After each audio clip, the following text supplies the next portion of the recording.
We are gathered here today to honor the modern men of this world. Okay, so what are we doing today?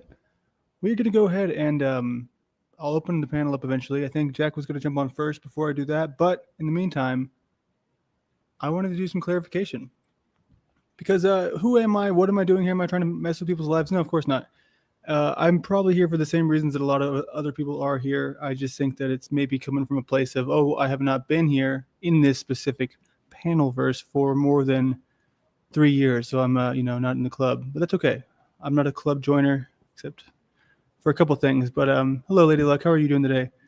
But I'm hoping here that this is the beginning of something really powerful, not just with Jack, but with everyone that's, trying to do something productive.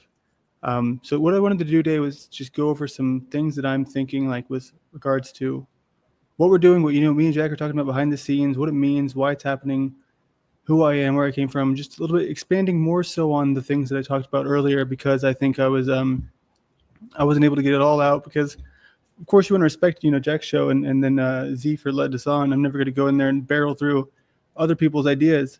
Hi, don't judge me. I won't judge you.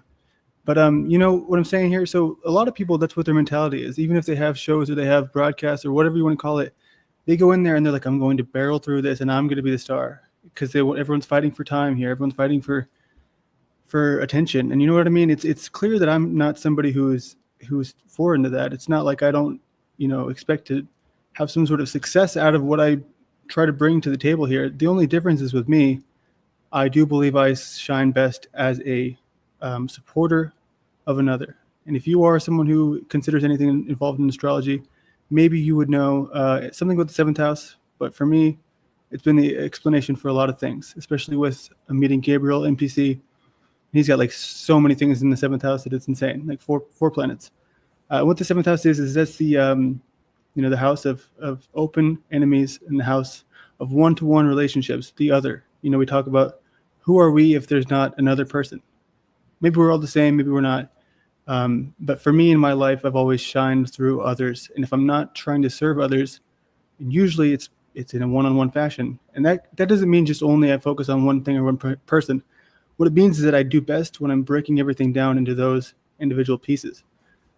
So what did I want to do today? Hi, Rose. It's good to see you. I'd love to talk to you. It's so sad we didn't get to talk earlier, especially since you're doing a lot of stuff involving digestive health. Maybe that's not the best way to put it, but something in those realms. You know what I mean? The world of chronic sickness, I guess you could say. And it's funny because me and Rose have been in a lot of the same circles for a while, but we haven't talked as much as maybe we could have. Hello, Snow. Hello, Arpel. Hello. Thank you for coming by. Hello, True Patriot Hub. And believe me, I'm not here to try to make this the Landry show, the Modern Man show, and I get to steal all the Jack audience. Because truly, if I'm left to my own devices, I'm going to fail in that sense. Because and maybe I say this too often, but I've never been able to be someone who is the shining star. And that doesn't mean I don't have things about myself that I like or that I feel are good qualities. It just means that it's just not me. It's just not what I do. It's just what I have tried many times, and it's always not correct to my path. And that's enough about me. So we should be joined here soon, unless he, fell asleep, because he is, a little bit older than me. I don't know what his bedtime is, but I'm just kidding. But what I was going to do is I was going to kind of go, and as he joins, I was going to talk to him the exact same way I talked to him off the air, because I know a lot of people talk to Jack off the air just the same as me. He's the kind of person who is the first thing he said when I met him, was, what can I do for you? That's what he asked me. He said, what can I do for you? And not in a way of like, what can I do for you so you do something for me, but in a way of genuinely, how can he help me? You know what I mean? And not asking any sort of financial support in exchange for it. Here we go. We got the man of the hour here. Thank you for coming by, Mr. Jack Talcott. No introduction is needed.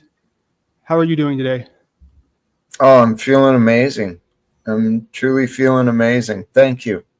No, thank you. So I don't know if you heard all that. Did you hear all that? I did. Yes. I was listening. Yes. Yes. True Patriot Hub. I got the StreamYard link, but I'm not going to open up until we've gone back and forth a little bit here, just because I wanted to kind of give people an understanding of like what I think is happening. And I have a checklist here, which I'm going to pull up, which is always fun.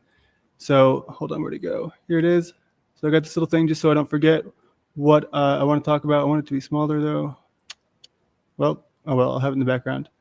But you can see, so I'm going to pull my own records. That's going to be fun because I don't think that it's that serious. But these other things that are not definitive, right? What is this documentary, this big mysterious documentary? Like, have I been planning this behind the scenes with some big high profile pictures? Do I plan on doing it? Do I, you know what I mean? Do I have these connections? Am I an agent? Who whatever. Right. So just kind of me and you pretending no one else is here. Every day, what we talk about is just kind of, I feel like I come to you and I have some ideas. You tell me your thoughts, and then we try to move forward. Right. Yeah. Okay. Because I feel like there's maybe some misunderstandings about the simplistic nature of this. But I also know there's a lot of people you talk to who want to know what they've done to help you, and they want to say, well, I've done this and I've done that, and it's almost like I've done so much for Jack, I have to be, he has to be eternally grateful to me. But I don't know if that's the case. What are we really doing here? How much of an impact are we having? And what I came to you with was, hey, I want to help you make the maximum impact possible. Is that correct? Yes. Okay.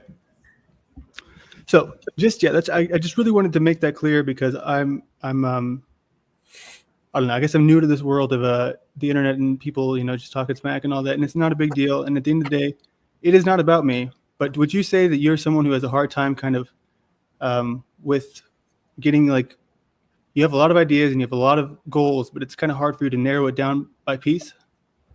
Would you agree on that? Maybe sometimes you need a little kick in the butt? To some degree, yes. And I need like an interpreter, someone to help interpret Jack into common language, right? Simplify what I'm trying to say. Yes. That's a good way to put it. Because what I'm trying to say is that I think that what I could be best utilized with is, and this is a chance for me to ask you. I know you've had a lot of time to work with other people in the past. Maybe they haven't always gone as well as you'd like them to.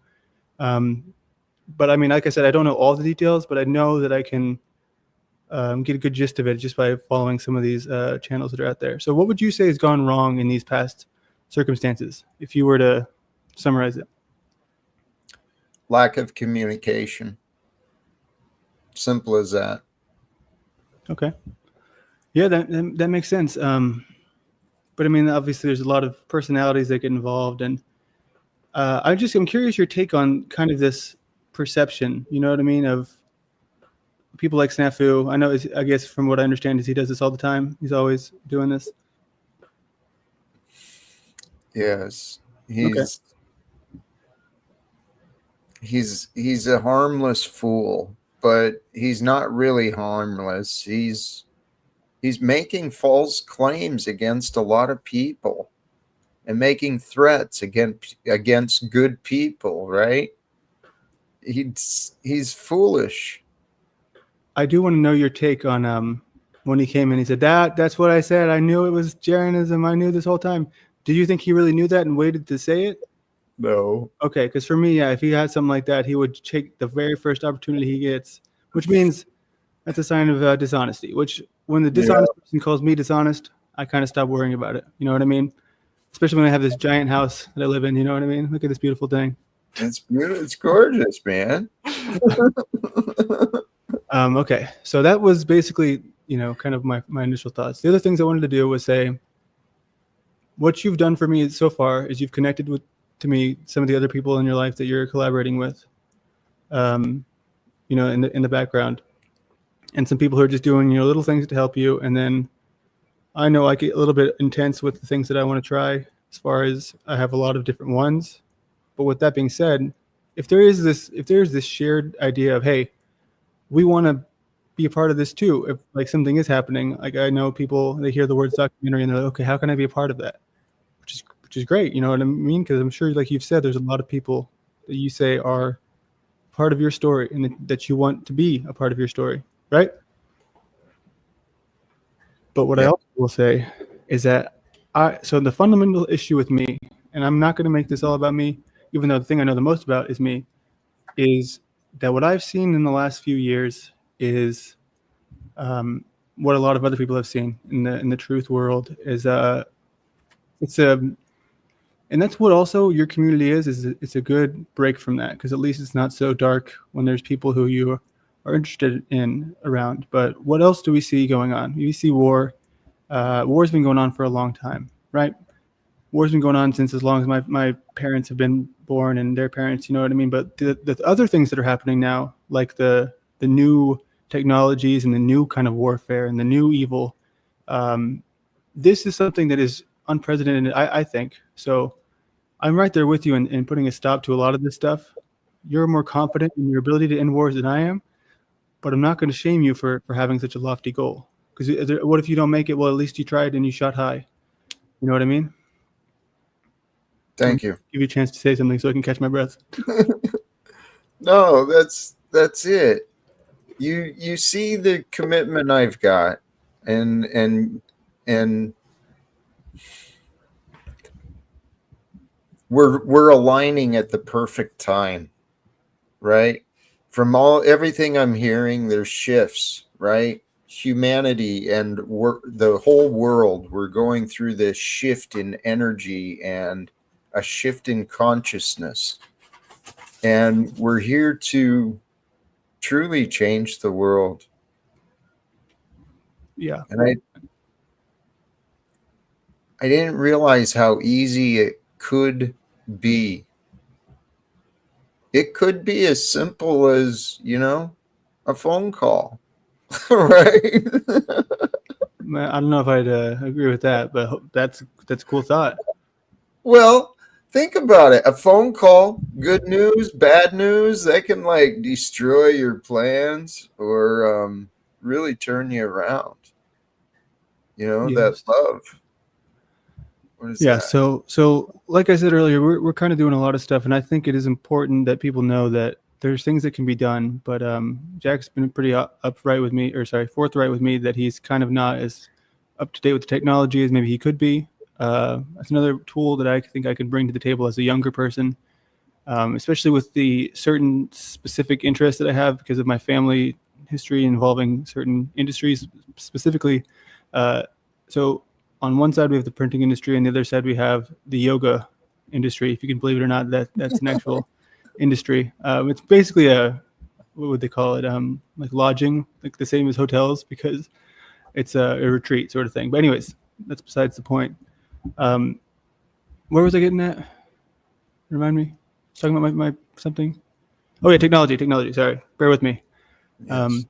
So with that being said, there's a ton of things going on right now with AI. There's a ton of new changes in the way that people make content and the way that they do everything artistic online, everything creative online, everything professional online. It's all changing rapidly.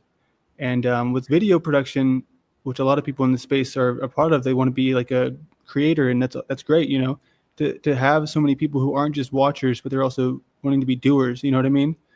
They want to be a part of it. That's the fundamental difference about small communities like this. It's like we're not just watching; we are living together, right? And that's what was so attractive to me about it. But anyways, back to you. Just I get it. You don't know that much about technology, and it's a lot to learn, and you have enough going on. And me, as somebody who does understand it, I feel like I filled that role in a great way. And that's why I think that there's a lot of stuff I can bring to the table, especially because I know that there's so much more to learn, right? So when we talk about a documentary, what does that look like to you? I don't know for sure, but maybe you don't know for sure. Is that correct? Well, you have an idea. I have an idea, but I don't know for sure. Do you? I have a lot of ideas, and I know that's the tricky Right. part, right? Yes. If we just have ideas and we never make them happen, people are going to call us out. But I don't think that's what's Right. going to happen here. I don't think that's the case. No, it's all happening right now. This is part of it. This is how it gets created. It's first with the idea, then the conversation, then we put plans into actions, and we've been doing that already. Mm-hmm. There's actually, as far as a documentary, putting a story together. What is the story we're going to tell? Well, I think very quickly we could report news as we create news, right? Putting it all together at the same time with world transforming purposes, right? Yes. And you're bringing skills and talents. I mean, the background, man, that is beautiful. I'm assuming that's something you probably did. What do you mean? Which one? The one behind or the one behind me? The one behind the whole This thing. screen Okay, in the yeah. back.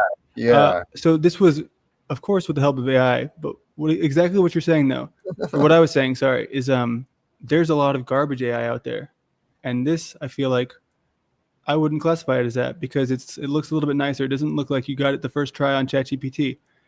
So there's Right. there's nuance to this stuff. You know what I mean? And certain people, I'll say it, but breakfast taco, your thumbnails look like garbage, man. You got to run it through a couple more times. I mean, I'm just saying, dude. That's what people think of when they think of AI art. They think of the easy first option, Yeah. that you're gonna go to every time. But I'm in the middle, man. I know that there's a great amount of tools here. For example, when I approached Jack when he came to me with the documentary idea, I ran both of our natal charts using the assistance of a AI that I used that focuses solely on astrology because it has all these. You can take your own AI and input books you like if you want it to be biased towards your own likes. And what I mean by that is if you want to take a bunch of astrology books that are legitimate and put them all in from the Internet Archive to make it just based off those, that's the same as getting the information from the books. So what I'm saying is that I did that for him, and it's been able to lay out a very good guideline to how we can serve each other. How did you feel about that? It's amazing. It's absolutely, I thought it was brilliant and beautiful. Yeah. And this is where I think this is a perfect opportunity. I've never had such an ideal situations, so many ideal situations. This is more than I could have planned, but you joining on board, right? Taking this seriously. Let's see what we can do. With the documentary, it'll be creating a vision of success. That's the idea. Yes. And Manifesting it, right? Manifesting success. I mean, I know that's kind of a cliche, but I mean, I don't know, dude. It's true. And what I wanted to say is that thank you for saying this is pretty awesome, Snow. It's very kind of you. What I wanted to say is that sorry, I keep getting sidetracked. I'm trying really hard to stay focused. What was that? I was just thinking about. If I look back at it, it'll tell me. Okay, yeah. Why people are upset? To me, it's obvious, right? There's a, and I'm not sitting here trying to be flexing, but I'm feeling there's some jealousy in a certain amount of these people. Just because it seems like rather than wanting to meet me where I'm at or just talk to me like some people are, like Frank earlier today, I was cool that he wanted to just talk like a human being. They want to come at me like Steven, who won't even speak to me on the panel. He will speak around me. He will ignore my questions. It's just like a 2-year-old, not 2-year-old, that they're not that smart, but you know what I mean. right. 7-year-old. I don't know the exact age, but you get what I'm saying. Right. Yes. Yeah. A toddler. Yes, sure. I don't know yet. I haven't gotten to that stage yet. Yeah. But for me, there's no reason to be jealous because I'm not trying to win anything. You know what I mean? I'm just trying to be right. What I noticed before these communities is that the algorithms are so stacked against us that even creating new connections like this is so difficult. I don't even think people realize because I wasn't really in it. So for me, I would just try to go find people to talk to on Reddit or on this place and that place, and I could not do it for the life of me. But this exists, and I think we take it for granted. Yes. I think I know what you mean. We've got incredible opportunities here at our fingertips, right? Some amazing talents are available. And really what I'm suggesting we accomplish, it's never been done before, right? Ending wars all around the world, bringing reforms, right? So America leads the world through reforms so that we don't have this, so we don't have people fighting against people. This is insanity. And it's up to us to bring some sense into it. Yeah, it is human nature to want to be aggressive in this day and age, especially because there's people who go to war and then they fight and they die and they don't understand what they're dying for, and it's a tragic thing. But even online, people go to war with each other in a way that's just the same sort of. Obviously it's not the same level of evil, but it's just the same sort of instinct of I need to be assertive and aggressive and I need to destroy my fellow man, which is just I understand the nature of it biologically, but at the same time, maybe it's fun, maybe it's like popcorn, like movie popcorn, like oh my god, I just can't stop watching this, or it's just. But we all know there's something bigger out there that we could be doing, and I won't ever say that I have all the answers, but what I will say is I've always really been looking for someone, and even with Jaron, I tried to do this with him, but he just really wanted me to focus on editing, so it never really came to be.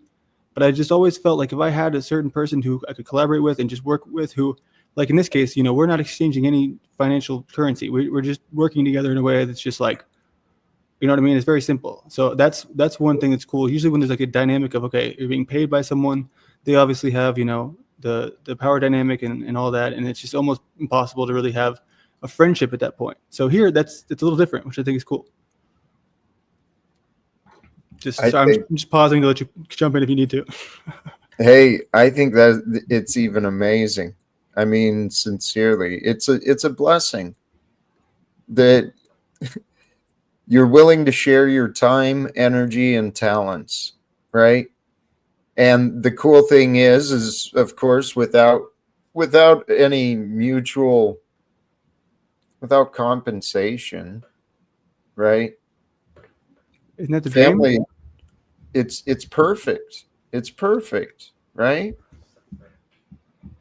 I mean, it's ideal, I think, in this scenario, but I do think that we've got to figure out something. I don't know, because it seems like there's some miscommunication, and I don't know if Rose would ever come up, because it's like we keep missing each other. You know what I mean? When you call someone and then they don't answer, then they call you and then you don't answer. It feels like I keep just like almost talking to her, but then it doesn't happen. So I do hope that we get to connect at some point soon, beyond just a text message, just to talk about everything. But so with you and everything that we're doing and that we're planning, September we have this all figured out for the dates. But I know that Rose was concerned that you weren't going to be paying enough attention to the cats. Did you know about this? That's what, yes. And that is my first priority for while I'm there, because that's why this is all happening, for me to take care of their cats and their house. But I'm sure that we can responsibly, we can get a lot of business done. Yeah, I always thought that people got cats because that was the animal you could go out of town and have.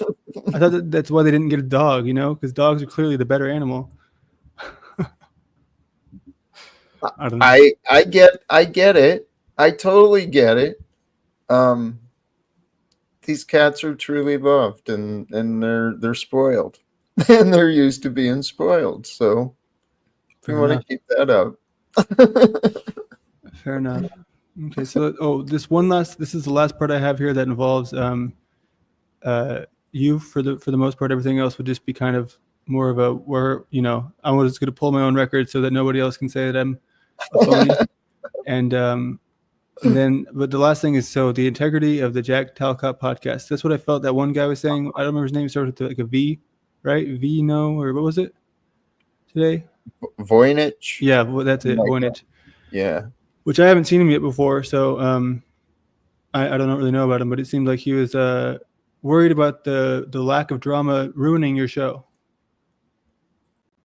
Correct? Isn't it fascinating? Yes. I mean, seriously. He's an interesting character. I don't know him very well at all. But yeah, he was questioning. He kept coming back to his distrust of you. And I'm kind of wondering, like, okay, so what? Why do you, what is it? What is the deal? Yeah, man. I wonder if it's jealousy or something again. Yeah. So here's what I'm going to say is this is the last thing I'm going to point out, because I don't want to keep you here too long. I'm sure it's a little bit late for you. And if you want to stick around, you can. But I was probably going to try to jump off and just not jump off the stream, but just go over, like I said, just to because when there's other people here, and they're welcome to come up. I did drop the link if they want to tell me how I'm a fake or a phony. If any of them want to let me know to my face, I do hope that you'd have your camera on, because you notice they never do. They never have their camera on when they say this stuff. Sometimes they do, but they're most brave when they don't have their camera on. It's funny, not funny. It gets old. Really. And I mean, I understand the privacy thing and all that, and I was fighting that I used to live in paranoia and stuff, and I'll get into this a little bit more later, but some of the reasons why I'm passionate about this stuff is I feel like I almost lost my life because of a chronic illness that I had, and I was really truly failed by the medical industry as a young man who's like, you feel like I considered if it was cancer, because it was so bad at one point, if it's cancer, I'm going to go ahead and approve of that just so I can get it fixed. I might, go in extreme debt, but I could never even get a diagnosis. So I was so sick, and I realized that this world has some serious issues, in that we are all kind of on our own to take care of ourselves in a way that if we don't take charge of our own lives, that, no one else is going to do it for us. So that's what inspires me, is the fact that I came back from that. I didn't think I ever would. I still worry sometimes, because I do have days that are bad and some days that are good. And it's really just, it's scary, to be honest. But I hope that one thing I will say is that if I ever do go back down that road and I start to rear its head again, I hope that I have more support, not financially, but just like spiritually, than I did the first time, because I really, really didn't have that. And it almost killed me. So, so I guess the integrity of your show was the last thing I had in regards to what we're doing. And as far as the documentary goes, okay, I'll say one last thing. I decided that I needed to level up my equipment, and I got this great deal. I couldn't believe this deal, and I'm not going to try to just talk about technology because it's silly, but I spent so little amount of money on this computer, and it's like so much better than anything I've ever had. So, I mean, seriously, it's a miracle. It's a miracle. And people out there, if you want to find good tech, don't go to Google, don't go to Best Buy, never buy the newest stuff. I promise you, it's not good. It's not the way to go. Seriously, it's a giant scam, and people do it because they do payment plans. You know what I mean? They do like a little bit at a time, and then they're paying for their phone and their computer. They even do now. You can go to Wendy's and pay it off over time. It's insane. Yes, our world is nuts. Literally, the majority don't know what they're doing.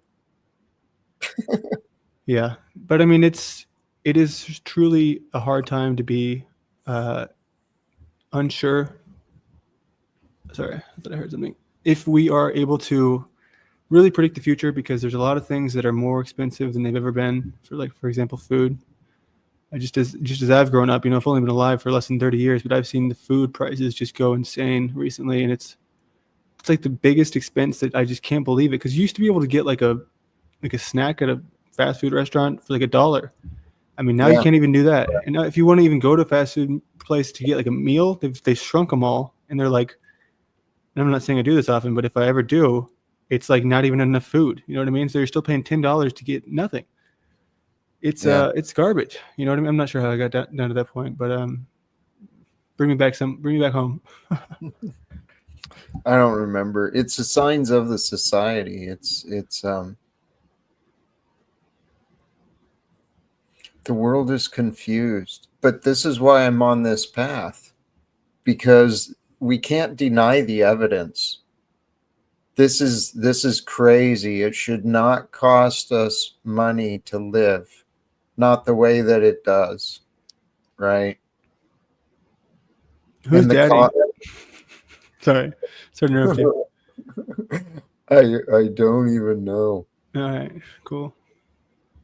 I mean, there's so many stories that are being lived out in this online lore, dude. And I swear, I had no clue what I was getting myself involved in when I started clicking the links and doing this stuff. What a nice thing to say, man. What I will say to Daddy, which is so funny when people do that, they got to make names like that. They just sound so silly to say. We do not support free speech here. So they say that, right? I put the link in there. People can come up here. They can tell me whatever they want. I'll give them I'll give him 60 seconds uninterrupted to roast me or tell me exactly what I'm doing that's deceptive. You're more than welcome to come up here. Like, the link is there. You know what I mean? Even if you are, I don't know, who knows what kind of thing they might pull. They might try to whip their big black wiener out. They did that one time, which, did you ever find out who did that? No. I would think it was, I have a guess who it is, but we'll talk about that later. But I won't let that happen because obviously I'll screen him beforehand and put him in the, you know what I mean? I'm not going to be risky here. What I'm saying is that wise. If I'm anti-free speech, go ahead and prove it. Because, I mean, right. It's just so silly. And that's what I hate is, so this guy I used to be friends with all my life. I mean, since 8th grade, I knew this guy, and he recently kind of became more of a hateful person. And so he starts talking about like Kanye truth about, oh, you know, Jewish, they run the world, this and that. But it got to be so, hey, wow, that's a good first start. Wait, no, it's probably not him, is it? What do you think it is? You think it's actually him? Hold on, we're gonna take a chance. All right, what do we got here? Greetings, slaves. Hey. How come I can't restream on yours, Landry? You don't have the option to restream to the channel? It might just be that default setting. Can I change it while live? I don't know. You don't. Do you have the basic version of StreamYard? You don't pay for it? So what I do, and this is a reflection of my intelligence here, is I get the free trial or the $1 trial. It lasts a week, and then I put it on a card that never has any more than $5 on it, and then it tries to charge me for 3 weeks afterwards. So for those 3 weeks, it just lets me keep having it. So for $1, I get a month of the pro, and I keep doing that. So I have to keep making new emails. If you're broke, just say that. I'm sure Queen Stephanie can extend you a line of credit. Yeah, you know, I'm definitely not rolling in the dough, but at least I wore my nice shirt. You know what I mean? In my nice house. Right. Okay, I changed it. You should be able to do it now. There you go. Oh, wow. Yes. I am so glad to see you. This is Are you? Wonderful. I am. After all I've done to you? Yeah. As the lore goes, as the narrative goes, I've done so much to you. You raped me. That's what I was told. It was a spiritual rape. There's no denying it. And I kept coming back for more. I was so stupid. That's what I kept hearing. So what are the odds that these accounts here, are these not all the same person? The ghost of something past, the daddy, the disagreement is unacceptable in this cult, or are these different people? Oh no, this is what's called the Unslaved effect, right? If you I've created an entity that pretty much is semi-autonomous. This entity will assimilate you, or at least attempt to. So if it sees you around the Talcottian region, if it sees you certain places, it will take note of this. It will update the data program, and it will again attempt to assimilate you. So these are the Unslavians. So tread lightly with these folks. They're a rowdy bunch. You know, to me, it seems like they're almost slaves, though, to this obsession with. I guess it's to you guys, but I mean, is it not? Is that not slavery? If I've ever seen it. Listen, Landry, I see where you're going there. One man's enslavement is the next man's passion. We'll just put it like that, okay? These are very passionate people. I love these people. They're very amazing people. Very passionate. But this one, they changed their name, like, because it's the same picture. So this is a sock puppet, right? Because you think it's more than one person. Number one death coach is the same as disagreement is unacceptable in this cult, right? No, not necessarily. Wow. No, this is a long-standing thing, right? At one point, Jack Talcott and his activities were a staple at the Kingdom of Unslavia. So some of this has remained, right? There's this sort of air of fascination and entertainment and excitement surrounding Mr. Talcott. By the way, I did that to him, not for him. Just let him tell it and the others tell it when they're in a certain mode. That's what I did to them. That's what I did to him and them. I created an air of entertainment, excitement, and interest in Mr. Jack Talcott, who lives a rather boring life. Outside of Don Lemon, OnlyFans porn tapes, as the lore now goes, that Jack had sex with Don Lemon. Is that real? Well, I started that rumor, of course. Oh, okay. I mean, to be candid. But again, I'm generating excitement, interest, entertainment. It's not how you get him there. It's how you keep him there. If Jack's got a message and he's living without fear and he's choosing love and peace is available, well, then these fucking people I'm sending over need it more than anyone. He should be fucking thanking me, this guy. But I don't mind. I play a long game, right? I stay thankful and grateful. I see the bigger picture, and I'm playing a long game. I have faith one day Jack will turn to me, our eyes will meet, and he will really tell me how much he loves me and is thankful and grateful for all my antics regarding his antics. Okay, that's fair. So yeah, I mean, this has been an interesting few weeks. I do think it's been, but I mean, so where I'm coming from is like I said, I see a lot of what the goals are, supposedly the goals, where people have these ideas. We want to make change. We want to do this. And I'm not going to say that I would ever on my own be like, yeah, I think I can change Donald Trump's mind, but I'm not going to tell this man that he can't. But I do think that the things that we're doing, if we are being honest with ourselves, from what I've seen, is just a lot of stuff online. I think I've heard you both criticize that. Not a lot in IRL. And then I see people say, okay, no, I went to the court. I did this. But I think there's something. I mean, realistically, dude, most people don't talk to people like this. I really don't know if that's clear. Like most people online, they have it's like a parasocial relationship. This is the same, except it's so interconnected and nobody's just watching. Everybody's a part of it somehow. It's so strange. And if I explain it to my parents who are, in their 60s, they're like, no way, that can't be real. That does not exist. People really do that, but why? Don't they have lives? You know what I mean? But I understand why they think that, but I also understand what is happening here. It's like people are so lost because what is happening in the real world? We're all being replaced. We're all being everything is changing and value is changing. Money's being less. You don't make as much as you used to. Everything's more expensive. It's all the same stuff. But at this point, it's kind of getting to a breaking point from what I can tell. So people want to do something. They want to be a part of something, but nobody has any idea how to collaborate because all we all do is all online. It's all just on the internet. We just okay, I'm live again tomorrow. I'm live, and there's a lot of value to that. But is that the end? Is that all we can do? Yeah, well, that's part of the humiliation mockery, right? I'm live while I'm living a dead person's life. That's the game. But we're at this perfect place and the perfect time because literally, I said it earlier to you. I think I said it to you earlier, Landry. I know I said it to a couple of people recently.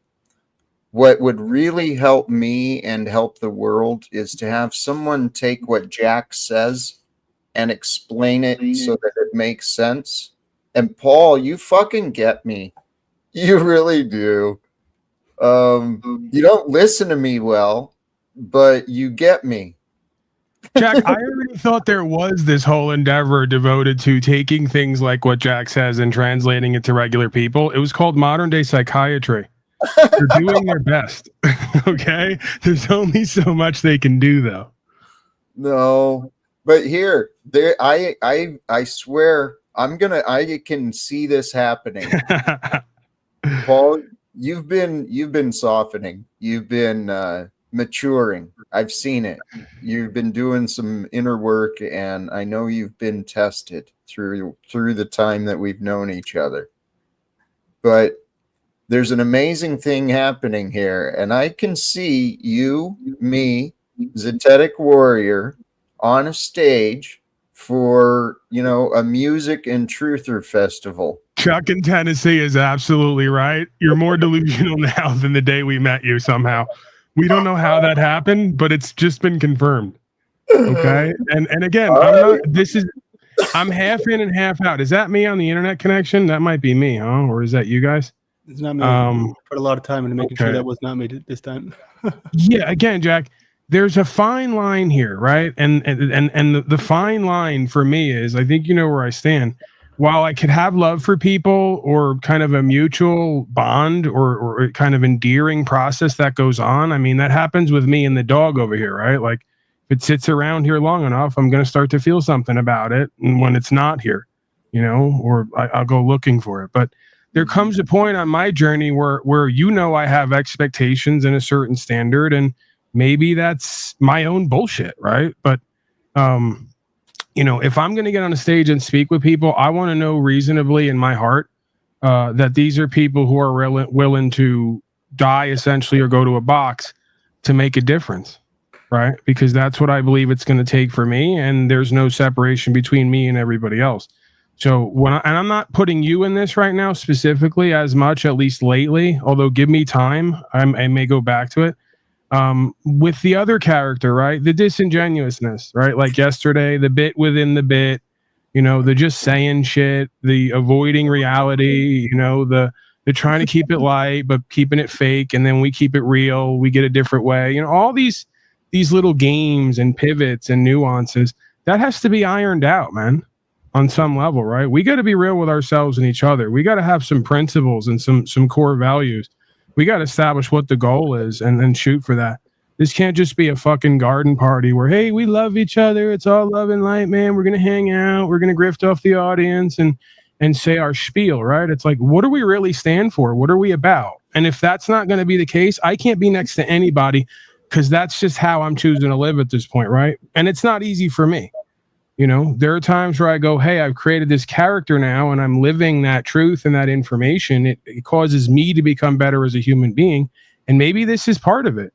Part of enslavement might be I have my own conditions and standards for me, and I live that, and you and others do as well.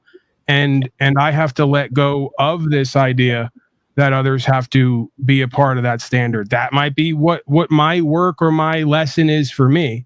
Right. And then you guys' work and lesson might be something different as far as, okay, Paulie Boy's let go. He's not holding us to any standard. He's not controlling and domineering to us. But where can he inspire us to be a part of these certain things? I don't know. Right. But again, I think it's back to basics. It's hard for any man who's walking a certain path and sees certain power and value, co-create with anybody and maintain a certain air of respect and trust and safety, if that being doesn't believe that we're all going to hold ourselves to the same standard of integrity and morale, right? And again, that's lesser about you at this point than it is about other people, right? Because, and I've seen a little bit of the power games and the nonsense with everyone, and maybe I've engaged in it, and I'm less likely to see where I'm doing it versus where others are doing it.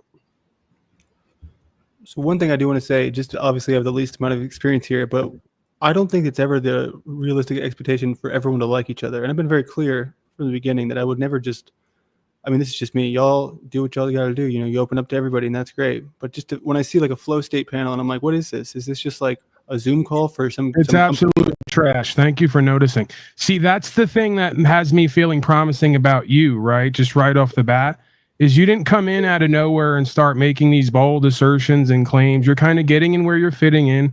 You're seeing yourself from a third party perspective. I think in a way almost you've been behind, but you're already ahead because of the way you've played this. Hopefully it's just authentically you, but you seem to know how to elicit to get what you want out of people without having to force it or even speak it. And that's a great quality, because for Paul Enslaved, especially, to want to help you or work with you as much of a curmudgeon as he is, right? He must see some value or potential there. So again, because you didn't do what many of these other folks did, which is come out of left field, make a bunch of bold claims, yell and scream, act like you're something you're not. If anything, I heard a comment from you earlier saying, I've never really been able to completely shine, right? And that can be a positive thing in certain ways, right? And that can be a detriment in certain ways. So I think part of why I somehow, some way, because you showed up in my area and then I kind of started to see where you were and what you were about. But I think that's part of potentially why you showed up in these areas, because that's one of the things that I've been kind of in my own way, right, on an orthodox way, bringing out of other people, is trying to get them to, as long as we're with the truth, right? Because there's that false light thing where we're going to shine from this position of look at me and look how false power I am and false value and all this other crap versus true power and value, right? So I feel that from you from the beginning, that you're on a journey here. You feel that there's possibility and opportunity. You want to be a part of something. You're just not quite sure what to make of all of it and where it goes.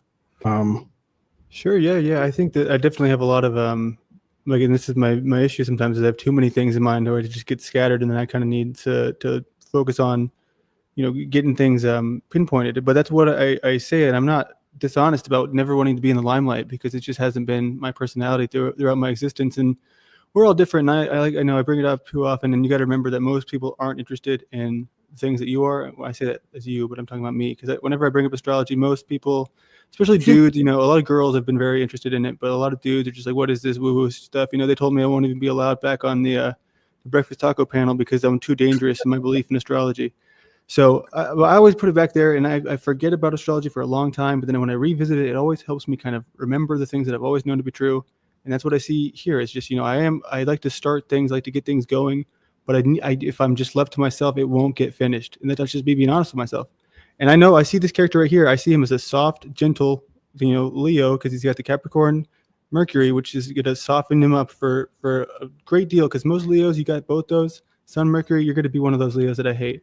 Which I always told people, you can tell me that astrology doesn't exist, but have you met a Leo? Because, like, dude, they dominate the room. But you, Jack, you dominate in a more subtle way. So I respect that.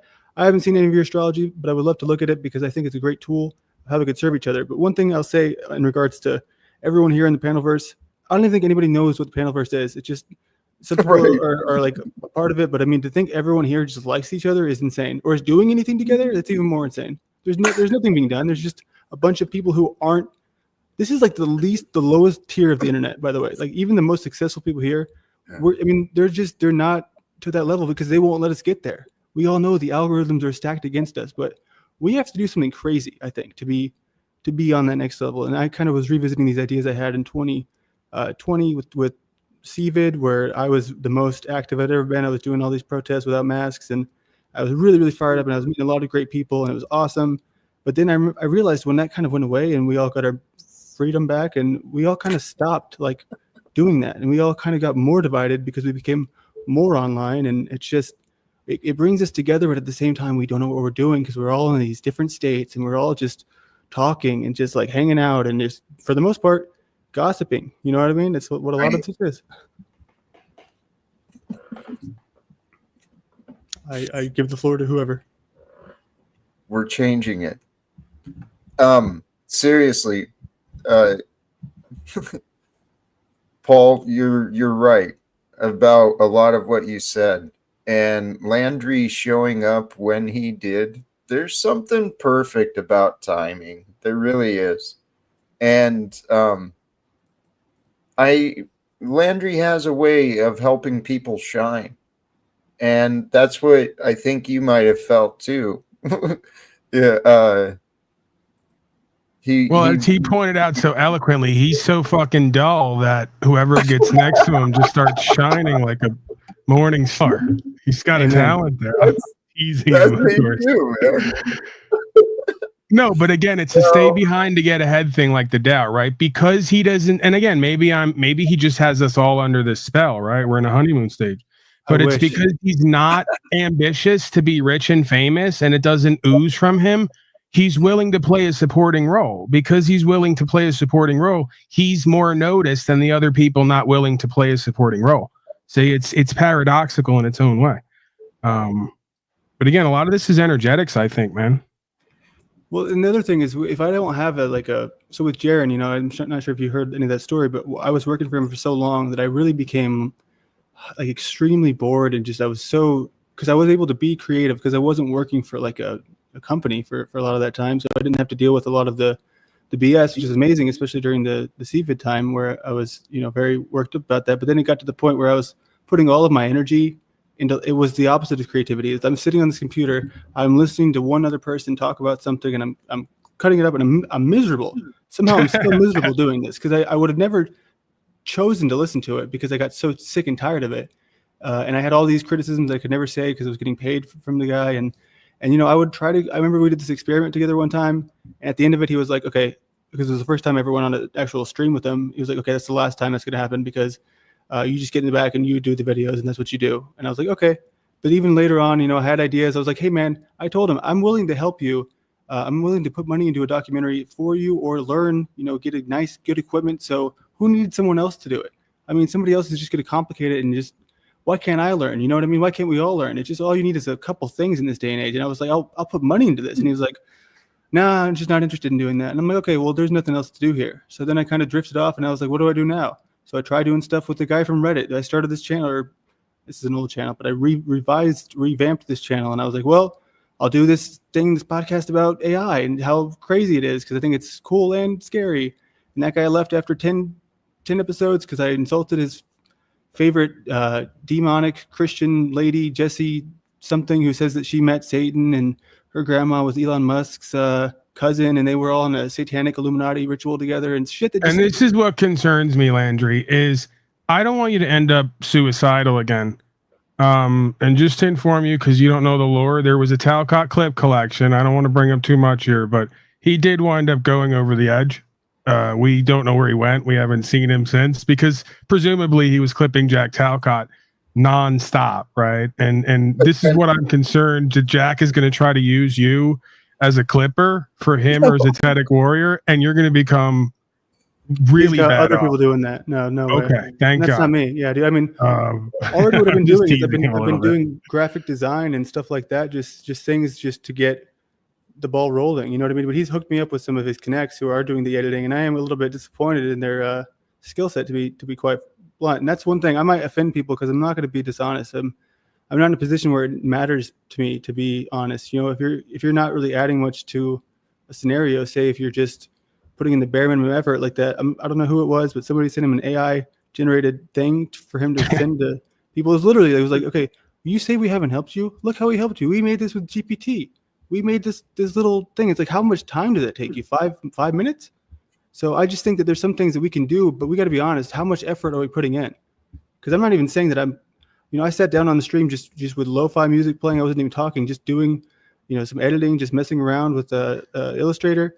And, people would come in and I just say, hey, bye, whatever. And then if anyone wants to know like what I'm doing or how to do it, they could just easily do it. And I'll help them do it if they need help. I'm not sure where I was getting here. You got to. That's one thing with me. I get off track. That's why I can't be a solo rider. Right, so you got to bring me back in. Rescue me. That's me too. Okay, so who's Chuck? Oh, Chuck in Tennessee by chance? Okay, this is the guy. The very first time I called you, where he was calling in complaining. You don't think my wife is something like that, right? Is that the thing? Is that what's going on? He's been a critic of mine for quite a while, but he's certainly a part of my documentary, part of the story of me. He's part of the lore. Okay. Well, what I'm going to say here is I'll give this person 60 seconds uninterrupted. Maybe if they want to stick around after, that's fine. But if it goes off track or if I feel it's not like going anywhere, I won't hesitate to just kick them, because at this point in this time, I don't do enough streams for this to be the open section. You know what I mean? This is just a special moment for us to communicate in a way that I think is necessary. But here we go. Let's see what you got. That wasn't Jack that I had that discussion with. That was Paul. And I will sit back and be reasonable and cool. Okay, you got a little bit of clipping though. Is there anything we can do with that? With your Okay, microphone? hold on a minute. Coming from the guy, I had a lot of audio issues, but I made a huge point yesterday. I went to this place and I bought. Hopefully, I listened to the Z stream a little bit, and I was like, my mic sounds so much better than it has been. Is that any better? So far, yes. Okay, I got too far away from the Wi-Fi router. My apologies. All good. Anything to add? I'm here I'm here just to listen right now. Okay. So yeah, All right. Landry, I think that what you were kind of shedding light on before is this generalized idea, whether some folks pick up on it or not, or this lack of meaning and purpose and true values and empowerment in their life. So I think that Jack kind of picked up on this at some point. His version of an answer to that, or a partial answer to that, is end wars, legal secrets, as you know, live without fear. I would say that it's not even his purpose. I would say that there's just some universality to a lot of these ideas, because you can't really tell a story about a human without telling a story about humanity. And within that story about humanity, the human condition arises, right? Which, of course, is bondage, vice, various forms of slavery, self-harm through addiction, genocide, all the rest of it, all the cute and cuddly things about the human condition, right? So, I think that that's the thread, the macro thread, right, for all the micro participants to get a hold of, is how do we find more meaning and purpose and empowerment in our lives in a true sense, right, from a core perspective, like who and what are we spiritually, and how does that transmute, right, or transition over to the physical world, and then what are our opportunities and abilities here? And of course, my answer to that is rights, freedom, principles, spiritual faith. Because I believe that we need more self-worth and self-care that leads to the recognition that we are worthy to be free, and that we are in a land of America where the founding law is self-governance, which is great because I and many others need to learn discipline through self-mastery, right? Which is all true self-government is self-mastery. So, yeah, I think that is at least an answer to, or a partial aspect solution for the problems that we all face, and the experience that you were describing, just kind of being, I guess, bored with the rest of things and just not seeing much redeemable value, power, or purpose in a lot of these people, places, things, or ideas. And I mean, I get it too. I totally get it. But I've made this very clear, especially the first time I ever went on one of NPC's more passionate streams. Is I was like, hey, I can't find people in my real life to hold on. I don't know who this is. How do I make it go to where they don't pop up? Just this one. When I add them back in, they came back last time. So how do I avoid that? Oh, I know. I got to put some on the screen. That's right. Hold on one second. But yeah, so what I was saying is that I can't deny that if I talk to my mom about the things that I feel are most important, or even my wife, to be fair, I get kind of a brick wall, because it's like, well, that doesn't affect me in the here and now, and I just want to go do my job and come home and go to sleep. You know what I mean? And I get that, because there's a ton of stress in life that people just deal with, and for certain people, that is what they do. That's what people did for the majority of humanity before we had the internet and all these crazy things that were going on. And they had crazy things back then, but it wasn't the same, where there was just a group of people who felt, well, you got to stop this. But now that's the thing. That's the case. And we don't have a lot of people, at least not me. Even my dad, he's pretty smart. He's very successful, but at the same time, dude, he still thinks it's all because of the Democrats. You know what I mean? He still plays that game. So looking for people to talk to about this, when it's what's most frustrating, because you want to make a real impact, but when you find the people who just say, oh my God, this guy did this, or this guy's a secret agent, or this guy's a plant, or this guy did this, or oh my God, do you know the drama about this? It's just, that's so disappointing, because what are we doing? That's just, we should be the ones talking about something else. Or even if you come at me and you say, all these things are so horrible, I can't believe that this is happening, we should just give up, I can't believe all this evil exists in the world, that's just as bad, because that's letting them win.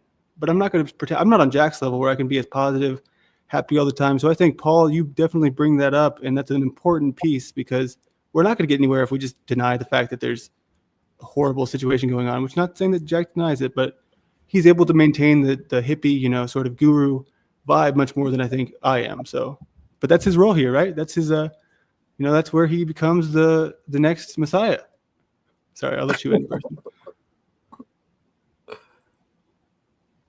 Any comments? Why do you got the overlay up? Is there somebody back screen? Yeah, I'm about to let somebody in, but I have to share something else because I don't want to get any titties or wieners or anything like that. Don't need that. Don't need that. That's for sure. And I would not be surprised if somebody did do that.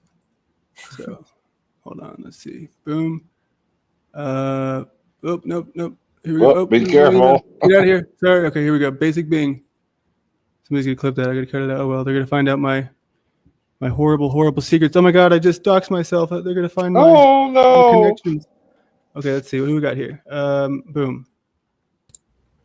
Hi, Landry. You don't have you don't have to worry about titties here.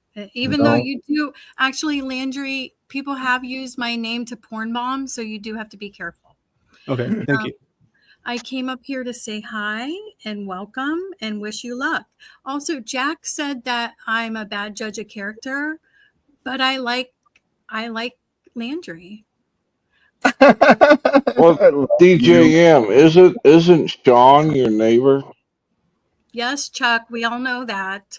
Okay, well, I'm just saying, you're a decent person. You're not nobody to ridicule.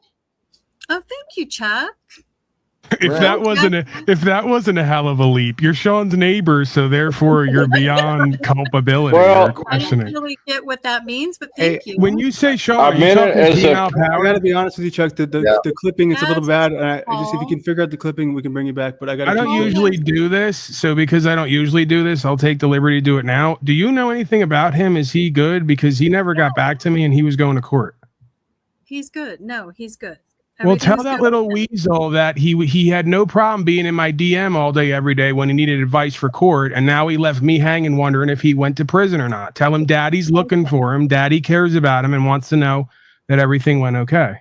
All right. Maybe I'll relay the message. I'll let Thank him know. you, ma'am. I appreciate You're it. welcome.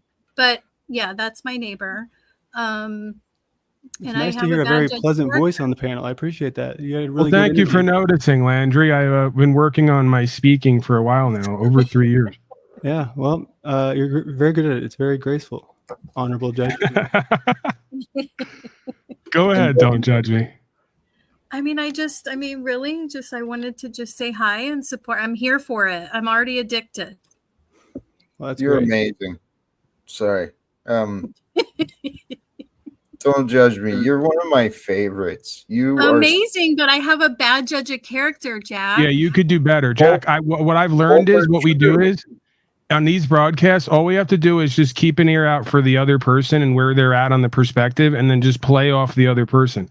So like it's good cop, bad cop constantly. Like you're gonna tell her she's amazing in this moment, even though last time you said she's a bad judge of character. Mhm. I'm gonna carry that banner this time, right? So he says you're amazing. I say you could do better. Okay, why don't you tell me to suck your D in public then? Oh, you like that, don't you? See, you acted like you were victimized about that, but you want to know you kind of like it. You kind of like it. Silence, kids. No S and any D's in this realm, okay? Good. One day my child might find this.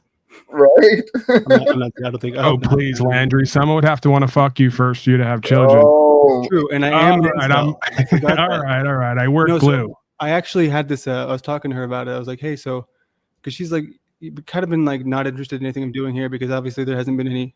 Hold on, NPC. Give me 1 second. There hasn't been any real like traction, but I've been doing a lot of stuff just because I've had the luxury of being able to figure out my next move because I got some savings, and so a lot of things have been dead ends. So she's kind of used to just being like, whatever he's doing is a waste of time.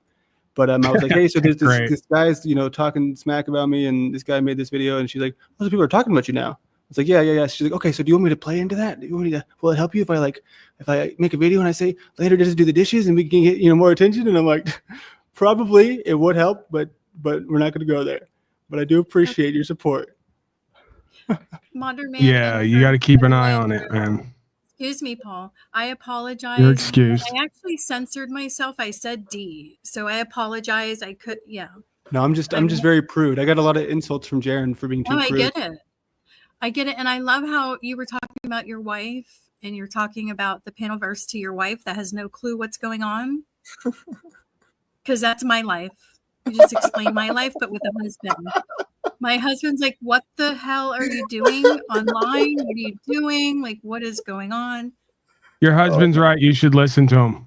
Right. Yeah, so I'm not sure what people are talking about right now, but it doesn't really matter. That's the thing. I see a lot of times people get off the worst is when Jack goes like to the slow just. Landry, you know what one of the most dangerous things in the panel versus misdirected guilt that everybody deserves a microphone and a camera spot. It will get you into trouble if you start treating everybody equal and act like everybody's nice. You know what I mean? But NPC, here we go. We're gonna bring you in real quick, and yeah, what's up, man? What's up, man? Good to see you having a broadcast. Yeah. What's up, Jack and Paul? How are you, DJM, what's up, man? It's been a minute. Hey, NPC, how are you? Yeah, good. Everything okay? Because I mean, you did something similar when I met you. You used to come to my broadcasts a lot and say nice things, and then you just fell off. What do you mean I did something similar? Similar to what? Hey, are you starting drama? What you're doing to Landry sounds like. Oh, what am I doing to Landry? No, not what they do, Landry. You can't invite these people out anywhere. I'm telling you. Yeah. I know you're dragging me into something. I have no idea what's going on. Well, so here's what we're gonna do. We're gonna do this. We're gonna just totally. If y'all want to talk about that, y'all can. But we're not gonna talk about it here. Okay? We there's like 10 panels, right? We could go do that later. So let's just regroup. What we're talking about. Okay, hold on. Actually, don't judge me. Jack, anything else that you had to say? Anything else we can talk about? No, I have no idea what NPC is talking about. No, it's not a big deal. I just hadn't talked to her in a while. I'll explain it. I'll explain it later. Yeah, it's no big deal. Okay. Cool. Anyways, where were we at? Let's regroup. We were talking about a great topic that most people don't like to talk about that I bring up, not being a loser, failure, slave who dims their own light and is mediocre and mundane and disrespects themselves and is not respected by their own women and children or their communities that they lead in. Great topic. Yeah. Or Modern we can Men have Lost one. Again, I would think, right? That makes sense. That's what the channel's called. So I'm Hey, trying to tie it Modern all Man, in. you were talking about your narrative, what led you to here, and then you got they went on a Yeah. side mission. Is that You were when I saying that said, you were the Reddit guy, and then what happened? what happened with the Reddit guy? No, because you Oh, were that girl. doing your narrative, how you made it to this point. Well, so and that's and I did want to pull more stuff up in a little bit later to on my docket, just so some receipts of my existence. You know how I'm connected to GWB, so I'm in the Skull and Bones Society. No, I'm just kidding. But so Right? yeah, well, with this other guy, you know, I mean, some of the shows are still up. You know, you can go back and look where we're just kind of like, what are we doing here? Found him on Reddit. I was basically like, hey, I think there's a lot of BS out there. I think there's a lot of lies, and it was in the Higher Side chats. It's like a podcast. It was in there. Yeah, I know that one. Reddit. Yeah, so the first guy I picked, I was like, yeah, you're great. Let's do this. And then so pretty quickly on, it was like he only had a phone. He didn't have Wi-Fi, and I didn't have much like stuff that I had like any tools or anything. But I was able to still like stream. And then I realized how horrible our broadcasts were because I didn't know about Ethernet. I didn't know about how if you're on Wi-Fi, it's going to be horrible. I didn't know how underpowered my PC was, so everything was going wrong. I guess for some reason it just wasn't meant to be. And then as soon as that ended, it's like, okay, well, what do I do now? Because he quit because I offended him because this girl, like I said, she makes claims about being a part of the Illuminati and her involvement with Elon Musk, and she has fake court documents saying that this happened and that happened. Just so what it is, it's conspiracy people deceiving conspiracy people, which I think is the worst kind of deception because it's like we should know better. So that broke us up. I haven't talked to him since. Met Jack, you know, in the middle of that, and you know, it's funny. NPC, he actually was so uninvolved that he thought Jack and Scoundrel were the same person. Isn't that crazy? That's how not involved, even though they both came on the channel. They both had their different. That's a big difference. Yeah, obviously, it's insane. So clearly, he wasn't really invested. I don't know what he was trying to get out of it. I really can't tell you. But that ended, and then it's like, well, now what do we do? So because I can't do it alone, I need a collaborator. Met Jack, talked to Jack. What can we do for Jack?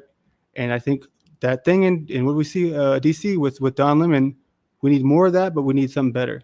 Something that I did, which was not what I'm saying we should do, is I went out naked in negative 10-degree weather with a big sign, and I was nobody was out there, so it wasn't like harming and not naked, like in my boxers, but it was super cold, and I was like, give me some attention, you know what I mean, sort of style. I need people to know what I have to say, but people will say that you're a pogo, right? You're Alex Steining or whatever. But how are we going to get anywhere if we don't get noticed? You know what I mean? So we have to have crazy ideas, and they're not all going to work.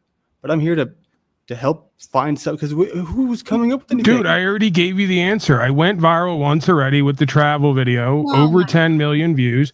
Jack and I are going to do the Summer of Love next year, and we're going to get in a rainbow bus, and we're going to put buzzwords on the outside, you know, so that everyone thinks we're LGBTQ.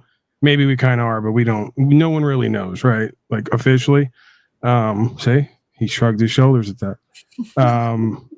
Yeah, there's going to be racism. There's going to be extremism from the outside, right? Not actually who we are in the core of our beingness, but that's how you generate views and interest.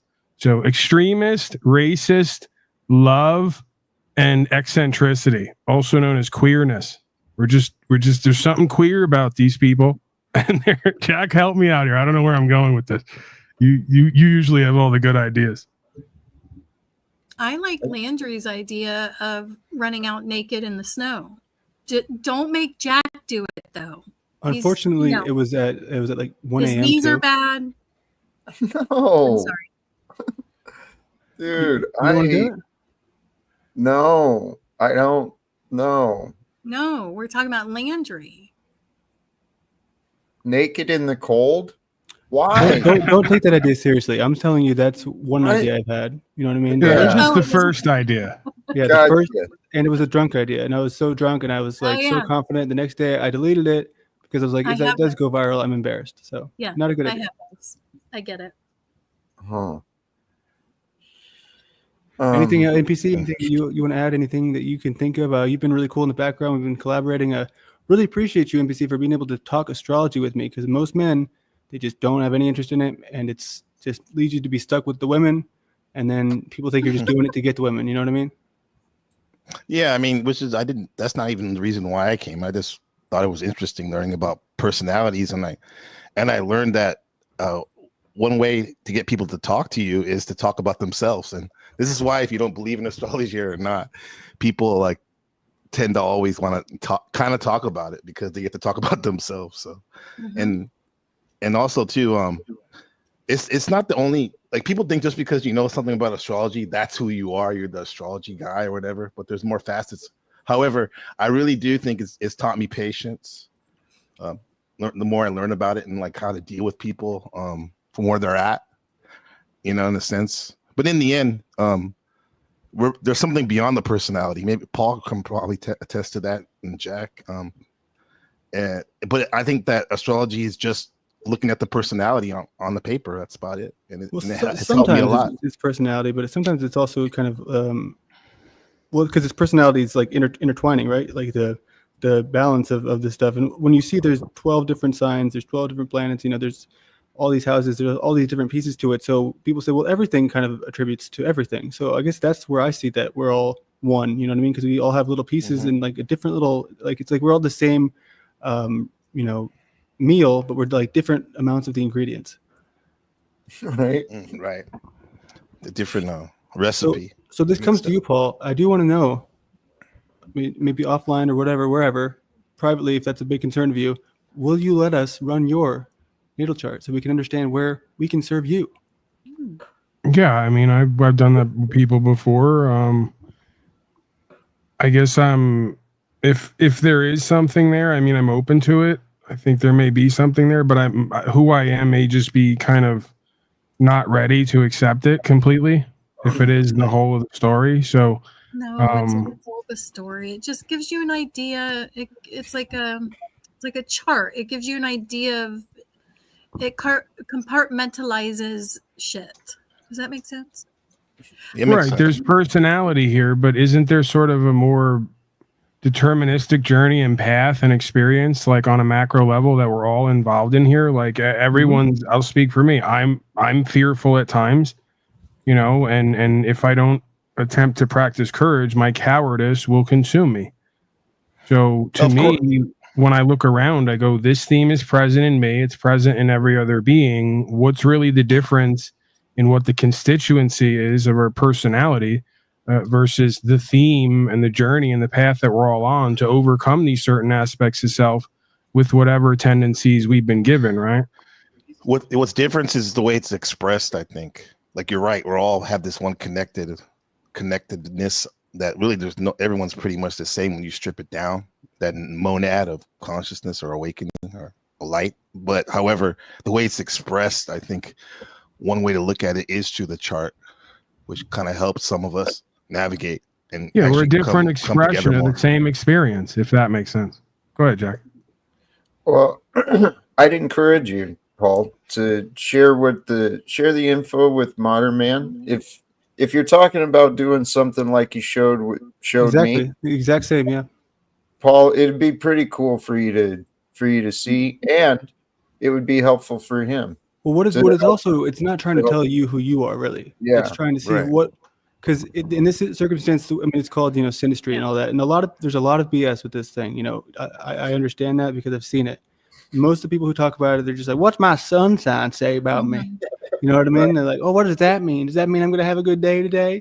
You know what I mean? They're just like, it's very surface level, and it's not like that. But even running him and my stuff, it gives a clear outline, because it's like, where can we kind of look out for danger? What kinds of things are we going to maybe be more likely to experience? Where can we serve each other? And it said things that I've already seen to be true, where I need to help him shine, and I need to be more in the analytical. Okay, so can we do it now? You've piqued my interest. We can do it right now. We can do it live on the air. Okay. We'll do it live, like Bill O'Reilly said. I wish I had that clip.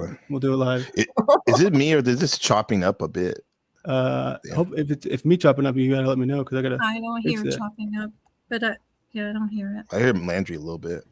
But Modern Man, the biggest thing, because I don't follow it a lot either, and it's just like a religion. The Christians don't really like it. But one thing I notice is the fucking retrograde. I'm sorry, I'm cursing. I apologize. No, it's the real deal. My kids went to bed, so when they go to bed, I curse. I do not curse around them, so I get all the F words out. The retrograde, that's what I notice. Things break down. Yeah. So, and And we're in a retrograde right now, Paul. And guess who's All coming back? right. And what Paul does that and mean Z are again? Paul and Z coming back to Jax during the Right, because the solar retrograde. system does its loops, and all the quote unquote stars or wannabe stars do their loops.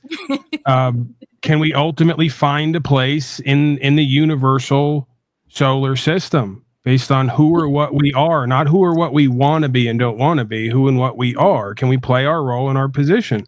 Right. So again, I'm not surprised anymore when I see the loops and the return, right? What I'm surprised about is when people do the return trip and the loop have actually learned something and change who and what they are, so we can actually get in line this time with a different timeline, right? Because again, if not, we're just going to keep looping the airport together. We're never going to be able to land the plane. So to I speak. agree.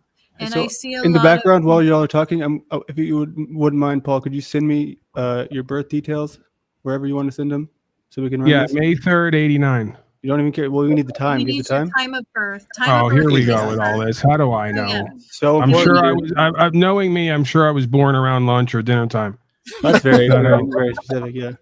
I mean, that's the thing. It's not going to be even worth doing if you don't know that. Yeah. You I don't. How would I even get that information, dude? It's on Were the you born past 6 p.m.? certificate. Were you born in the morning? All right, my slave certificate, right? Yep. Yeah. It's on the slave certificate. Well, a lot of them are. A lot of the time of birth is not on the slave certificate. Yeah, it's gotten less common, which I think Is it? Yeah, it is. Yeah. Wow. You're telling me it makes that much difference? Yes. it Yes, really it does. does. It makes Paul, do you more know if you difference were than the born day. in the morning? Were you born in the morning, afternoon, evening? He doesn't know. Yeah, I don't know. You I gotta know the wanna- exact I time. wanna If believe we don't to know the remember exact 2 in time. the There's morning. no point in No point. knowing, like putting anything down. Yeah, and that's what terms of that you know part. people don't realize. Hey, so don't judge me. What do you know? What yours is? I'm not telling you that, Andy. You don't have to. You don't have to. Who's Andy? I mean, oh God, What? Landry. Andy. I know I've gotten Andy before. It's funny when You have? Okay. I've gotten Andy. Landry. I've gotten laundry before in a non-joking way. I want to call you Laundry. I'm so School glad you teachers said told me that. that. I want to call you Literally, dude, Laundry. the English teacher one year, like I think 6th grade, she was like, laundry. I'm like, Yes. I gotta get out of the school, dude. I I want can't to be call in you here. Laundry. You're just missing a U. No, maybe you're missing a me. You're hilarious. Oh my God. I know I was born in the evening. I have to ask my mom, but then I ask my mom, she's a hippie. She's like, I don't remember. You were born in the evening sometime. I'm like, okay, well, but I have had my chart read. I have at one point in my life, I had the time, date, place of birth. I was born in Miami, Florida. 12:49, Landry. For you? 12:49 a.m. For you? Do you know this for sure? Or are you just making shit up? Where did he go? Did he His just like dad call just did he just call his mom or his dad and then just found out His that dad. fast? Really? His No, I mom- have my slave certificate. I keep it close. I stare at it at night. Damn. No way. Are you Keep keeping it close. Imagine I have it framed above my bed. 12:49 p.m. Hold on. Give me a second. So we gotta get this you have to repeat it all for me because I gotta get this ready. So we can transfer it over. Sorry, I don't know if my audio is good. I don't know how to hold microphones or have the thing up here or over there. Nobody's It's usually okay. listening, so bear with me. Put it in the chat if you don't mind, the private chat, just so I can not have to, hold up the I'll the type phone. it. You want me to type it, Paul? You got it? Can you do 2 things at once? 12? I don't know if I can do it. I can't see anything. I can't remember. what he said. 12:49 p.m. Which, Paul, what was your date again? Birthday? Is said DJM May giving me 3rd, like 89. backhanded sort of indirect insults? Like, what is that? Can we get No. over that? You know what it's? I told you why. We're not repeating Can I do it. 2 things at once? Jennifer didn't stay for over 3 years because I couldn't. I'll just leave it at that. You know where I'm going. She didn't stay because I was so nice, kind, and polite and sweet. That's about all I can do. 2 Okay. things at once. We get it. Um, Okay, what was your date of birth? I'm ready. again? Y'all don't even have to do this. I'm ready for it. He's got it. He's Well- 12:49 p.m. 5/3/89. Let's go. Okay, 5 is May, right? So 3. And let's bring Cage in to just destroy whatever Oh this my is. God. I don't know if it's officially a broadcast, if we're under Who's 10 Cage? viewers. Is he actually You in here? need your don't you need his location, Landry? I do, but everything's happening too much. I can't do I 2 things at know. once. So, Calm down, and I'm not everybody. insulted by that. What is it? Tell me again the sorry. Tell me the time. 12:49. And what's the place? Oh, should that be on there? Hold on, let me look again. It should be Queens, New York. I don't have a firsthand memory of it. You act like everyone else remembers where they were born. Like, oh, it was 12:49. I checked my watch and I looked around. I was on the corner of Sunset.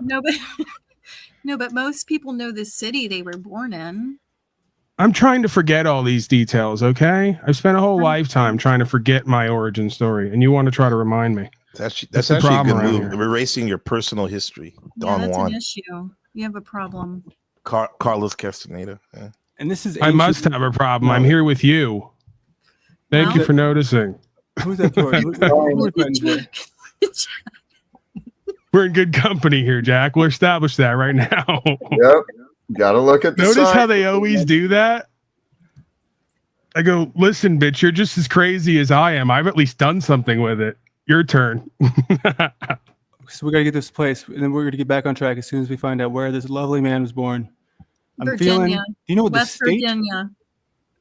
He said Queens, bro. He said Queens? Yeah, Queens, New York. Okay, sorry. There's so much else going on. I couldn't hear it. Queens, New York, right? He's from Linden. Oh, but this says Smithtown, New York, man. How do we even know this fucking paperwork is said Queens is legit? Oh, because my father was living in Queens at the time, but he must have. I forget the. The hospital could have been. You think I'd remember it? I've heard it so many times, like it was a horror story. All right, I do. They'd sit around the fire and tell tales of when it was born. Go ahead. This is all correct. We got May 3rd, 1989, 12:49, Smithtown, New York, United States. Correct. Yeah, that's what it says, or that's what it reads, so rather. We got his, social too. All right, we're good. We got to shut this down, and we got the vial of blood. Also, we need a vial of blood. Yeah. Mail it into. That's already been taken. So the prick of the heel, right, Jack? They pricked his heel when he was born. Real quick, I want to lay something out. So what I'm going to do is I'm going to be over here on the computer. Y'all talk amongst yourselves, do whatever you want. I'm going to come back and we're going to run this. And I might just want to do it like where it's just the two of us, so it can be honed in and focused. Okay. Y'all can still stay here, but it might just be best if it's like just so you know it's the seventh house. You know what I mean? It's the 1-to-1. It's hard for me to hear everything, so y'all just talk and I'll get this ready, and we're going to change his whole life. I'm Wait, but if you make this all about me indirectly, Jack's gonna get pissed. Can we do the whole thing as if Jack's my mother?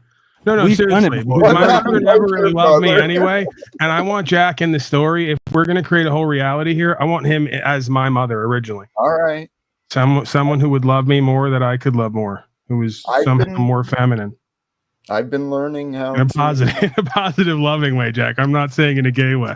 I know. You have that motherly sort of energy that just sort of that works on you over time, right? I've been working. I'm pretty sure. I think Jack's my real mom. It could be. You birthed me from your loins. I wouldn't put much past me anymore.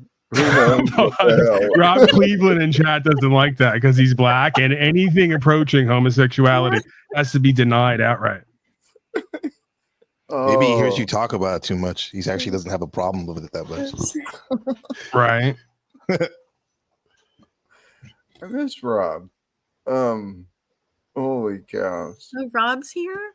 Where's Rob? And Brian O'Shea. Okay. Brian O'Shea. I haven't seen that guy forever either. I know. Hello. Let's be nice to each other. I love it. Okay, good. Modern Man, don't worry. We got this. Okay? We got it. NPC, what were you saying now? What's going on? Because I'm not showing up at your channel. Oh, no, I haven't seen you in a while. That's all. Oh, okay. You used to come a lot. And then when Tommy left, it seemed like you kind of never came back. Well, things went on. No hard feelings. No, I don't know. That's why I said, what's up? Yeah. Well, it's all good though. I know it's all good, but you said a word earlier which triggered me, and I was like, "What?" But I can't remember, so it's all good. That must have been not that serious then. No, nothing serious. No, I just enjoyed you coming over. You had some good comments and stuff, and good support. Yeah, but Jack, are you going to get in on any of this? Are you wondering how hard and how long and deep they can bullshit each other like this? Well, Does no, anyone else because ever wonder that when they hear these nice people talk? Paul, you don't know. Him and Tommy used to be cool. Right. Like, really cool. Tommy has that story with everyone. Have you not noticed? Jack was right that day where he was being honest. You're not a great judge of character. I didn't like him repeatedly calling me the N-word hard R. You know, well, I can understand that, right? That's part of broadcasting. That's the allure of broadcasting. No buts or what's about it. Back up. That's it. That's enough. That's enough. I'm sorry, Miss DJ, but really I didn't like him calling me the N-word every day. Is what happened. I totally understand.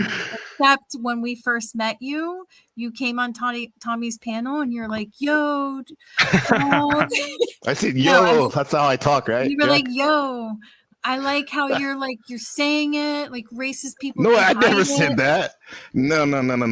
See, this is like a weird revisionist history. All right, I won't talk. I said this is what I said. I'm here so I can speak for myself. What I said was, and I'm not trying to be aggressive. I just want to get the story right real quick to save us some time. No, what I said was, you say it, and you have a reason for you to say it. I don't agree with it, but you're not saying it. You're not saying it to me. And so I'm cool. Yeah, but then when you told him plenty of times, that's not saying like no. I'm glad you say the N-word. I don't know where you got that. No, you said I respect. I heard you say the word. I respect that. No, I don't. I respect that you say it. Pull the records then. I don't know. You're the one making the claim. I don't have to pull call me the N-word regularly. Tommy lost that channel, but actually that was a great day. Jim, you might be what, Jack?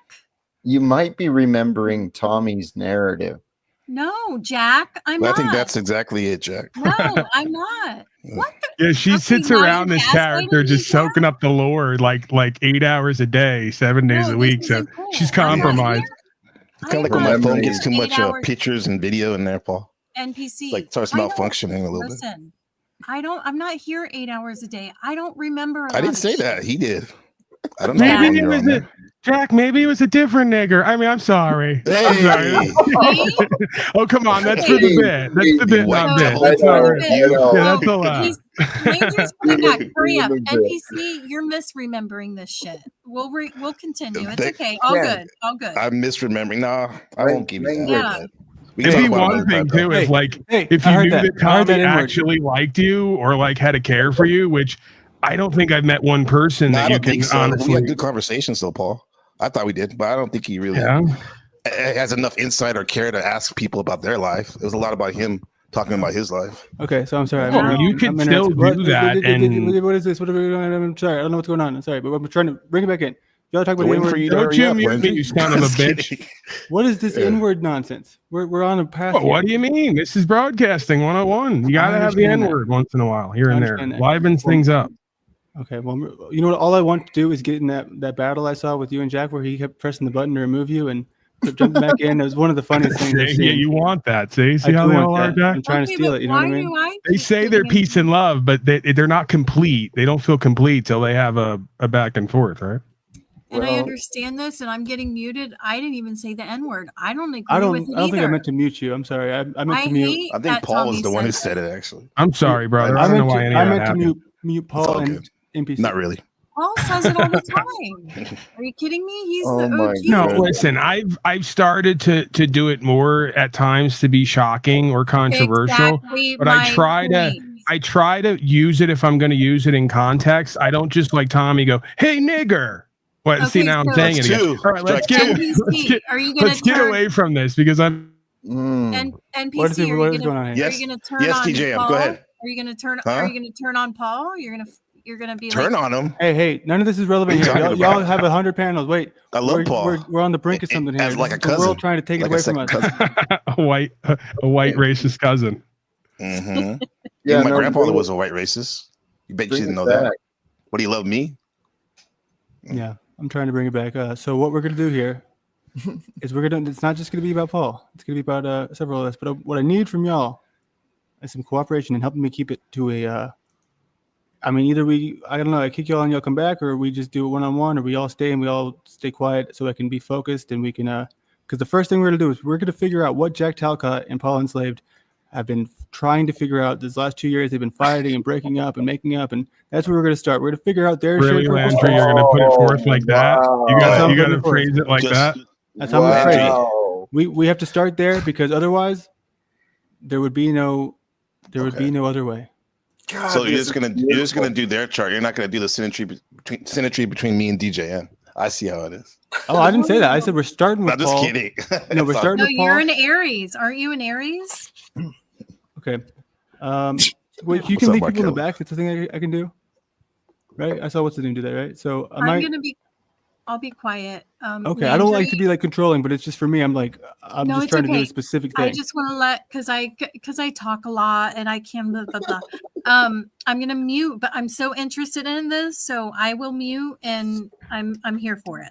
Okay, cool. Because if this goes well, this could be a great, thing to just do as a whole in the future. So this is cool. I've never seen anyone do this. Last time anything similar to this happened, it was a huge disaster because there's 3 dudes who were doing an experiment to see who would, if they could, because it was basically somebody trying to debunk me, but as a whole other story. So we're figuring out today what the shared, and I mean, what would you say are some things that you think might pop up if it does? Because you I can be think better totally not say honest I'm with gay. unaccurate. I know Gabriel keeps saying something about me, but I it better did not say nothing like that. It's It's 'cause your he's words. Gabriel.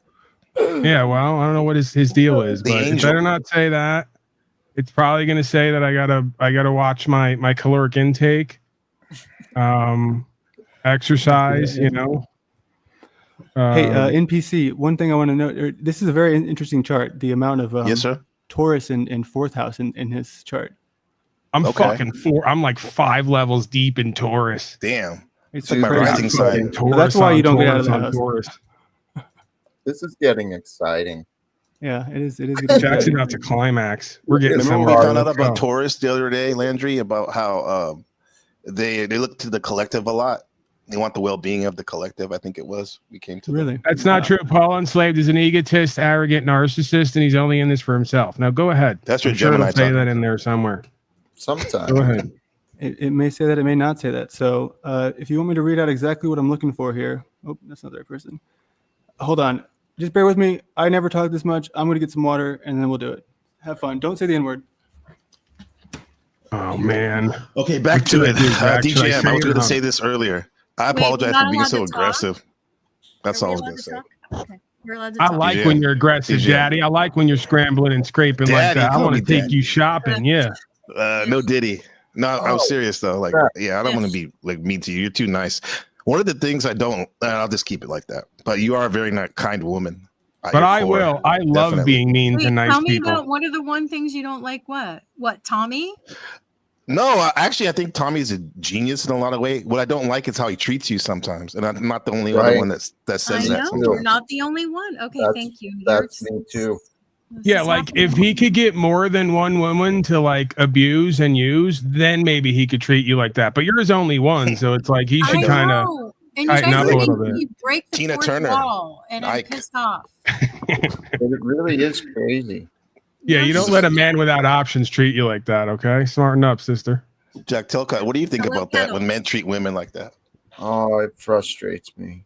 Yeah. It bothers me. And I Yeah, love that but, about you guys. I love it. you know, the thing is, though, is we have the opportunity for the youth to be taught, right? We can do better. Then- Youth? Are the youth Well- here? There's always someone younger than us, less mature or less developed. So you're like- saying me and Tommy on YouTube were affecting the youth? That's what I heard. I don't know. No, he's saying you are the affected youth. Yeah, you're the juveniles. Oh, are you? Oh, I'm Yeah. the juvenile. Okay. I love Yeah. Keep going. Right. that. Okay. Well, we are here to help each other learn and grow together. In Baltimore, the mayor here is doing some great things towards that, towards more activities aimed at the youth. And it looks like there's a lot of good results happening here. So Love it. our world is ready to change. Please remind me to when Landry returns. I need to tell him something about tomorrow. I forgot. You better tell He's me about back, tomorrow. Jack. Here's Oh. Landry. There he is. I am here. I forgot. Tomorrow's live stream. I'm scheduled to go to a ball game at that time. Okay. So What's his name, Jack? I may not be live streaming tomorrow. I may take the day off or else do something real early. I don't know. But I forgot. Can I co-host tomorrow on Jack Talcott channel, Live Without Fear style? Yes.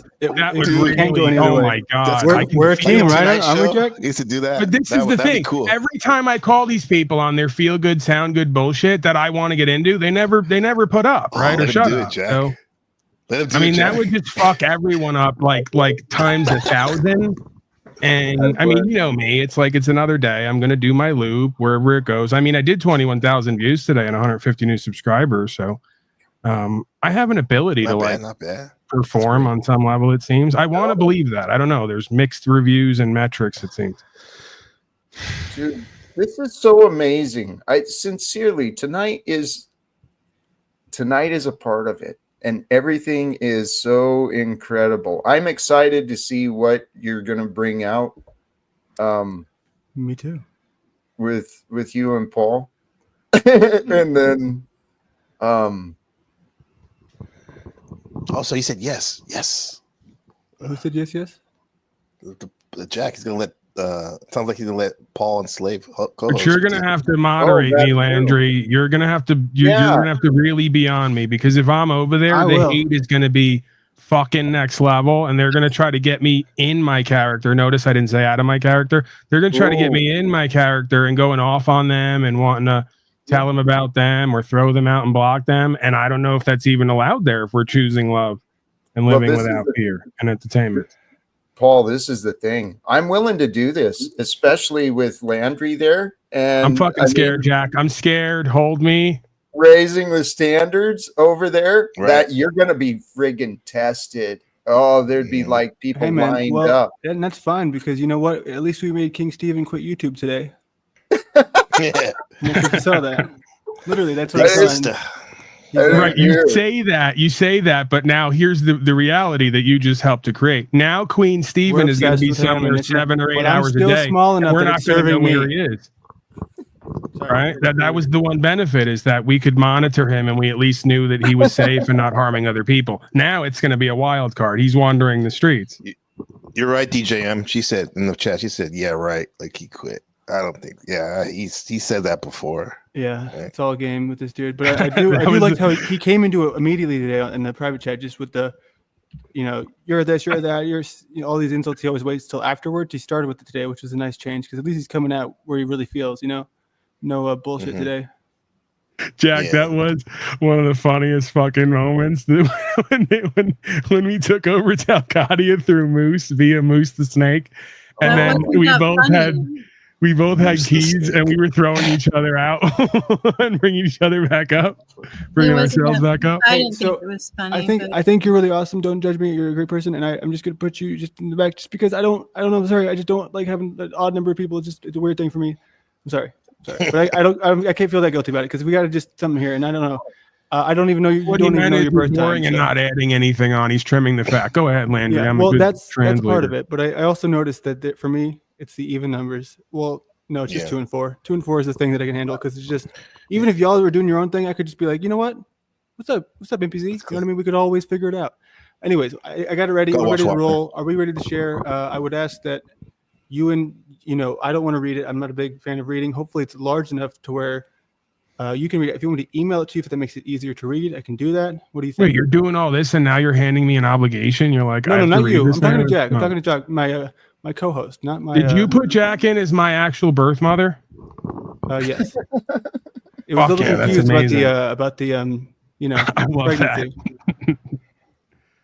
That's how you take a bit to the next level, folks. All right, pay attention here. You're gonna learn something. You do. You always push the boundary, and then you find another boundary to push. Soon I'll be in a padded room. He's a perpetual boundary pusher. It's true. It is, but it's good and bad. You know it. It's good and bad. All right, well, It's I'm just gonna hot go for and it. Here we go. cold. Here we are. Can you read it? Is it big enough? Oh yeah, beautiful. Pretty big. All right. Shout out to Claude, the best AI for doing this. And what I recommend doing, if you want to do this, is just go to Astromatrix, free app, get your thing, and then upload it. Because if you try to tell it your planets or whatever, it's going to get it wrong every time. And it's not even going to get it wrong. It's going to tell you that it knows it's right because for some reason, there's just these nuances to this stuff. So let's go ahead and if you want to read for me, anyone but me. All right. Jack Talcott's profile, core identity and leadership style. Jack, a Leo sun in the 9th house, a natural teacher, philosopher, and visionary with an expansive worldview. This placement suggests someone meant to inspire others toward higher understanding and global perspectives.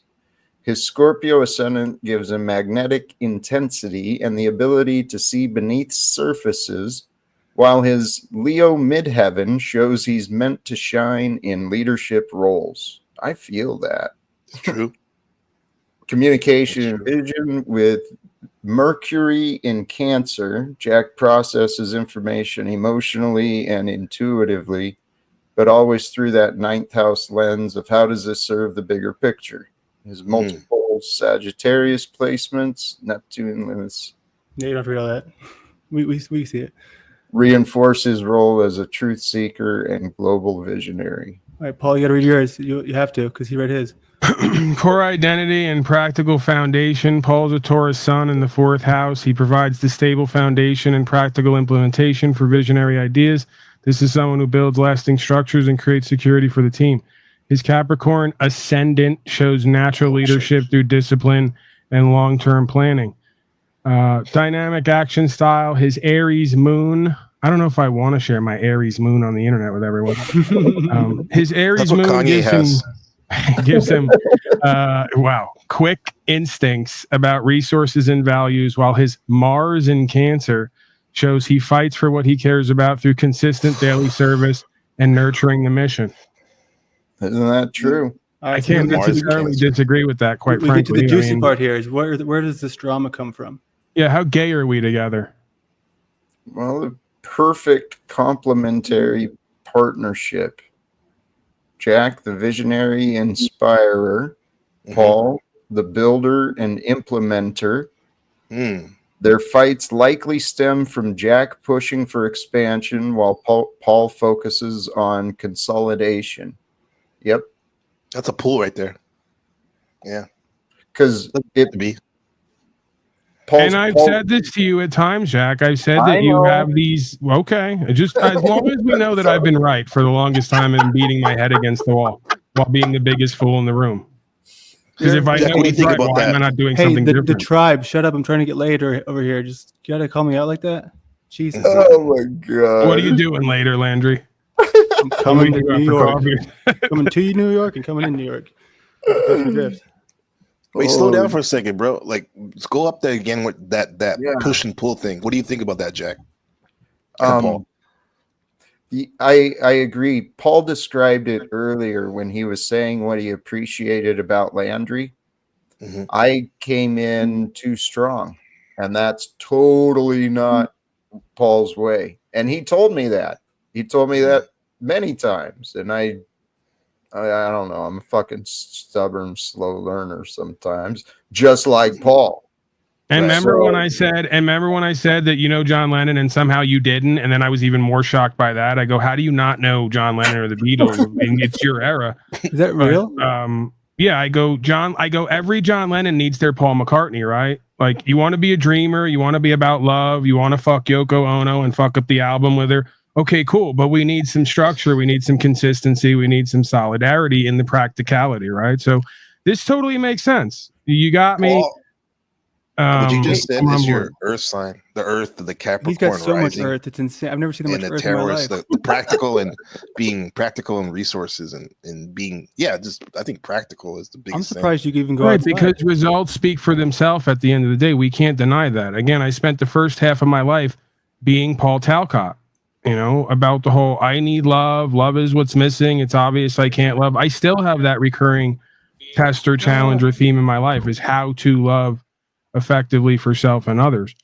But then the second half of my life so far has been about implementing solutions and then learning on the fly, because if you never start or continue, you never really get what you need as far as what to do better, be better, have better. So yes, practicality had to be something that I made a focal point, because it was what I was lacking for so long, right? And part of that was my father playing that adversarial role in my life, and saying, Paul, who's going to listen to you? You don't have anything on the ground. You don't have any results. You don't have any money.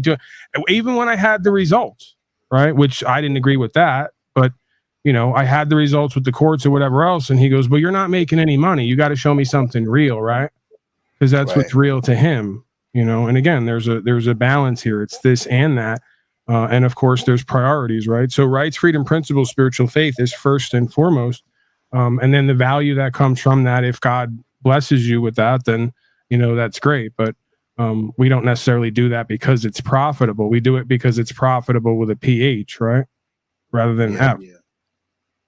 Yeah. But when you and Jack collab, I can already see Jack's visions, it's big vision Sagittarius. Oh yeah, we always see the bigger picture, combining with you guys with your practicality. That's really something that can get a really strong movement into results, and hopefully making the world better. All right. So we're gonna go jump back into this. Somebody's got to get naked because I see those numbers dropping. Let's go see Paul. Let's do this. What do we got? What do we got here? We got this. Do we see this already? The stable foundation builder. We already talked about that. Yeah. Paul's true purpose in this online space. Stable foundation builder. His Taurus sun in the 4th house makes him the one who creates lasting secure platforms for the team's vision, resource management, and strategist. His Aries moon 2nd house gives him instinctive understanding of what mission needs materially. The practical translator. He takes Jack's expansive visions and creates step-by-step implementation plans. Is that true? I don't think that's true. I've attempted to in the past, and again, I don't want to dig up too much of the past because it's going to seem like I'm not appreciative in the present necessarily, is what I've experienced with Jack, and correct me if I'm wrong. But yeah, there's been some of that. And again, we're here now. So I don't want to dwell on the past, but we've had, and again, this is the same thing that me and Z and many others on here go through is they're airy-fairy. They're off in the clouds. They got rose-colored glasses. I like it because we need dreamers here. But then I always want to go to what's the on-the-ground practical component? What's the cause and effect, and where's the results? And I get shit for that. All right. Well, this is a big moment here where we can see, obviously the mission will endure and grow systematically. That's great news. But what do you need to do differently, Paul? Embrace his unique value. Paul may have been trying to match Jack's visionary fire, but his power lies in being the steady earth that allows Jack's fire to burn sustainably. He needs to own his role as foundation, stop apologizing for being practical. The mission needs his grounding. This thing is totally off. It doesn't know me. I never apologize. Right. But I'll take that into consideration. Right. Thank you, Landry. I'll stop immediately. No, honestly, though, not honestly, but could you be considering there's different forms of apology, maybe? True. What you just did was an apology. You said maybe I do this too much, or maybe I do it this way. These folks have now retrained me to be more quote unquote humble with humility, aka second guess or doubt myself, or use humor as a coping mechanism. Because when I do what I do and just talk from that space, they say I'm arrogant and egotistical and narcissistic. Mm-hmm. So, that to me is my version of just being grounded in the world, whether we're of it or not, and then working with the truth and serving that. So yeah, again, that's one of the not going to victimize, but that's one of the things I've been pushing back on for the longest time is that, obviously I'm far from perfect and I have things to work on, but where I have my strength, I don't think people should try to change that. If anything, try to use that, if possible.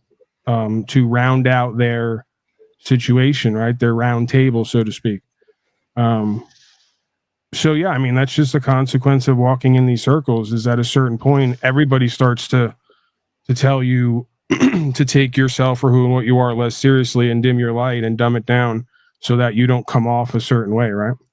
Mm-hmm. Trust his instincts about resources. His Aries moon knows what the project needs materially. Use his Capricorn leadership style, lead through structure and achievement, not charisma.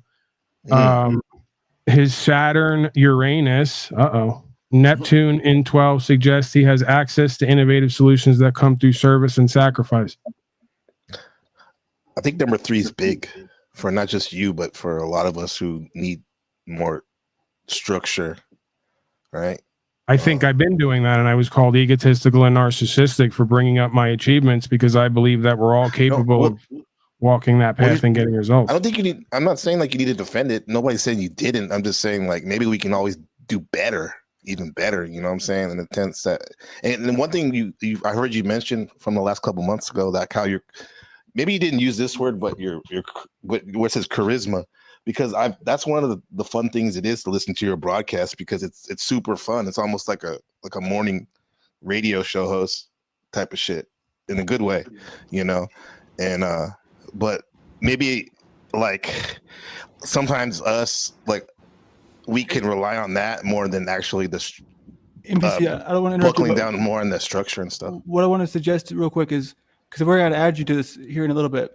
But obviously, I'm not saying much about it because I'm kind of wanting them to just, even if they're wrong, but after we go, because it's going to go them to you, bad. To me. No, it's not like I said anything, but I'm just thinking that for me, it's like that 7th house where I'm like, I want to hear them bounce off each other. You know what I mean? Okay, and then we'll reflect. I mean, there's still, obviously, this is a learning curve, but yeah, just for the next, there's not that much left, I don't think, but let me just say this, though, and I'll be quiet. The only reason I say that, I'm not trying to attack him or anything like that. I'm trying to help because I'm talking to myself too. Maybe that's selfish because every time I read a chart or hear somebody else, I'm trying to relate it to myself too, but I'll be quiet. You know, that makes sense. I think we all do that. And I think as we should, it reveals the one self aspect, the one truth, the one life, one way aspect of creation. So, you know, if you can take a good idea and it can fit everywhere, then it's probably a good idea, right? Correct. What Paul has brought so far, Paul has likely been the stabilizing force during Jack's more extreme visionary phases. Not so much from his perspective is what I gather. I'll use his favorite terminology, an agent of chaos. The one ensuring practical details don't get overlooked. Absolutely. And it's not as appreciated as I would like it to be. That's okay. We're all learning here. The financial resource conscience of the operation, absolutely. Which I'll quote Jack. Paul is money hungry and only worried about resources. The systemic implementation of their shared vision, not so much. Not so much. Jack's probably taken a lead on that way more than I have. It's for better or for worse. Go ahead. Yeah, it's not completely accurate yet, but there's a lot of wisdom in there as far as the power, and that did actually help point out some things about you that I hadn't really considered it from, regarding the foundation and the material focus being the resource consciousness. Just a different perspective. I'm learning how to understand people differently too. That's beautiful. Yeah, there's a lot of complementary expressions that when we separate from our perspective, we can see that something is potentially being brought forth that can round out the experience, it would seem. So real quick, Gabriel, when did you get involved in this space? Can you give me a little bit? I know you've told me a little bit, but what's your history? I know you got some fights and some this, and you came on Jack's show, and it's a big blowout and all that. But how long you been here in the Panelverse? 13 months this month. Okay. Keeping track of it like how did I get here? Child. No, I said when did you get here, not how. Okay. Or I guess how too. That just while you're here, you can let me know how. I mean, I think Machine Lies. That was my first collab partner, streaming partner. Go on his show, and then I was always coming from a place, so I'm always trying to get better and whatnot. So I'm trying to find content that like stimulates my my self-development, but also want to laugh and have fun though. And so that's where I'm coming from, and challenge myself by streaming on my own channel. And then in the process, I found these guys. Okay, I see. So you were kind of doing it with somebody else who was like a creator who was a part of it, and then small time, but they were also doing it, and then you didn't really come here through them, is what you're saying? Yeah, this ended up here because I was already doing my own thing, Okay. podcasts and stuff, and making videos and stuff. Okay, cool. But yeah. All right. Well, we're gonna see what your, and I would guess it's something to do with the fact that you do keep everyone in mind in a way that I respect. I mean, Jack does the same too. I mean, I guess y'all all do because y'all don't kick people. I would kick in a heartbeat. But Right. with you, I noticed that you go on you have a very specific way of like, all right, this person, you get question goes to you. All right, we're done. Question goes to you. You know what I mean? It's almost like a I know. like a dance the way that you do it, which I appreciate. Thanks. I know how it feels to be left out, so I'm trying to tap in with people so we can all get something out of it. You know. Yeah, You're doing a great job, man, my friend. You were here last night, and it was a much different situation. I was basically falling asleep, so appreciate it. Sorry, I'm trying to find you. That was the co-host like yesterday. These falls. No, you mean after I left? Okay. No, the whole time, dude, because I was just like, oh shit.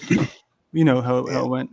Sorry, Yeah, I lost your thing. Just keep talking. I got to figure this out. What I like about these kind of expressions of the micro reflection is, or the macro reflection is the micro reflection, right? How all things are relative in the sense of in each one of us, there's an aspect of Jack Talcott. There's an aspect of Paul Enslaved, right? There's these different aspects, you know, the pure eternus, the old man, right? The wise old man, the, you know, so yeah, I mean, it's just interesting to see these reflections show up outside of ourselves and then trace them back inwardly and understand that we have an indwelling process of reconciliation as well, where we hone those other aspects of us that are lesser prominent, right? So if depending on who you are and what your expression is, your work is different.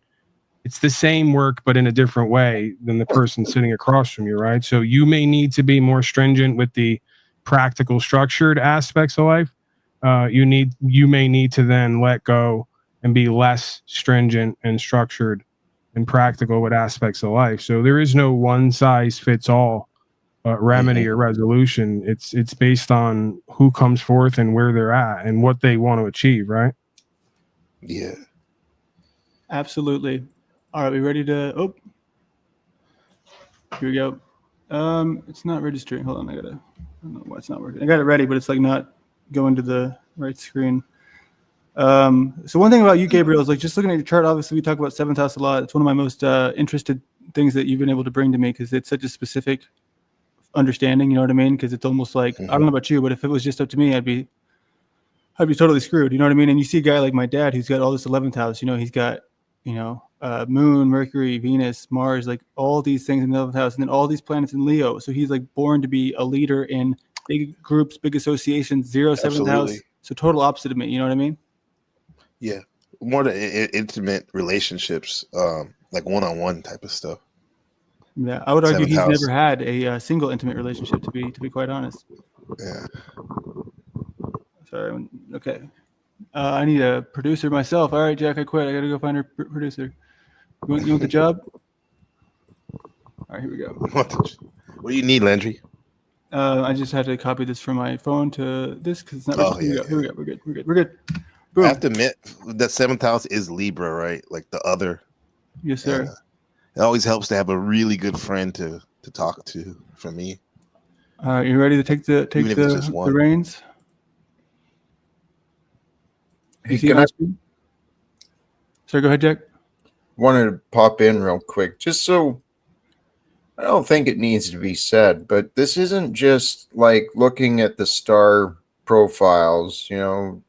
This, in my mind, we're feeling this out. I'm dead serious about finding people who can work with me, and you guys are amazing talents in my mind.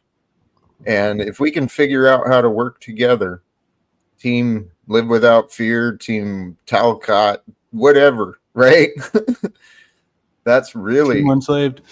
Team, yeah, whatever. Team so lost that I physically lost the man. NPC.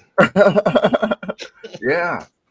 No, I don't care about the names, but here, please go ahead, NPC, please. No, I'm sorry. I didn't mean it like that. No, I mean no, for sure though. Like we all have our communities and brand. However, I'm okay with collabing and working beyond this like meta team, Jack Talcott team of Live Without Fear. I'm down, brother. Beautiful. Let's go. Yes. Can you read Where that is it? NPC, or are you looking at the screen? Oh yeah, it says. You want me to read it? Yeah, I'm sorry. I have to because they It did it said- for theirs, so you got to do it for yours. It says the transformational depth worker. Gabriel has a Scorpio, stellium, Sun, Moon, Venus, Uranus, Ceres, Pallas, and all in Scorpio. This is someone who operates in the realm of profound transformation, hidden truths, and regenerative powers. His Taurus ascendant gives him a grounded, practical exterior, but underneath runs an incredibly deep Scorpio intensity. Oh yeah, those undercurrents. The international bridge builder with his Capricorn midheaven, and then the midheaven is like where your theme of your life, this guy incarnation.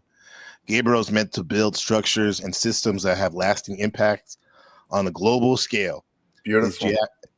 His geographic separation isn't a limitation, which I thought it was at first. It's part of his purpose as the international connector.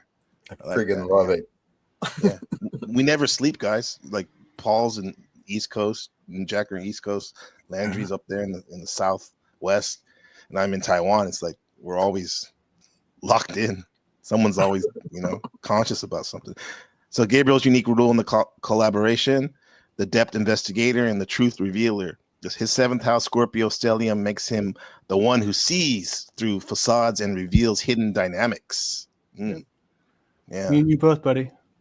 Yes, sir. 7th house masters right here. He naturally understands power structures, transformational processes, and what needs to die. Yeah. Yes. This is what we're trying to clean up house, right? He naturally understands power. Okay, now his Mercury in Sagittarius 7th house gives him the ability to communicate those deep truths in an inspirational way. The international strategic mind, Mars in Leo, the 4th house, Saturn in Leo, the 5th house. He builds creative, heart-centered foundations from his home base. Absolutely. That's why my son is such a big part of this shit. Jupiter in Cancer, 3rd house, natural ability to nurture ideas and communicate with emotional intelligence across cultures. That's how you grow. Jupiter is the planet of expansion, and whatever sign your Jupiter is, if you do those things, you'll be rewarded in life. How Gabriel compliments Jack and Paul, the perfect third pillar, the third wheel, I'll call it. Jack fire, vision, Leo, Sagittarius energy, the inspirer. Paul, Earth, Foundation, Taurus, Capricorn energy, the builder. Gabriel, water, Scorpio, transformation, the truth revealer and regenerator. This is high power. Beautiful. Yeah. Gabriel's specific contributions. Number 1, see what other misses. That's why I was trying to slow it down. The Scorpio energy penetrates to hidden motivations and systematic issues. 2, international perspective brings global awareness that Jack's 9th house, right? Visions neat. 9th house, the philosophical, big picture stuff. Transformational strategy, knows how to dismantle what's not working and rebuild stronger. 4th, emotional intelligence. His Cancer Jupiter balances Jack's fire and Paul's Earth with deep emotional wisdom. Okay. Gabriel's role from international distance. Sorry, I'm just seeing how long. It's crazy how long this one is. Wow. Right. We're all important, but this is International distance. Well, while the geographic separation works, his Taurus rising needs structure, home base to operate from. His 7th house focus means he excels at partnerships and alliances, right? Perfect for international collaboration. He can see the American situation with objectivity while maintaining emotional investment. Cancer, Jupiter. Yeah. Strategy, advantage, provides outside perspective on the American culture's blind spots for sure. People forget about that.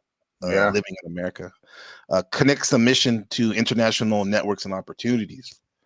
Absolutely. Thank you for this, Landry. So I don't know if you see what I have here, but we're going to swing back to Jack. That's enough. That's enough. Okay, cool. No, I don't mean that. I mean, I don't want to take up all the fucking shit. Yeah, it is a lot more than the rest, but this will always be. And I'll send this to all of you, so y'all can review it at any point that you want. Thank you. And it's also something that we can always build off of. Because so the way that I'm framing this, because I'll be totally fair, and I didn't really know that Paul was going to be a role as big. Maybe he's not. Who knows? But I hadn't thought about it in a way that I'd been certain of with Jack and NPC. Just as far as everyone else I've met here, I've had some really nice conversations like with people like offline, but as far as people who I'm like, I want to work with and I want to find a big, giant purpose with, it's been to you. And I guess now we can say, Paul, I'm not sure he's a big wig. We'll see how it goes. But so how do I, in y'all's mind, insert myself into this conversation? Because I mean, I'm not with y'all, I can kind of see, but with me, I am me. So I need some assistance. How can we what is the explanation for why I'm here? What would you describe it as? In simple terms, like what am I doing right now that like would mean something to give this some guidance? Because we need to guide it. We can't just say, and then there's me. You know what I mean? Like I said with him, he's in a different country. With Jack, he's, we're all here because of Jack. Well, from my perspective, there's different people could play different roles at different times, but I saw you kind of doing what you're doing as a producer. Now, at some point, I'd like someone actually to step in as a manager, right? Managing my time and energy, the directions a little bit more. So it's not just me, right? This is the thing. People realize it. Jack's a fucking mess, man. Excuse my language, but I require a team. And as soon as I find this team, and it's here, it's happening. I see you as leading the media and the media. Maybe bringing like a creative spark, something like that. You're a creative director, man. There you go. Among other things. All right, and Jack, you don't have to read all this, but this we're swinging back to you because you got kind of snipped. I feel like it had like 1 or 2 paragraphs for you, so you can read as much of this as you want or not. We can skip past it. It's up to you. We kind of read this already. The Global Teacher. If you want me to read it, I could do that. It's up to you. I don't care, man. That's a strong placement, Leo 9th house right there. Yeah, it is a strong placement, and just and what's cool is once you kind of get into this stuff and you catch yourself like remembering stuff, that's how you learn. You know what I mean? Obviously, this is what I was talking about when I brought up love on the taco party. I was like, there's things like love, like astrology, where nobody can sit here and scientifically prove this. No matter how real it might feel or how much it might help us or guide us, it's not scientifically provable. But how many other things are like that in this world, right? A ton. You know what I mean? Science doesn't make everything make sense. So this is the stuff where the people who are operating in the shadows, these secret societies, these people who we always talk about that rule the world, they're using this stuff. They're using astrology. They're using magic. They're taking part of it. So it's important for us to take our power back. Right. It really is. This is actually pretty interesting. It's great for your son too. If you wanted to find his stuff out, I made my mom cry with this kind of stuff just because it's just sometimes we just really need to hear these things. You know what I mean? Because we can feel them, but to see it written, it's different. Yes. Yeah. Even for my son personally, because Jack has the rising sign, Scorpio, like my son, and it plays out the chart. Go ahead, Jack. Yeah. You can. I'm reading these and they seem pretty spot on, man. I'm a philosopher and I have a global vision, and that's what we're looking at. Global concepts. Interesting. Yes. Yeah. Complex philosophical or spiritual concepts and make them feel personally relevant to people. Yes. Look at the stellium, man. He's the truth crusader, definitely. This is massive. Right DC right there. Well, I am an advocate for truth. That's why I exist. I like this, to dissolve illusions about truth and spirituality. It's a good thing. Guys, we are this path. We're all doing these things in different ways. I know we are, because we're what nature has brought forth. Yeah, just put Jack in situations, let him try to charm his way out. That's what my guardian angels have been doing. They're like, yeah, just let this fucker go. Let him see how far, excuse my language again. Let's see how far this guy will take himself. No, that's the Mars and Aries, what you just did this morning. It's fine. That's a fiery nature, bro. You're a part of you is a warrior too.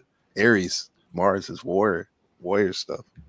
So one other thing is that So higher mission, a lot of stuff that we're already feeling. You know what I mean? Yes. And all I said from when I put in the first initial prompt was just that we're all trying to work together for something, meaningful. We're all in different places trying to collaborate. So this is beautiful. This is great stuff. Pioneering action through his daily work, his daily show. That's important, bro. Mm-hmm. Because like he's so consistent with that. So is Paul too. Yes. They're definitely very consistent with that. Their broadcast. Paul's a mirror of me in many ways. I don't know. I didn't really see it in this reflection in the reading, but I've seen Paul as like a total reflection of me. Yeah. Do you think now you're getting a chance to know each other now because there's not as many distractions, so you guys can really build together? Yeah. That's what I'm hoping, right? Things happened the way they did, but I'm excited for what is still about to happen. Mm-hmm. Amen, brother. Amen. So, I mean, this is a bit more, so we don't have to go through all of it, but like I said, I'll send this all to you. This is great. Anything else you want to touch on here? Anything that stands out to you before I move to the next step? No, I was curious on Paul's thoughts on these. Yeah, maybe he might be. If anything has stood out or anything meant anything. Well, much as I am a reflection of you, I was interested to get back to me, brothers and sisters. I can understand that. Getting more detail, just out of curiosity. I mean, again, we don't have to do it here. I'll just play with it offline. But I'm curious what its projection is. I would love to expand further on this because Seventh House, man, one-on-one, I'd love to help you get there because there's a bunch of different. So even with your dad, like you said, y'all have had some issues. That's an extremely powerful opportunity for it because there's no one more, I'm sure, than your family because you've been there their whole life. So all these deeply personal wounds and stuff, it has a knack of really being able to lay those out on the line and just really the raw truth of what we're all doing here. And a lot of the time it's something that's almost so personal you wouldn't want to share it with that person because it means too much. It's almost too much to handle, but it is powerful to know. What do you think it means though when you never really spent time with that person in your family? Like I never even met my father before. Ever in your life? Huh? Ever in your life? Never? Never. I don't even know what that's why you're so emotional. Literally it says unknown on my birth certificate. But you said I'm emotional? That's why you gotta let Scorpio, you know what I mean? Okay. Yeah, I mean, I have sort of this belief or this experience that most people have never met themselves truly yet. So how could you ever really know them if they don't really know themselves truly because they've never really lived fully? And again, as cliche as that sounds, I can take my honest firsthand experience and overlay that on most folks' experience, and it becomes pretty clear they've never actually lived. They've never gone with their instincts or intuition, presuming that's even switched on anymore and not completely numbed out of them. And the last 5 years proves it, right? So who exactly or what exactly am I getting to know if not the deceiver, right? I've learned that creature very well, whatever that is, because it seems very active in all of our lives on some level. That's why I did the broadcast the other day. You're surrounded by liars pretending to be good. It's the world we've grown accustomed to, unfortunately. Hey, it's been a moment since we talked about me, Paul, so I got to bring it back to me. I don't blame you. Let's do it. Let's get back to Jack. The king. No, I was reading some of this on the screen, man. Jack's evolution in this collaboration. His true power lies in being the conscious catalyst, the one who can see what everyone is capable of becoming and loves them enough to challenge them to get there. That's me, by the way.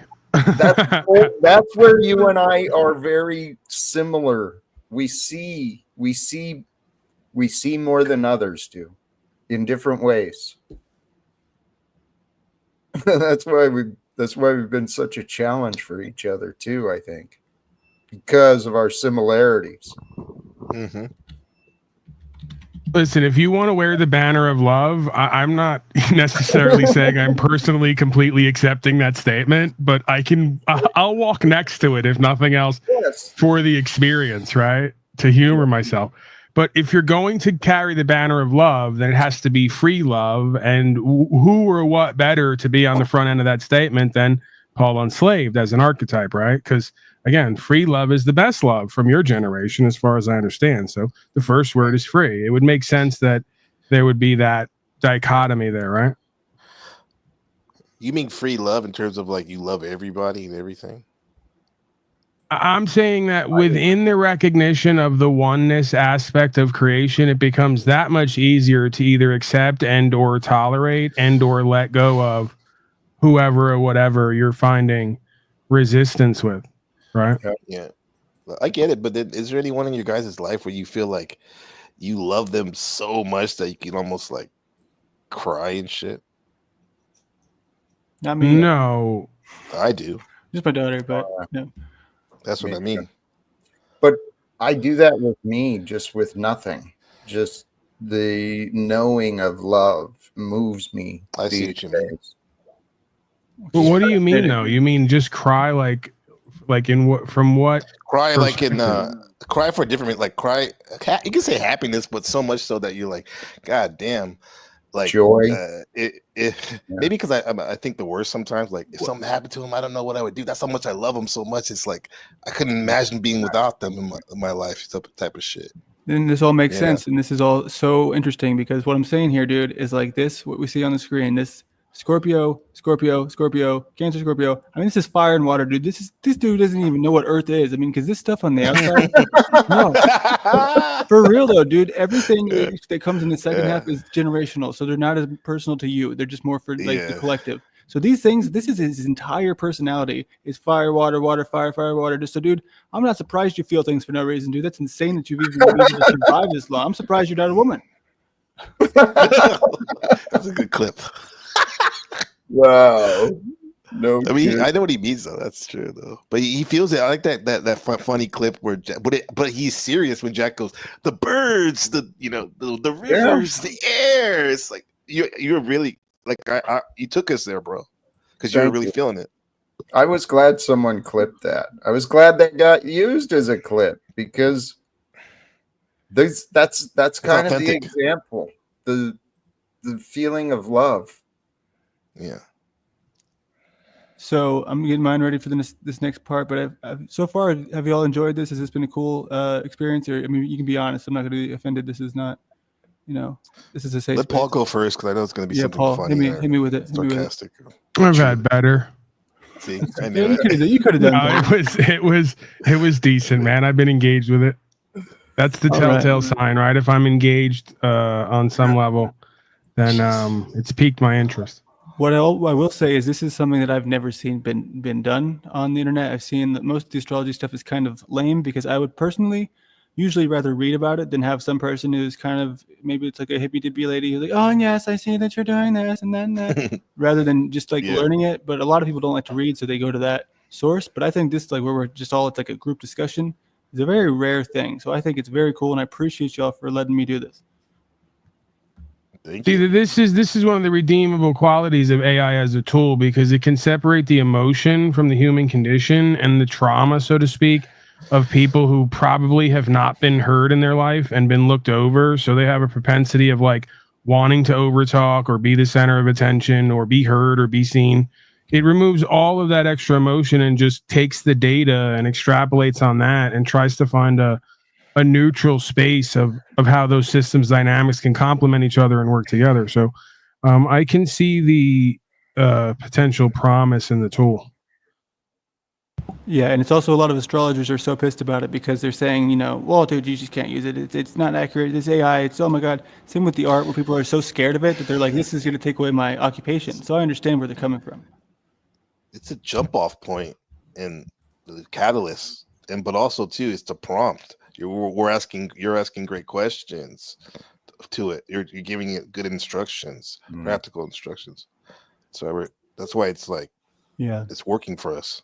Yeah, I see both sides. I really do. I see the fear of it, but the main thing that it has to mess with us about is this privacy thing. Now it knows our astrology, so now it's gonna use that against us. Or that would be what someone might say. But I get it. I get that privacy is a big part of it, but a lot of people don't care about that anyway. So I mean, I'm not sure what people if they think it's going to destroy their lives or destroy everything. I don't think that would happen. I might have when it first came out, but now I'm kind of getting to the point where everything's going to change, and I can tell you that for sure. It's going to change soon, but we just don't know what that's going to look like yet. Yeah. Hey, JSauce is asking from the chat about human design. Are you guys familiar with that concept of human design? JSauce is here. That's crazy, dude. I never thought I'd see JSauce in this realm. That's one of Jaren's people. Oh, wonderful. I accused them of cheating in the live trivia game because they were answering last every single guess, and they got every guess right until I accused them of cheating, and from that point, they got every guess wrong. So that is how I know JSauce. That sounds like somebody using ChatGPT or Google or something. But hey, in this case, if you got to compete and you got to cheat, I mean, the door was open to cheat, so you did what you got to do. It's savage, but you did it, or maybe you didn't. But we'll see. That's funny. But Jack, you said intelligent design, or it's called human design. That's not the first time I've heard about it. That's why I was curious if others had known. Someone else, Google now.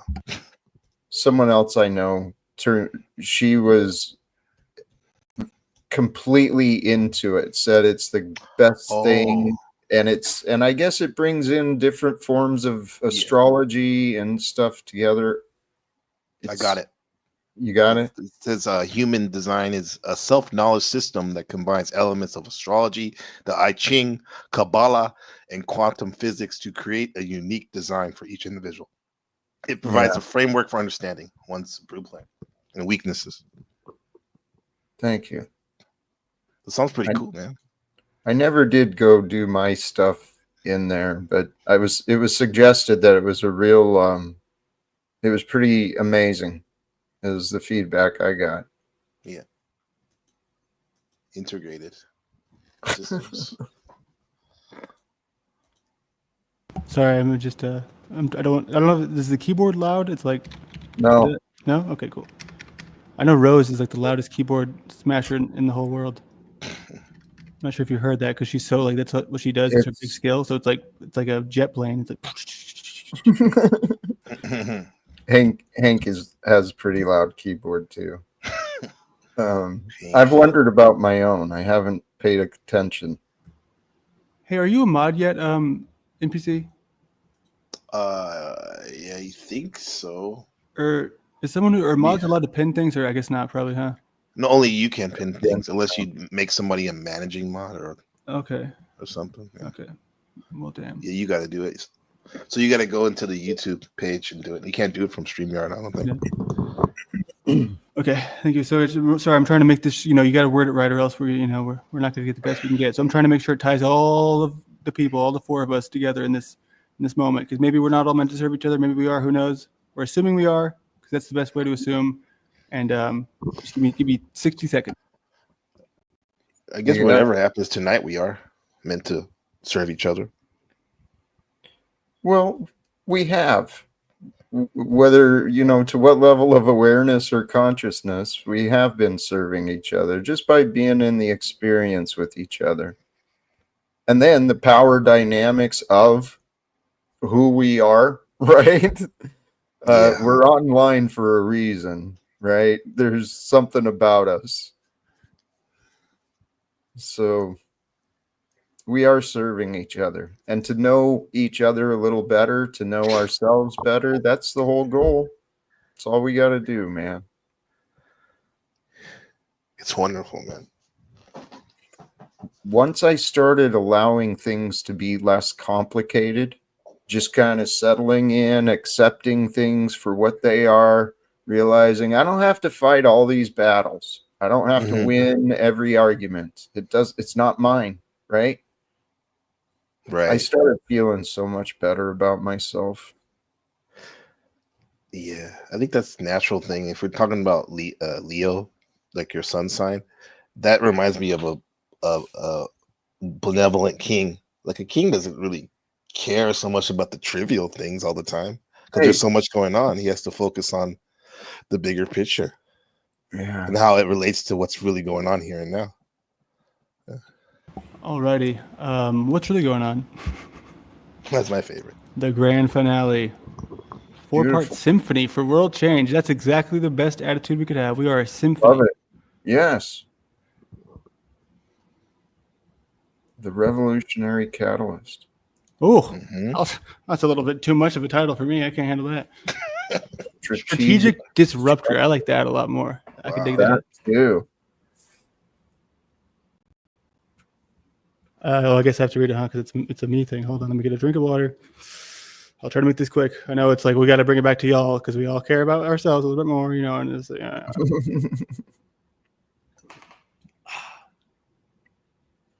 Beautiful. Hey guys, I've been away for a while, but when we get back to me, just holler out, okay? I'll come over. You know, that's such a funny part about human beings that we always just. Nobody's even subtle about it. They'll ask you your favorite movie and they'll stare at you in the face until you stop moving your mouth and they'll say, okay, well, here's mine and we're going to talk about mine, but at least we're honest here. All right. So, by the way, for JSauce, yes, I know that you're a girl. I know that, 90% of the Jaren fans are all ladies, myself included. So, I also know because he told me you were. I did think you were a guy because JSauce is like that's a real cool name. Yeah, trivia battle. Sorry, I'm trying to read these. I know it's important. I'm really bad at that. Bullshit Jack. Yep, I'm sure that's true. Whatever you said is bullshit Jack. Don't you know? Sure. Don't you know it's all bullshit? Yep. Fire Drake, Will, Elon, and the D-Wave guy warned us. What are these people talking about, dude? Do you think they actually have anything going on? I know. Highlight Tribe's comment. Give Jack a little taste of the old days. You see the Tribe's comment there? I don't remember what he said. I did see it, but nothing fuels their evil plan like Jack's style of compliance and inaction. That's not peace and love, man. He is such a fan of mine, and I'm such a fan of his. The Aries ascendant. The fearless pioneer. Yeah. Yeah, so Landry does not just think about change, he acts on it immediately. His Aries rising means he's willing to be the first one through the door, taking risks others won't take. This is the ambitious new ideas energy. He sees, yep, exactly. I didn't even say anything about new ideas. I just said that I'm just the newest part of it, the newest puzzle piece. But yeah, that's the thing. I'm telling you people, I start these things. I have 10 things going on at once. If I'm not reeled in, I'm never going to finish it. I even had somebody tell me, they told my wife, I used to be her boss. I was a manager at this place that we worked at in Colorado, this summer camp. And so we worked in the dining room. And so I was her boss and she told me, she's like, yo, you know what so-and-so said about you? I was like, what? She's like, well, you always start doing things and then you don't finish it and you just expect someone to finish it for you. And then I could do it because I'm in charge. You know what I mean? I'm the manager. So I used to be like, you know what? I don't finish it. Someone else will. But in this case, it's good to know that because, I'm letting y'all all know. I can get y'all started. I can get us going. And I'm going to see things through the end. But if it's not up to both of us or everyone involved, if I'm left to my own devices, like last night, dude, that if this wouldn't have happened, I would have never streamed again because I felt so like, what am I doing here? I don't know what I'm doing anymore. I've lost the plot. So it's good to know. Yeah. Well, some of us are here to tie loose ends, so it's going to be a good team. It's a good team. Yeah. And me and you, Jack, we share this together. We share the Virgo moon. I don't think you have the 6th house. I think yours is 9th, if I remember correctly. I could be wrong. But yeah, this is one of those things where it's why people hate me. A lot of the times it's because I'm too bitchy. You know what I mean? Like even whenever this conversation, we started dropping N-words. What was I doing? I was bitching about it. I was just like, oh, what are we doing here, guys? Can we clean up your act? It's the Karen in me is what that is. Yep. Virgo, yeah. I'm like that. Yeah, well, we both share that Virgo moon. You know what I mean? Which is what connects us. And I don't know how much I share with Paul. I think it's just the insane amount of Taurus and 4th house is just like basically. I'm surprised you're not fatter, to be honest, Paul. Well, thank you for that compliment. Genuinely, yes. Good job, Paul. It's a sign of your self-discipline. Now you went on a crazy fast this year, though. Shout out to Paul. No, the thing is I would be eating more. I just can't get out of the chair to get to the food. Oh my god. What does that say? So this is you, Jack. Yeah. vision holder and conscious disruptor, makes impossible dreams feel personally meaningful. I can do that. Yes. What's that part there at the bottom there? He's also on the Epstein list. Can we zoom in on that? Oh, That's why he wants to talk to Trump. So he can Under do Paul. that. Taken care of. He wants to get his name erased from the list that doesn't exist. can push too hard. I do come across far too much. Yes. And evolution, learning to trust the building process for sure. I've been working on that too. Yeah, one thing I see about this, what I've noticed, the way that I perceive you, is that when I hear some of these things about, and I think a lot of other people might feel the same when we hear the name Trump, we're just kind of like, okay. Because I think it's not that it's not achievable, but I think that what we're going to do first, well, there's no way that's going to be the first step. You know what I mean? So that's going to be like at least the 10th step. You know what I mean? Unless we do something really crazy that involves us all being like, I don't know, just thrown out of a skyscraper, but somebody catches us like a fake superhero. I don't know, something super wild. But I'm just saying Trump it's achievable. I will not deny that, but I don't know if it's the first thing to for our bucket list. Less than 6 degrees of separation. Sincerely, it's close. Amen. Paul. The grounding foundation, man. I'm gonna do it as Talcott just to kind of kick things out a little bit because he's my favorite character to imagine that I am. I know. Don't do whatever that is, or do whatever you just did before because I can't see that. It's grayed Hard out. to see, Landry. Oh, sorry. I was trying to make it better. On my screen, it's blue. It's so hard to find a good producer these days. I know. The grounding foundation, practical builder, resource guardian, creates lasting, secure platforms for wild visions, can resist change that feels unsafe, owning his power as the essential stabilizer. That's good. When I see Paul, I think of that character in Goodfellas, Paulie, where he just made a look and everyone shut the fuck up and we're like, stop being beta male or behavior. I think this is kind of on site. Can you go back up? Yes, sir. Of course. Landry, please. Because the role, not so much from my perspective. I don't know, but the gift, you have been creating lasting, secure platform. I mean, how lasting, how secure? You've certainly been consistent, right? For wild visions.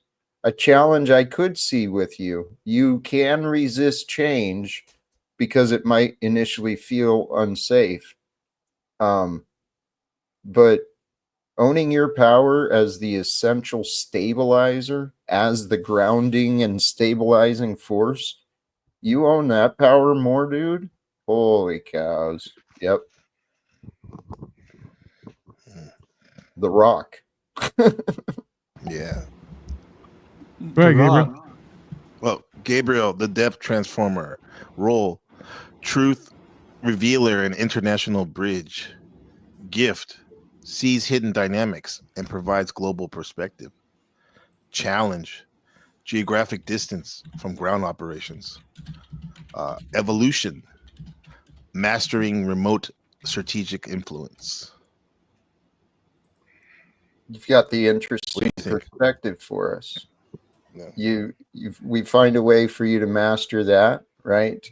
To capitalize on the different perspective and see what that brings the most. That's a huge asset. Mm-hmm. So I would love to type this question just as a joke. What if I did that? It would just venture off into political correctness. So I wouldn't do it, but I thought it was a funny thought. But that's one way to get your AI never to do anything for you again, is to even go down that road of just saying anything, because it's just going to shut down. And yeah, exactly. It'll report you. It'll forward this to the government. Well, then maybe it'll forward it to Donald Trump. So that's good.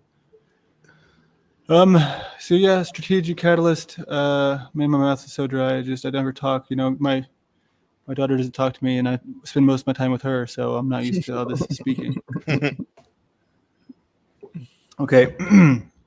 Revolutionary implementer and power structure analyst. I will say I like the power structure analyst because it's like we're giving these people power, dude. They don't need it. I mean, really deserve a little bit. Everyone deserves a piece of pie, but the amount of time that is given to Snafu and Tommy and King Stephen is like so disproportionate to the way that they deserved it. You know what I mean? And I say that as a newcomer or whatever, but I'm just being honest here. Like I said, 95% of people hear those people talk. They're not going to be interested at all. You're going to lose the most intelligent ones when you hear nothing but nonsense. Not saying they're not smart, but I'm saying that they're just not doing anything for you in the amount of presents that they have been given. Maybe the drama This is part, it, Jack. This is big. Landry just figured out in like how to use 200 words to somehow in an eloquent way communicate to you. These guys are loser fucking failures, and they're a waste of time, energy, and attention. And I've been saying that for years, and you were never receptive. Right now, you're totally receptive. Bingo. This is big. It is big. It is. You know what, Jack? We need to model whatever we're going to do off of present-day slavery and democracy. These people deserve a voice and a limited power to choose from which one of us they find the most important and interesting in the moment for them. That's it. They don't get on the stage. They don't have any. They don't have any interaction. We don't even really know who they are. They just cast anonymous votes. Paul, this is the idea to success. We use the same strategies that have proven to work, and we're going to succeed, man. Wait till Tommy gets a hold of this video. I'm purposely playing it up a bit just to give him an extra hour of triggered cycling. Oh, you know what? He's a man, though, and I was on his stream earlier after mine and before this, and he was getting triggered already.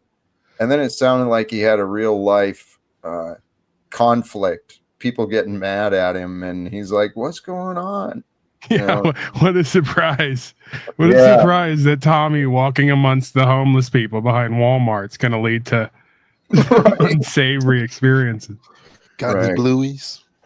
Well, I care about the guy. I really do. And he's having a tough time.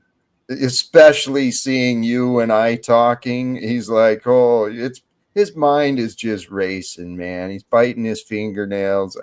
I'm guessing. But this is about you guys right now. Yeah.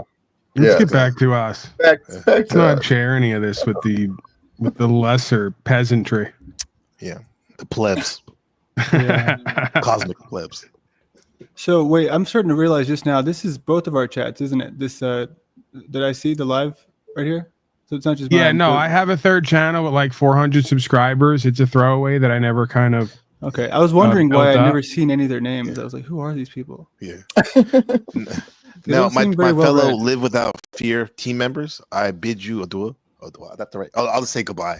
I gotta go get some shit taken care of. Thank you. I love you guys. Thank you so much, man. I appreciate you being here. Thank you. Landry, you're a fucking goat for this shit, bro. Thanks, man. It does feel satisfying. Right, Jack Paul. Peace. All right, Q. All right, this should be the it's getting towards the end of this particular thing, but I do want to revisit this in future ways because this is just the beginning. But what this tool is really powerful for is, like, say we do get a new idea, a new concept.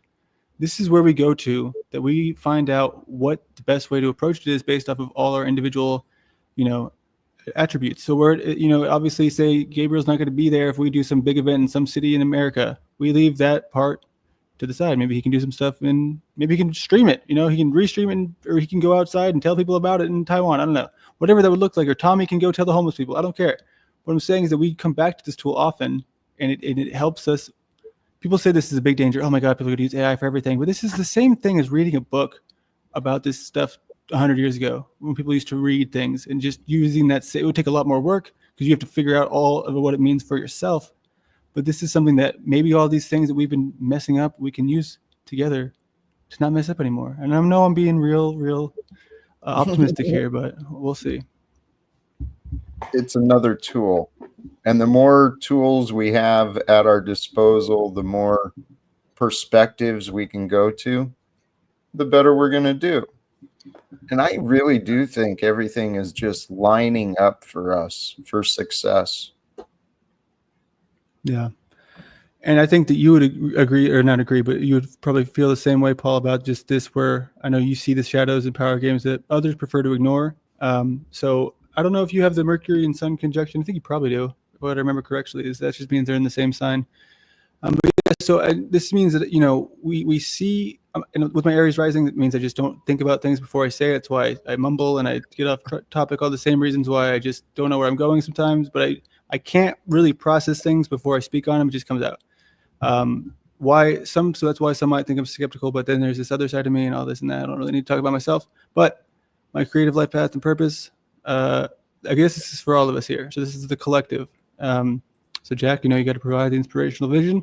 You've already done that by being you can't even, it's like, there's no place above where you're shooting, so we can't even top you if we tried. What would we do? Like try to talk to God instead of Donald Trump? I'm not sure. You know what I mean? It's as big as it gets. That's where the idea might have come from. That's a good point. So I do want to know, just to kind of give the floor to y'all, I do want to know some more details about y'all's falling outs. What have y'all tried to do along these lines, and like what has happened? And you tried to rub my knees once, and that led to a fiery disagreement. But if I can be candid, beneath that veneer of anger, it was slightly erotic. Hey, yeah, Flow State actually grabbed my knee. There's a story about that. What if, Flow State's been sexually assaulting everyone, apparently, that he gets the opportunity with. The man needs help, obviously. Dude, there's patterns of behavior. Many people are showing many patterns of behavior, and he's included. And I'm curious. I try to watch myself. What patterns am I showing? It's clearly the ones that everyone's been pointing out. Hey, dummy, you're wasting your time again. Those people aren't listening to you. Rob brings up a good point. Cal stock was a point of contention. Although, interestingly enough, more for all the loser failures hanging around who wanted to create drama than actually Jack himself. So they were trying once again to live through Jack, to like use him as some kind of talisman against me, because they have some sick relationship to me. Proxy wars. People love using me for proxy wars. You were their state of Israel. You were the Ukraine. Yep. Yes. So one thing I want to bring up, you have some people that are in the background saying, "Oh, what can I do? What can I do? What can I do?" One thing that is a huge benefit, and I've personally experienced this back when I used to stream a couple of years ago, is like finding, if we're talking about something specific, like in this case, we're talking about a ton of different astrology stuff, and what somebody could do, because I hate doing it, and then that's just me, but is going on to Reddit and like sharing this stuff with like the right language that it wouldn't get taken down for being self-promotion. And in that way, this is how I found like a ton of people back when I was trying to find anti-mask guys. And it was a great tool for that. So, if anyone wants to help like with your streams, Jack, anything that you're talking about, that's a huge thing for growth. And I mean, it's like the algorithm is really strong, so it's kind of tricky, but man, people love seeing something live. They can jump in and find a new community, because otherwise, how do they find you? The algorithm doesn't let them. So it's just a thought. That's a great idea. And we actually do have a lot of untapped, unrecognized talent amongst us. Our friend Cage, while he's been impossible for me to communicate with, he is very sharp when it comes to the AI and technology and the algorithms and stuff like that. He's at least got a real confidence about him when it comes to that stuff. Yeah, I mean, I know there's a lot of people that y'all know that I don't know, because I'm not as big of a, I mean, I don't know how to explain it. I'm just not somebody who, I've never been in like an extrovert, I never liked parties. I've always liked kind of the smaller things. So it's hard for me to know a lot of people at once. I guess I have a very small, like I might forget you if I know too many people. I might be like, who's Jack again? Because I can't remember who, you know what I mean? So this is the grand finale here. We got, you, Jack, you're the, your purpose here is to remind us that everyone should think bigger and stay heart-centered. You got to challenge our comfort zones with love and vision. I think it's a good, fair point. I think I'm still learning how to handle love and vision, and you want to hold the group accountable to their highest potential. All true. What do you think? Absolutely. That is me. Paul. Yeah, Paul. I mean, I want to hear your sweet sounding voice. So can you go ahead and chime in? Provide security and practical grounding for wild ideas, translates visions into actionable steps, ensures sustainability and long-term thinking. Okay. So yeah, it's a beautiful thing. Gabriel, I'm trying to skip past this just now because you're not important. You can read this. I know you have eyeballs, but and you matter. But my vocal cords are getting tired. Anyway, so we got whatever. I'll read that later. I would know about enough about myself. Okay, so we got a protocol here. We should write this down. But this is too vague. Okay, so here's what we're gonna do. I need y'all's help for this. Is the last thing we're gonna put in here, and I'll probably shut down here very soon. And we got to figure out: is there anything specific?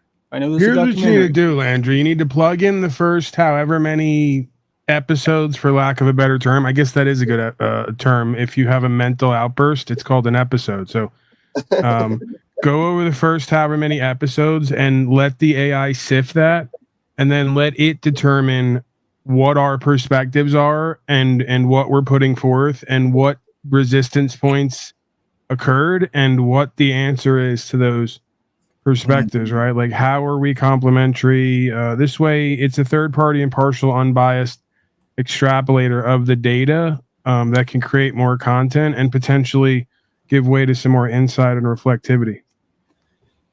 Yeah, I'm a little confused about what you just said. I'm not gonna lie to you. The AI should be able to go over our all of our videos and audio interactions rather quickly and be able to. Okay. Yeah, it can build a model within its reality of. Cage has a pretty good one, actually. I heard it last night. I was fucking cracking up. He had a Talcott that was actually like somewhat ornery and kept going, let's get back to me. And and I don't know, it was perfect. Yeah. Well, that's what I mean. That idea alone, that totally sounds like it'd be a piece of cake for Cage, right? He would know how to do it easily and it would come out. And yeah, that is a great suggestion too. Go back to the record and see what the analysis of the evidence of the transcripts would be, right? He turned the Talbot on and I go, Talbot, do you know who I am? And he goes, well, hello, Paul. And then I asked him, and he started going in on me. Like I brought up one of his like weaker points, and he went, "That's interesting. That's a good point for a guy who wasn't with a woman until he was 26." I went, "Man, Talcott's Talbot's got some teeth to him, man. He doesn't play. You know, he plays back." No, one thing I want to know is what software does he use? Do y'all know? Like which AI? I don't know. You got to get a hold of him. Yeah. He's available, I'm sure. I don't know how to get a hold of anybody, honestly. I'm like, where do y'all talk? Like, is there? Yeah, I don't. I've stayed away. This is as much as you're gonna get out of me. This is actually more than you usually get out of me. I've stayed away from the dark world of private communications and emails and all the rest of it as much as I can. I don't want to be that involved. You've been hiding yourself, Paul. Yeah, you're damn right. It's gonna continue. No, we're gonna entice you more into the spotlight. And talk to Landry. He's my representative at this point. Right? He's my assistant. He's everyone's assistant, representative, advocate now. Not everyone's advocate. I will not advocate for some people, and that is, and I've been very upfront about that. I'm still waiting to have my heated discussion with Orthodox guy about how he has about 2 brain cells. So, and I'm getting flack for that. But hey, that's what I'm saying. Y'all might love this guy, but when I see certain behaviors, I'm like, that is unforgivable, because it's not just like, oh, I care that he says the N-word, or I care that he says that. It's just the fact that he's just not even trying to be like a deep, meaningful person. He's coming at this from I'm so intelligent, I'm so this and I'm so that. So I will not be everyone's advocate, but I will be polite, except for with him, because I don't know, I have a vendetta against this guy. Yeah, well, you'll start to realize that there are certain sort of personality types like there are in the world, right?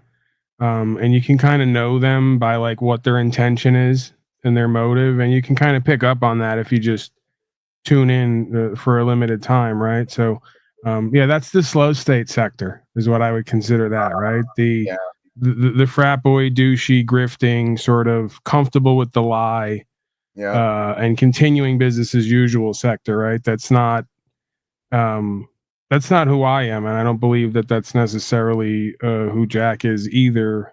Even though we've done a fair bit of entertaining that and engaging with it,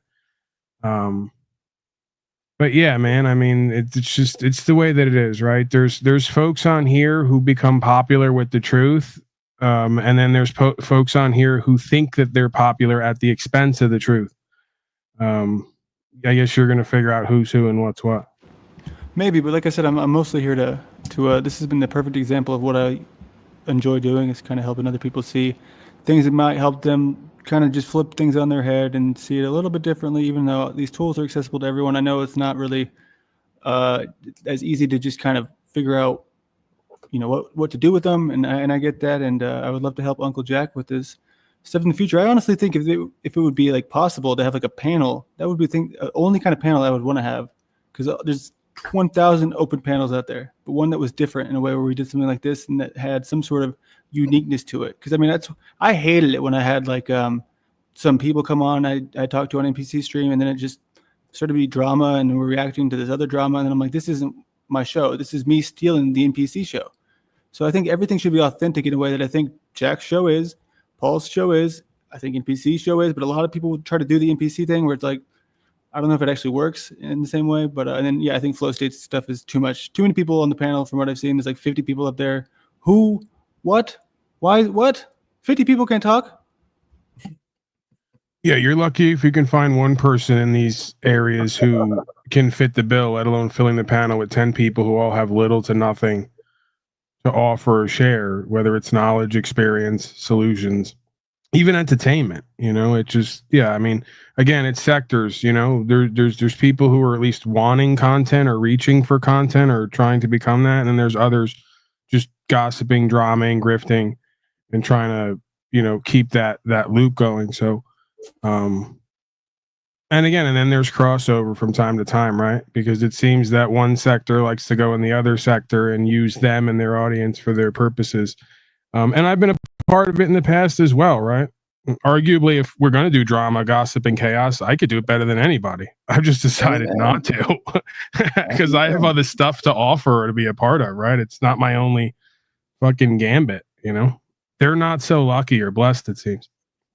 What would be in total honor, and I'm not, if this makes you uncomfortable, feel free to say so, but am I allowed to play that clip of that big explosion between y'all? Where you keep you don't ever have to ask me. I'm open source guy, right? Whatever's publicly available it's free range, Because I didn't understand the drama at first. I was kind of going back. I'm like, man, I don't really get it. I don't understand. But when I saw this and how much it made me like die laughing, I was like, okay. I was like, now I get it. Now I understand. There's some amazing history between Paul and I. Not just frustration and me yelling at him, but there's been streams where I've left the panel and my belly has been tired from laughing so much. So we've had a lot of fun, I think. So I kind of want a little bit of context here. I don't know who this Asian guy is. Hold on, I'm pulling it up. Do you have the clip where we put each other down because we both had keys the one day? Brian. Yeah, he's another story. Holy cows. Brian Singh. The Bumblebee guy. Yeah, another fucking there's so many memories that have been, I guess, not lost to time because here we are, but there's so many of these characters that have come and gone. They're just desperate to like latch on and push their brand or their bullshit. That's me. Oh, you were latching on to these? Yeah, that's right. Your period of latching on to every loser failure who you thought could serve you or the purpose. Yes, that's me. That's me. That's you. Yeah, I wasn't with that, as you'll see, I'm sure, if I remember correctly. It's called, what is it? Paul ending dunk panel. Yeah. Do y'all have any idea who runs this or no? The ghost of Jack's past. I have an idea. Okay. But I'm not certain. Okay, fair enough. It must be very flattering to have all these channels that aren't just talking about you. Their whole thing is has your name in it. Fascinating. It's amazing. I love it. All right, we're jumping in right now. Oh, no audio. It's my show now. Ask why. So as I was saying, go back to the beginning. Wait. In order to use me, just please, go back. Real quick. So the guy to the left, you're a moron, and I'm going to tell you why quickly. Because you just said you were here to expose the Phil Schneider cover-up of the aliens feeding on the children, working with the U.S. government corporation. Whose money do you think is funding those projects, Mr. Roman? Our stolen tax dollars. No, they're not stolen. They're voluntary contributions. No one ever came to your house and put a gun to your head and asked for them. You voluntarily gave them and signed up to be a withholding agent. Hello, you're arguing over nothing. Now you're arguing. Yeah, we're not interested in actual accountability and facts. Okay, I'll see my way out. Yes, please. That guy's arguing semantics. Okay, just because like I knowingly as a citizen paid my tax dollars to like support my local public school. Fuck your local public school. Sorry. Where you got the sound all the way up, Landry? Where did I ever sign up to have my money being stolen away? So the best you had was support your local public school, which is the ground for indoctrination. Military school. What are you doing? Who's saying he's an enemy, Jack? I'm holding him accountable. Well, Paul, this is the problem. You think Paul, everyone who pays their taxes. Wait. So, Paul, everyone who pays their taxes to avoid having the Roman Empire come down on them, okay, they're misled. You all share in the karmic guilt of creating satanic mockery and sorcery rituals. Yeah. Yes, we're all a part of it. So let's stop treating each other as combatants and enemies. We're on the same. We're in the same. Jack, let me speak this. Okay. Just like I was saying. That's very funny. When I use Facebook, and I know that they're monitoring us and they're data mining us and this and that, but I use it to organize and to get the truth out. Okay, do I understand I'm in Rome using the satanic Roman highway? Yes. Do I like it? No. Do I use it anyway because it's the only fucking thing I got? Yes. Okay. You ain't got a daddy in heaven. Here, hold on a second. Do I pay my taxes because I like paying my taxes? No. Do I pay my taxes so that I can continue doing my work of the movement? Yes. Do I have karma for that? What movement are you doing? You have a grandiose sense of self that's not in line with reality. What are you creating on the ground? What are you building and creating on the ground with Facebook and the rest of it? Have you not listened to? He didn't listen. He rarely. Did y'all already say what happened to him? Where'd he go? Where this guy went? What happened to it? What was his story ending? I offended him, or he found offensive. Yeah. Okay. All right. Well, fair enough. Landry, if you get into this, you're going to find out that it doesn't at all begin and end here. This is a long chain of events and looping. This is far from like this. Whatever this is happened a good 1,000 times. He went all over the place. He went to people I was covering, Wes Watson, Anton Daniels. It's been a hell of a series, a saga. We've had Mexican Jesus, Aaron Gauci, these spiritual fucking creatures just it's a pure asylum. Oh, that's right. Mexican Jesus shaved his head on your stream. That stuff was crazy. Mexican Jesus, that's fascinating. Okay, I'm gonna keep going because please keep going. I'm loving this one. One of my favorite clips. So you're just jumping in. Okay. No, I just asked you a question. What are you doing that's leading to any actual change on the ground in the way we're living? It sounds like you're doing what everyone else is doing and funding it. No, you're imagining, Paul. I don't understand. Why can't I ask him a question and get an answer? I'm trying to answer it, but you keep talking over me. Okay. Since you obviously first missed this whole very effeminate energy, I feel. Effing interview. So you're muting me now when I have keys. So this is going to be a one-day key fest where you're going to rip it back from me because you just can't control yourself. I'm interviewing. Guess what? I'm the guest on your show today, buddy. Like, you can argue, buddy. With each other. Show, Paul. You want to be a dick? With each other. If it's our show, then you're the nice, loving, caring guy, and I'm the dick. Why can't I play my part? Hey, Paul. No. I have to be your version of who and what I am. Fuck you. Get in the back. It's my show now, asshole. So as I was saying, because we only know you give me keys in order to use me, just like you're using this kid, because you think you're going to get numbers and attention, right? That's why. It's gonna be a dogfight. Anything for it. It's a dogfight. Hold on. Yeah, how about you just take a breath and realize that I'm playing my part here and you can play yours. Stop trying to manipulate me to be like you, you broke fuck slave with no family. Oh no, that was below the belt. Please, Brian, answer the question. Answer the question. Yeah, I was answering your question. What are you doing for rights, freedom, principle, spiritual faith in this land? I am organizing the survivors. Organizing. That's code for nothing. What are you doing, Paul? Okay. You know what I'm doing? Making actual changes. You're gonna see. Dude, are you okay, Jack? You're shaking your head so much. Is this too much for you to handle? It's memories, man. It's fucking hilarious. I think this is the best way to have drama showcased is as a past event, not actively happening, because nobody was laughing at the moment, it seems. No, I was. I was on the inside. I was having a grand old time because I have this ability to step back at any moment and go, "This is great content right now," even though it's a complete shit show.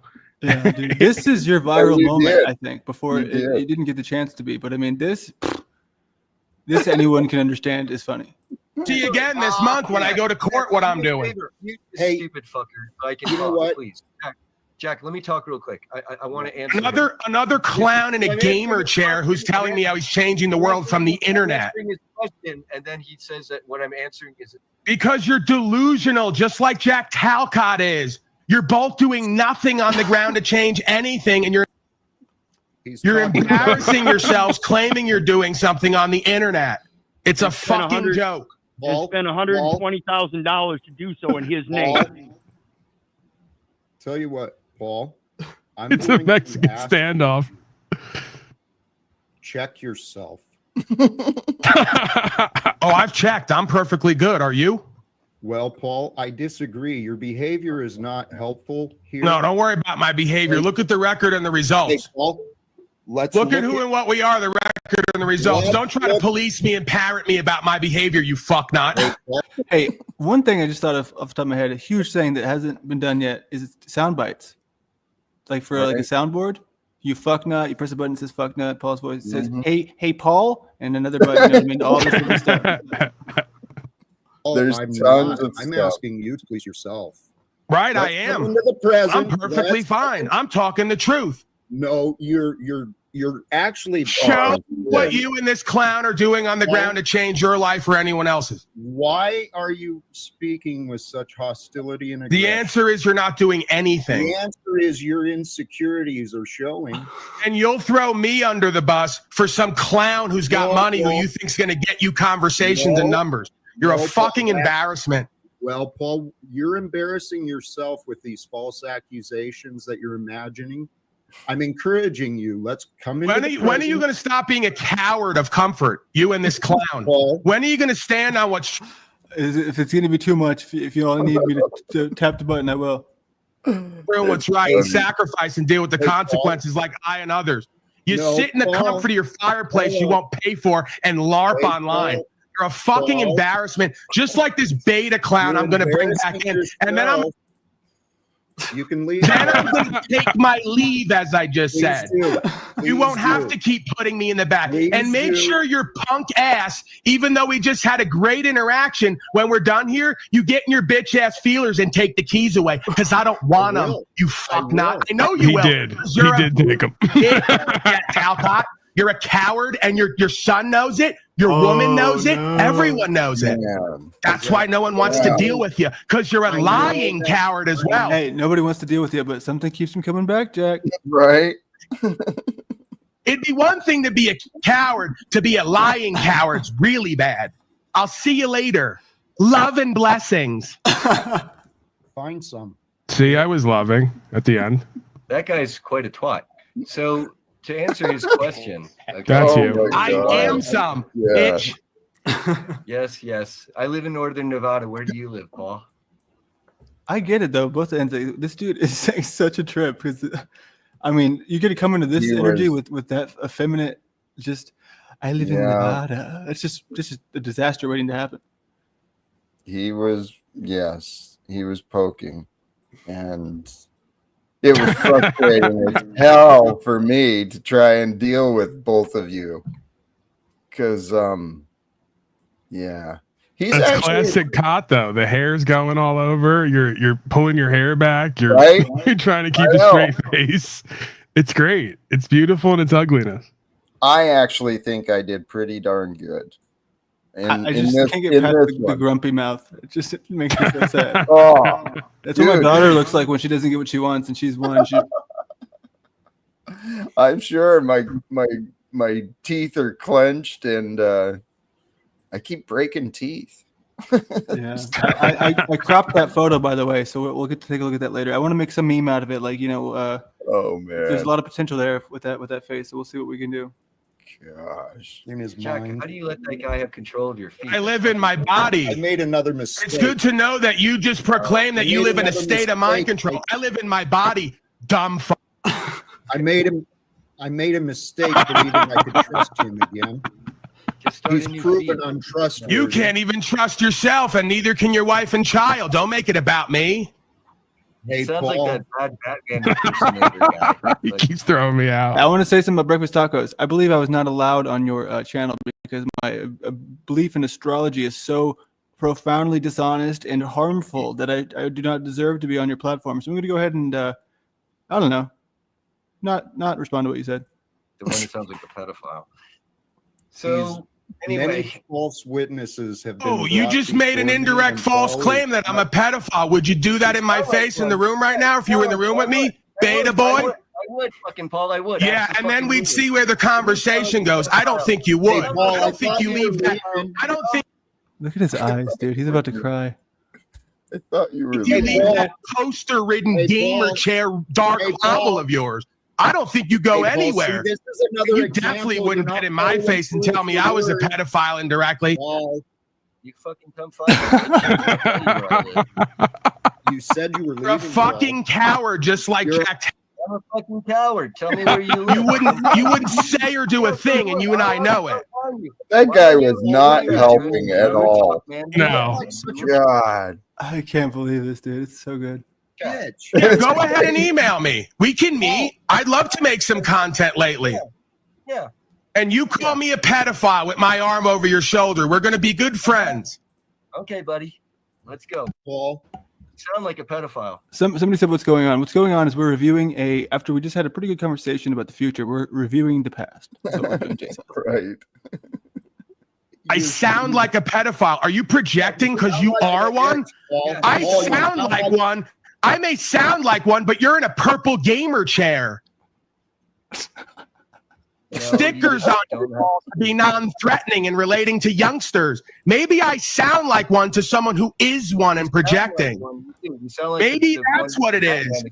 Hey, Paul. Maybe I sound like one to one who is one. Because you're projecting.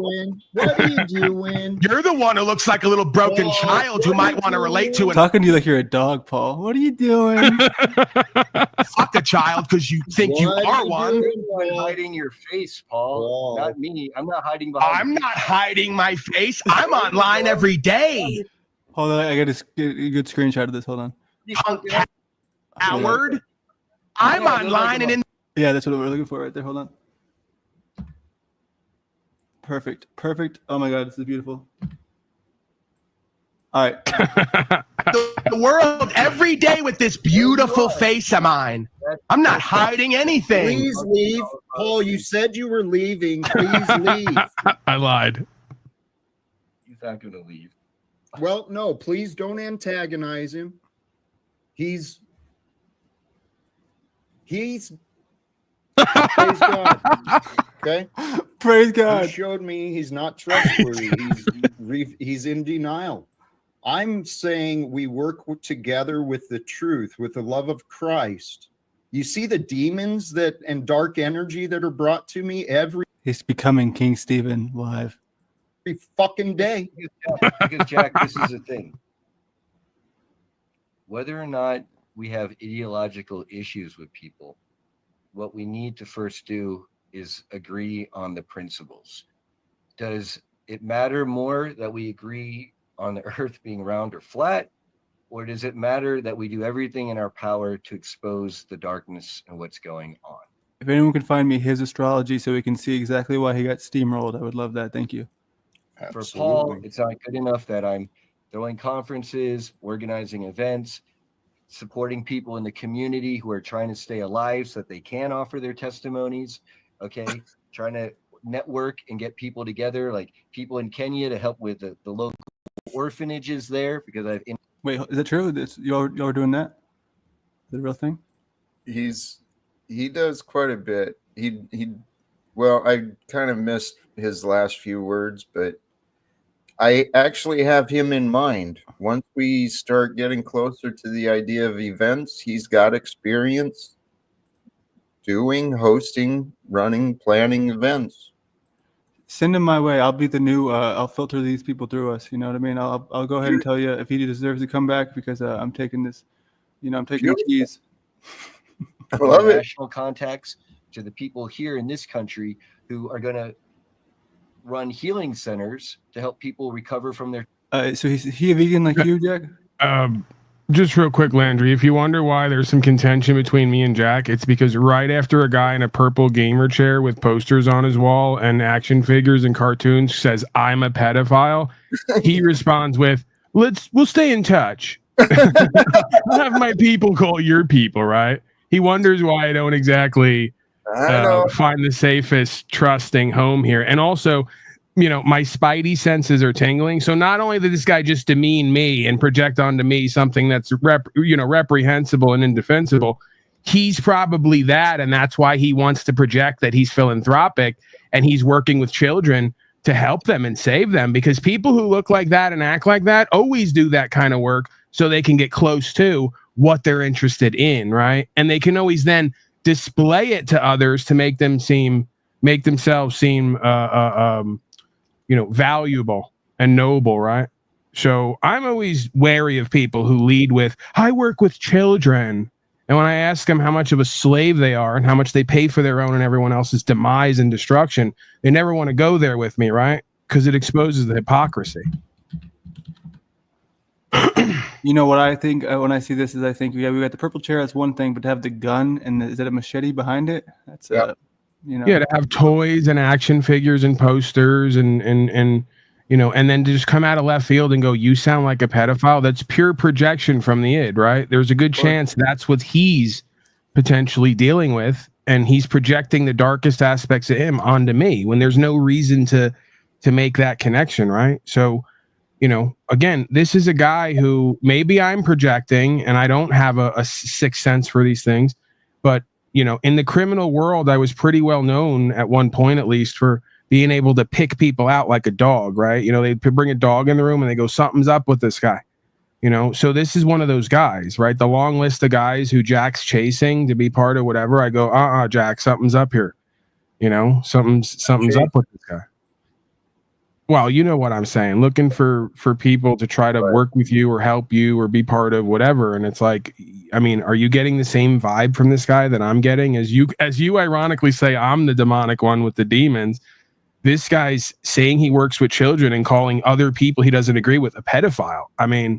There's just so much there to potentially unpack, and it's so telling, right? In just one statement. But it's easy to overanalyze as well. That was inappropriate. Do you look at this guy and say this guy's a loving, caring, people's person who wants to work with children?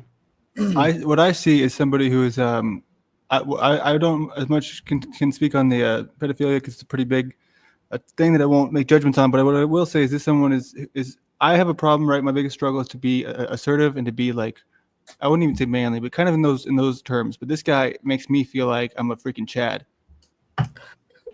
That's what I see. Trauma, recover their memories, okay, while we do all this other work.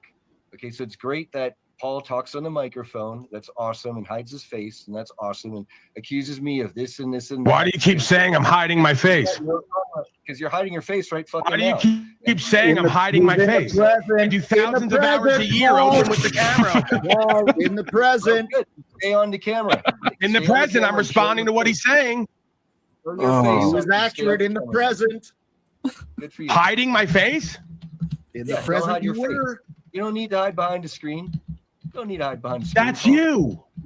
No, I'm not hiding behind the screen. I'm right fucking here. You just told me about all you're doing online from a purple gamer chair with toys behind you. I think you're the pedophile. You heard wrong, Paul. You heard You wrong. don't do anything on the ground.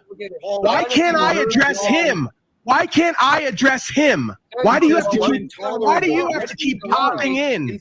It's and tell me I'm not doing anything on the ground. It's my show, Paul. Right. It's at the Serrata Beach Resort. It's July my show, Paul.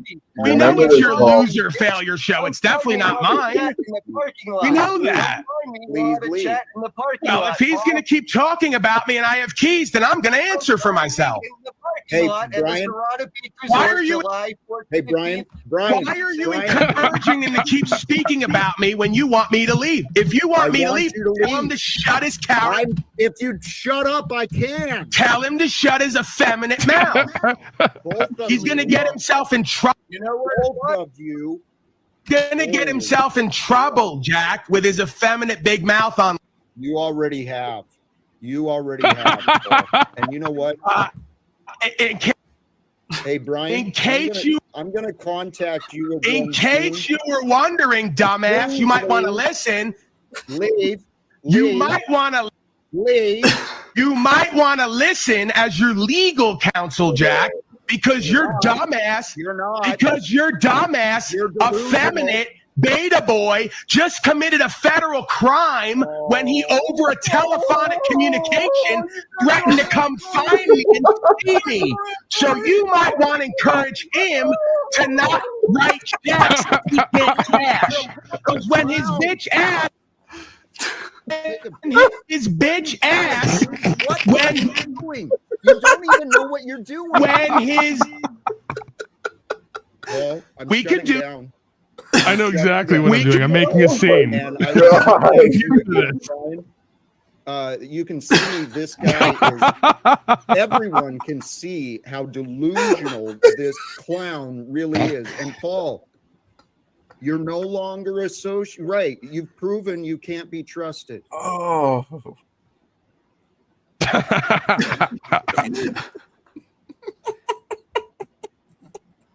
Thank you for letting me play that beautiful memory that I was not a part of. Holy cow. Why did they cut it off there? I think it went on. Well, I'm They sure it should've played did. it But I out. mean, these are that's the longest clip of all of them. But what it looks like to me is that he was trying to press the button and end it, right? Yes, I might have ended the stream with that. Oh yeah, I think you know what, you're right. Yeah, my cheeks hurt. Yes, this is what I mean. That at the time, no, I was pissed. It was obvious I was pissed, but I'm laughing, man. My cheeks are hurting. That's funny. So what I will say with this is that this is something I would watch. You know what I mean? Just in this format with those clips, there's some funny stuff and there's more than that. And I would love to do some more revisitation of that in the future. But lately, I'll be honest, the drama's not interesting because the drama, I don't know. I mean, it's just what I've seen. It doesn't seem like drama. It just seems like the same offenders who aren't as interesting as you and Paul, to be fair, but they want to be as interesting as you and Paul. And I would never say that even. I don't know. There's a lot of people out there who just really, really think that they deserve to be in the same limelight. But dude, I don't know, man. Here's my biggest honest truth that I will say. If I'm bored watching, I won't deny it. Because if that's something that, even if it won't mean anything, I think it might have some sort of, at least you can reflect on it and think, well, what is the reason why? You know, and it's not because there's drama or there isn't drama. It's because the drama is not even. If the drama's not good, that means you need to shake up. So we all need to shake up. Y'all got to shake it up. I want to get back to that as fast as possible. So let's speed roll this so I can get a hey Landry, and I want to go down the depths of hell with you guys. So I'm ready.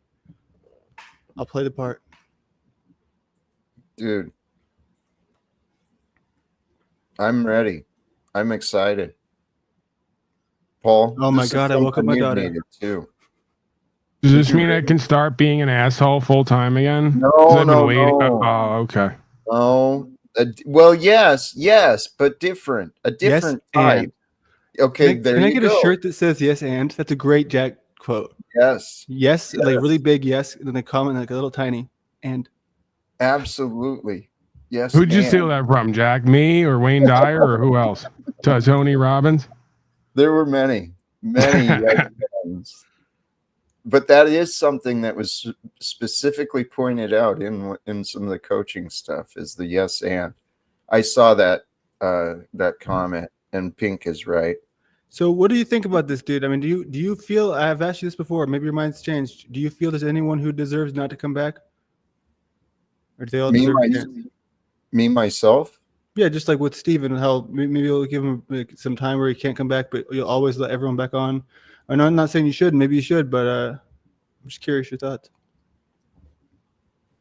I don't think you could purge this medium of these people, completely. There's always a way in, some way, somehow. So it's almost like you got to take it each day, remembering what's happened in the past, but allowing for something new to come forward. But it's pretty quickly discerned who's who and what's what, right? I mean, well, at least for me, not for Jack. He seems to get easily confused at times, like certain characters, or he does know what's going on, but just tries to overlook it, right? Because he'll spend an hour or 2 hours with Steven there doing this bit Steven does, where he's like a regular person and he's polite and kind and cares and is into truth. And I don't know. It's odd. It's weird because like the whole time you're listening, you get the impression Jack's like pretending Steven's a normal person and giving him the benefit of the doubt, but that everyone knows he's not, and that he's just waiting. He's lying in wait to go back to his hole to be the real version of him. Yeah. So that bothered me a lot, to be honest, because I couldn't tell, you know what I mean? Not knowing that he has a channel under a different name. So having no idea, I was very confused by him. I was like, well, he doesn't seem interesting, but there's something I can't really pinpoint about, you know what I mean? It's some weird, because he does join for that first month that I've been watching. It's like every time he does join, like pretty much first every time. And I'm like, who is this guy? Yeah. They must be cool. They must be close. That's why when you blew up on him, I was so confused because I thought y'all were like BFFs. I really did. And I had no clue that he's back there saying, and ending his video at 33.33 just to, be that guy. And I mean, dude, honestly, I wouldn't be surprised if he is casting spells on us as we speak. You know what I mean? One of those guys who's just like really doing it, really doing the satanic stuff. I wouldn't be surprised if it's him. I'm not saying, I don't know. I don't know that much about that stuff. Some people defend it, but yeah, that dude just, even my wife, she said, I don't feel comfortable like just with this dude's like whole thing. Like, please don't let this man know that we have children. You know what I mean? She had this really just repulsive reaction to him because I'm trying to show her some of the drama. Like, isn't this funny? She said, yeah, that's funny, but that guy is a dangerous person. I can just tell. She used her motherly instincts to let me know that. So I just want to say. And that's another one of those reflections, right, of the dynamic we talked about earlier of, Jack, whether he sees it or not, is going to want to do the whole, it's a new day thing, we're all here. It's new. We have, I've heard that over and over again. Right. And I'm the guy who's like, practically, Jack, we know who this person is. We know what their channel's about. We know what they've done and we know what they're likely to do. So if they don't come in here with a radical new energy and perspective, it's probably same old, because again, when someone like Landry or someone else comes along, I don't just poison the well because I'm looking to like fuck over Jack or whatever he's got going on. I just believe I have discernment. I can tell who's a swine skunk and who's not. To some extent, right? Yes. There's tests though, and I have been a test. Back to that question though, regarding some of the specific characters. In the past, I continued to entertain it, even though it made me look bad. But I cannot deny the feedback. And then plus, I'm serious about my commitment with you, Landry, right? You're committed with me. I'm gonna reduce the disrespect that can be associated with you. Well, thanks for that. I mean, I got some tough skin for the most part. It might not seem like it because I do respond in a way that seems like I take it seriously because I do take it seriously. Because I would rather take it seriously in a way that doesn't. Same thing with that taco party where like they're calling me all the names in the book and I'm like, I get through the whole conversation and I know they think in their deepest heart, oh my God, we destroyed that guy. I bet he feels so sad and insecure. But at the same time, I'm there. I didn't yell at anybody and I feel great. I feel honestly smarter than I was before because at least I got to learn these dumb people like in their thought processes and how badly they need to be right. And how proud I am to not be that guy. I don't need to be right because I mean I'll never be right all the time. But when I am right, it'll feel good. But what I'm getting at here is I don't fucking know because that's what I do. I'll be honest. I lose the. You know what I mean? It's like a lot of people tell me my spirit animal is like a aloof dog. So do with that what you will. Hey, the other part though is I don't give up on people. That is, I got to be true to me as well. And but I would love to explore the idea more of the three of us, genuinely, right? I know me, you, and Steven? Paul, not Steven. I know. Because Paul does know people very well, and there's an incredible opportunity for good cop, bad cop, but we haven't figured out that role yet. Because we both keep slipping down into the bad cop, being the tough guy with each other. Yeah, you know, for what I can tell in the chat, Laundry knows what he's offering. I think that Laundry, man, he smells good. I'll tell you that. I'll tell you that for damn sure. Laundry's pretty amazing, man. I got laundry done today.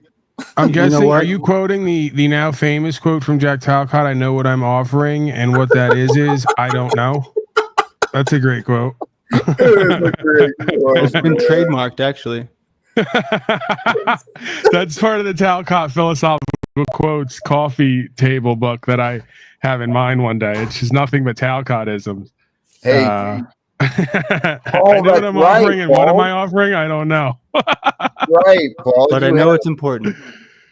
There's a book. There's a book of Talcottisms ready to be done, and we've already had ideas, conversations of merchandise. So things are coming together.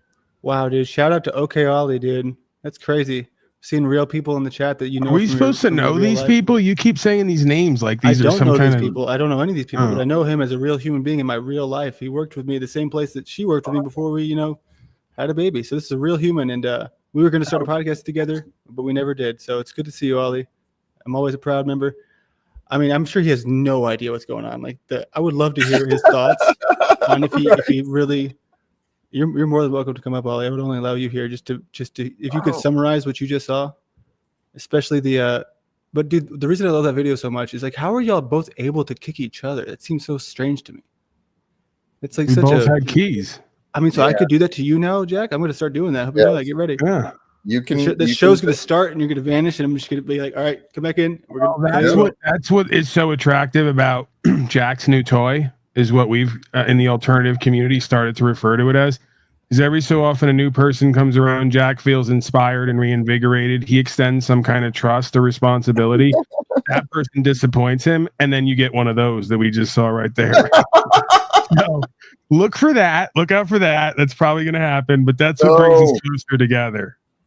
I am bound and determined to break these patterns. Okay. And the patterns are breaking. We're holding you to that then. Thank you. Hey, would you be down for one more before we wrap up? One more Ghost of Your Past?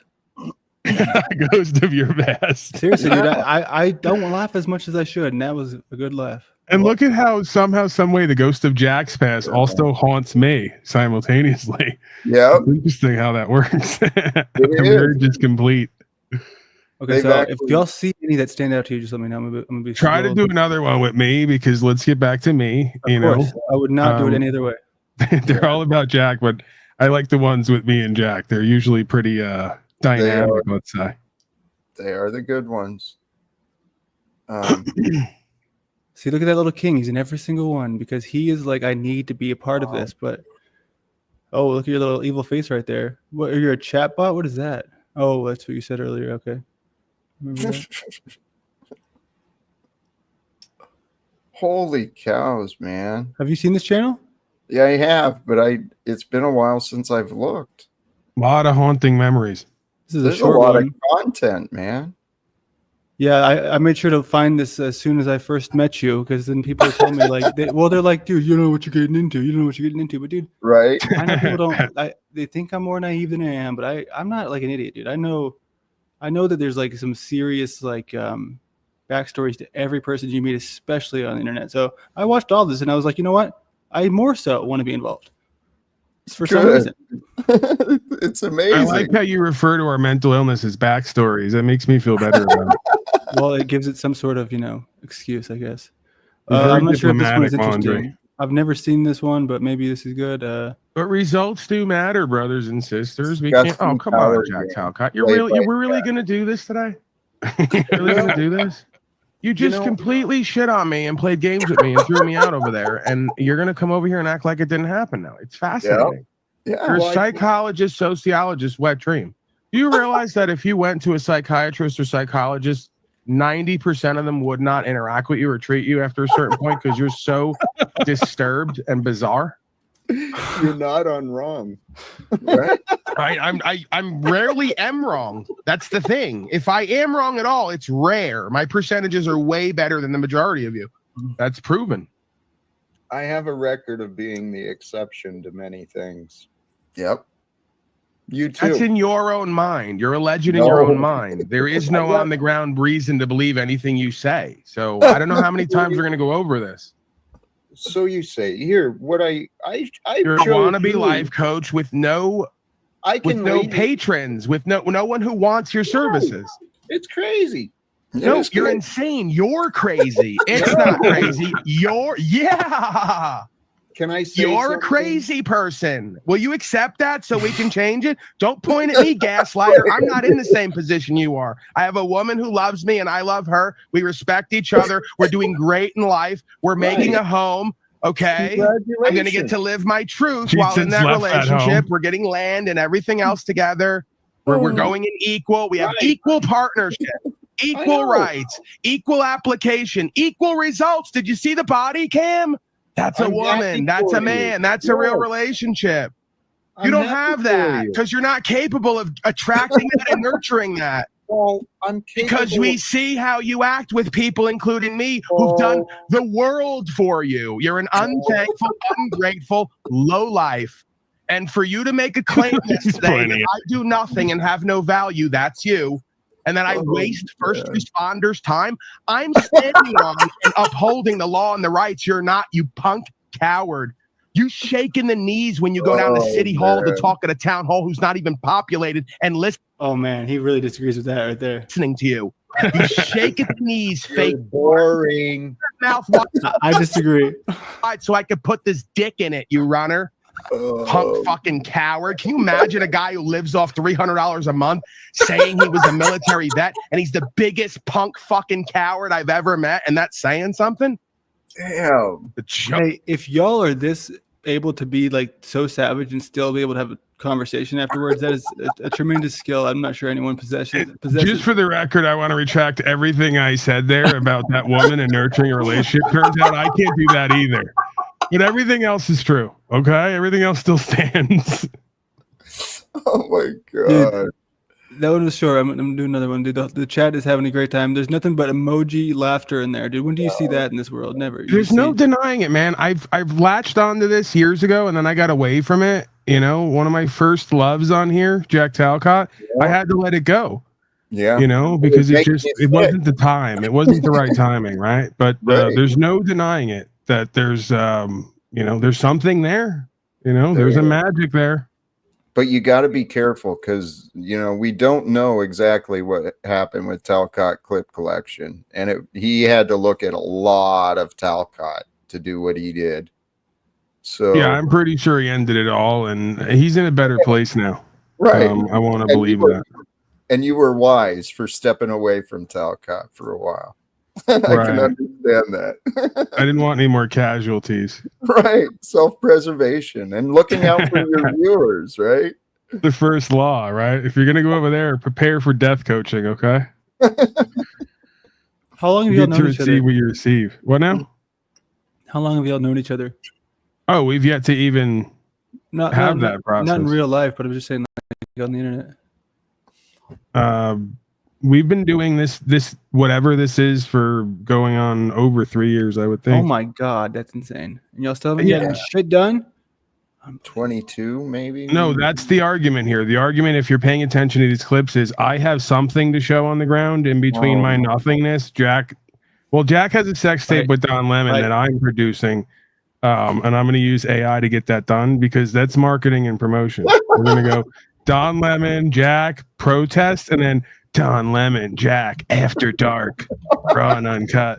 That's going to bring in the pay for subscriptions, right? Pay to play. We're going to put that behind a paywall. But yeah, that's been the contention and the argument this whole time is like, okay, Jack's cute and pretty. He's loving.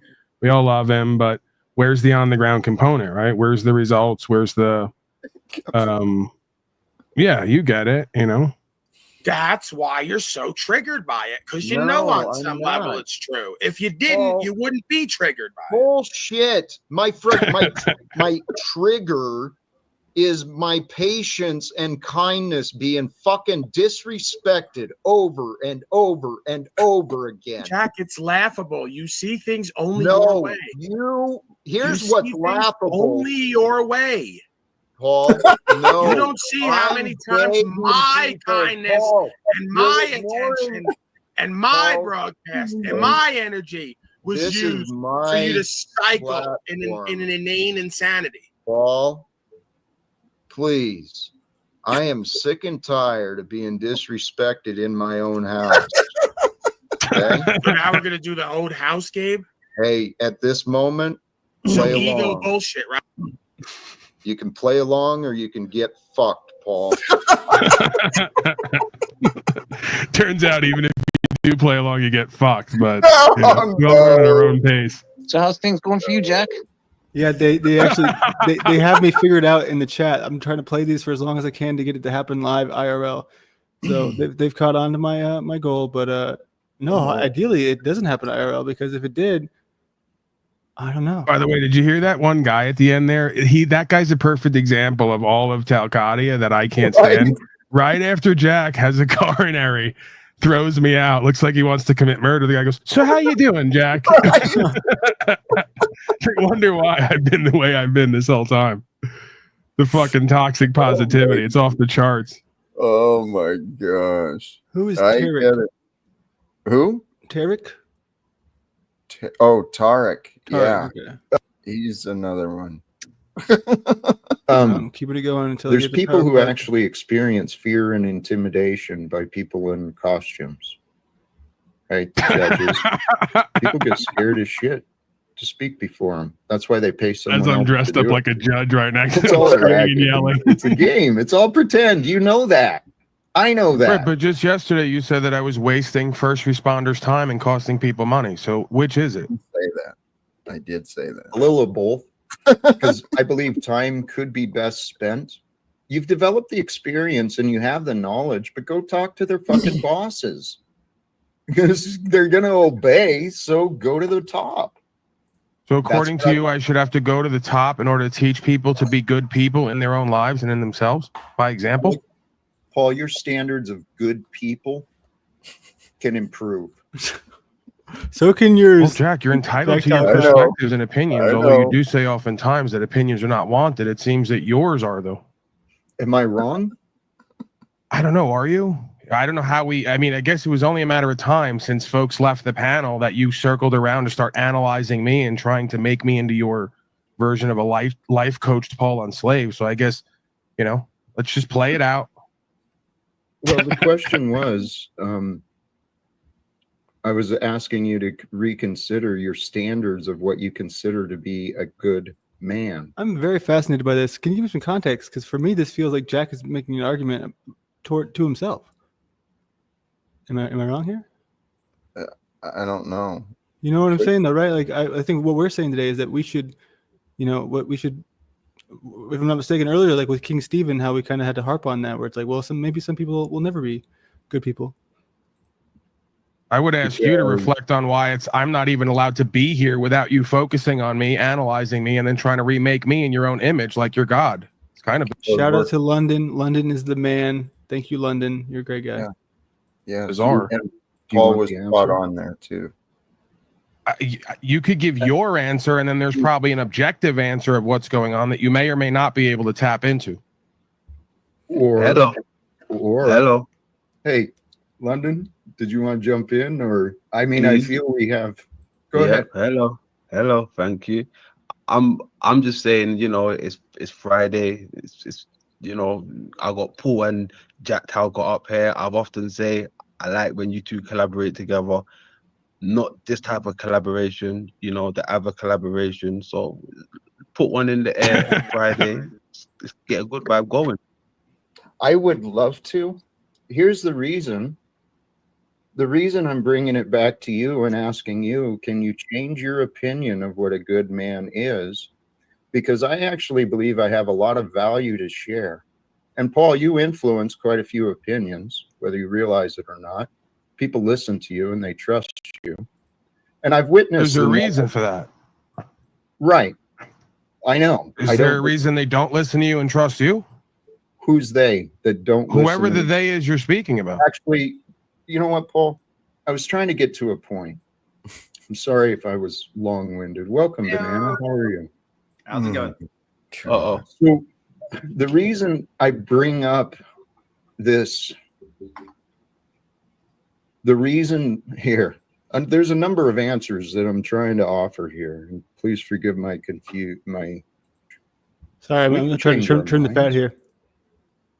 That's the word. Hubris. Excessive pride. I was reminded that that's the accurate word of what I want to confront is excessive pride, hubris. Oh, that's right. Hubris. Amen. Wherever this is going. What is your point? Here we go. Here we go. In your life, where you sit on the. Paul, it's been entirely up to you. You can't alter these, Landry. This is sorry. I was getting bored on behalf of the they're, audience. They're evergreen as they are. They can't be curated. Yes, sir. Yes, sir. It's true. It is true. So, Paul, what I'm suggesting to you, well, I don't know. We could cooperate, but the success or failure of the relationship between you and me, Paul, it's been entirely up to you. Jack, I got that. I'm totally aware of where you sit on the perspective of who and what we are and what's going on, as well as everyone else in your life. We got that. It's not anything new today. It's not new information. So what is your point? My point is that it seems you're the one angry in this moment and you're the one being prideful and hubris filled. And I'm just sitting here moving along with wherever this is going. And I think that it's rather. I actually see that you're not paying attention to me or what I said again. You're selfish. Right, Jack, I got that. Every time you focus on someone and tell them what they need to do and be, if they don't accept it, you're gonna castigate them and chastise them and make judgments about them while saying you don't agree with judgment. Are you well? All right, Jack, I'm gonna disengage. I'm not gonna have this argument back and forth with you. It's a clear power game. End it. End the power game. I just did. Okay, so let's get back to what I was saying. Your selfishness and self-centeredness are being brought up here. It's your hubris. I'm not sitting here angry. Thank you for your critique, Jack. I'll take it under consideration.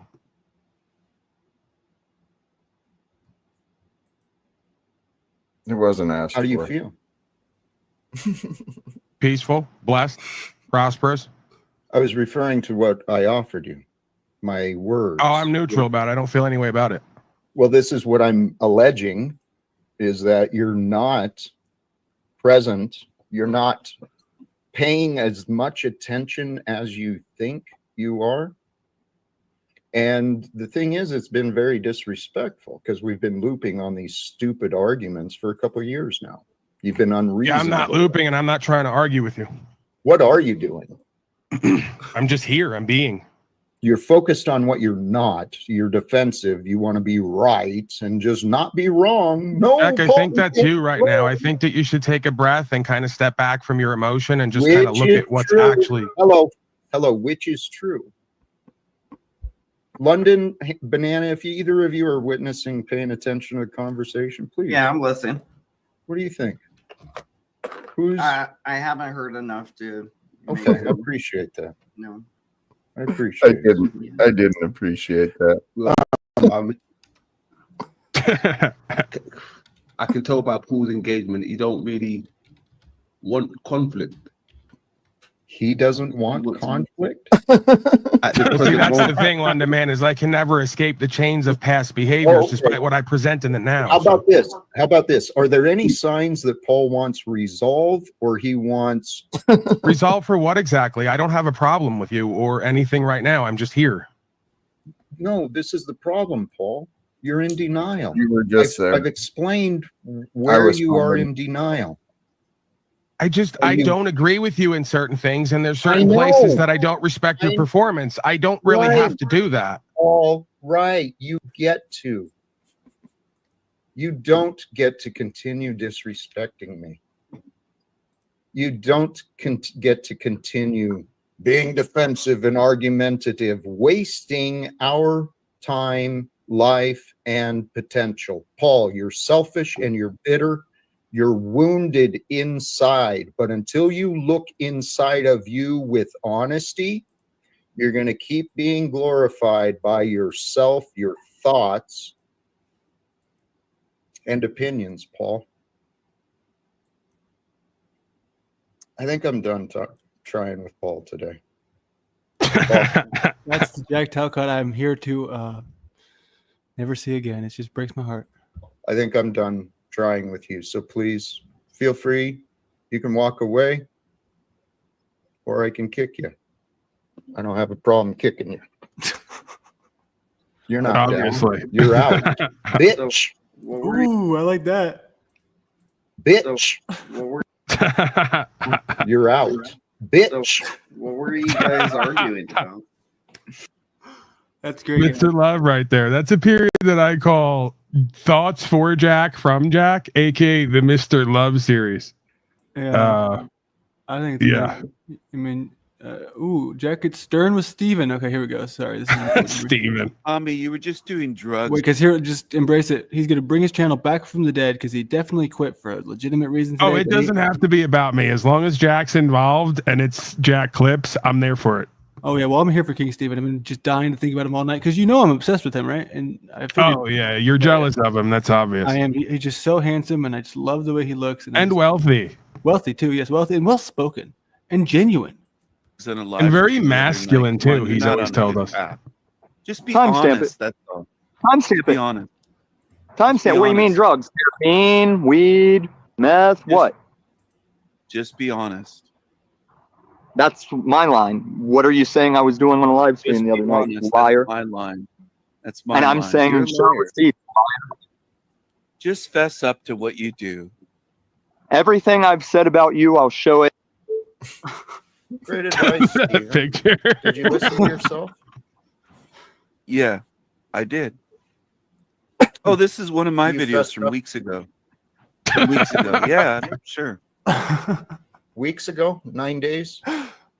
Oh, it was 9 days? Okay. Good catch. I don't have my glasses on. I'm leaning in now. 9 days ago. Irrelevant. Well, I think you're deflecting. From the point. What does the time have? Can you scroll down a bit? I want to see, refresh my memory. Okay. I did edit the shirt to Hellcare. Yeah. And I think somebody complimented me on that, but Jack, I do think Jail Talcott. This Jail Talcott. Yeah, that was tongue in cheek. Where was that made clear? I don't want you jailed, Jack. You're one of my favorite YouTubers. But where was that made clear based upon the image that you chose to share of me 9 days ago? Now, I was 9 on days vacation. ago, that would have been right about the last stream I had. Yeah. So, Steven, you just revealed. Steven. Go ahead. I'm getting stern here, and I'll calm myself, but I'd encourage you to fucking pay attention. Profanity is to get your attention, not to disgrace. Please don't swear. Be respectful. Right. Please pay attention. I am. So I put Tommy in the back because it was perfectly timed. Praise God. Everything is perfectly timed when you pay attention. Jack looking like Anton LaVey. I know. For love. It was your words. I know. Asking if you admit what you've done. I asked you if that was what you do. Do you admit to what you have done? Yes, I do, Jack. I When admit did to you what I've admit done. to me that you did this? Just a moment ago. No, you did not. You popped like a little bitch. Oh man. Holy cows. I've been telling you this whole time, Jack, that the only way that they want these miscreants on is if they're going to get Anton LaVey about to sacrifice a child version of Talcott. If not, you got to trim the fat and go full on love and positivity. Or find a balance, I guess. I'm fired by the end way. of the show. Is that true? No. Because I do understand that there is an importance for you, at least from what I would guess, about having a certain dignity, right? But I don't think this would change. I think this would add to it, right? The ability to laugh at oneself, right? Yes, it's part of the lore, part of the story, man. And there's a lot of this. Hey, that reminds me, Paul, you might want to consider this too. But the idea really came out from someone who wants to help.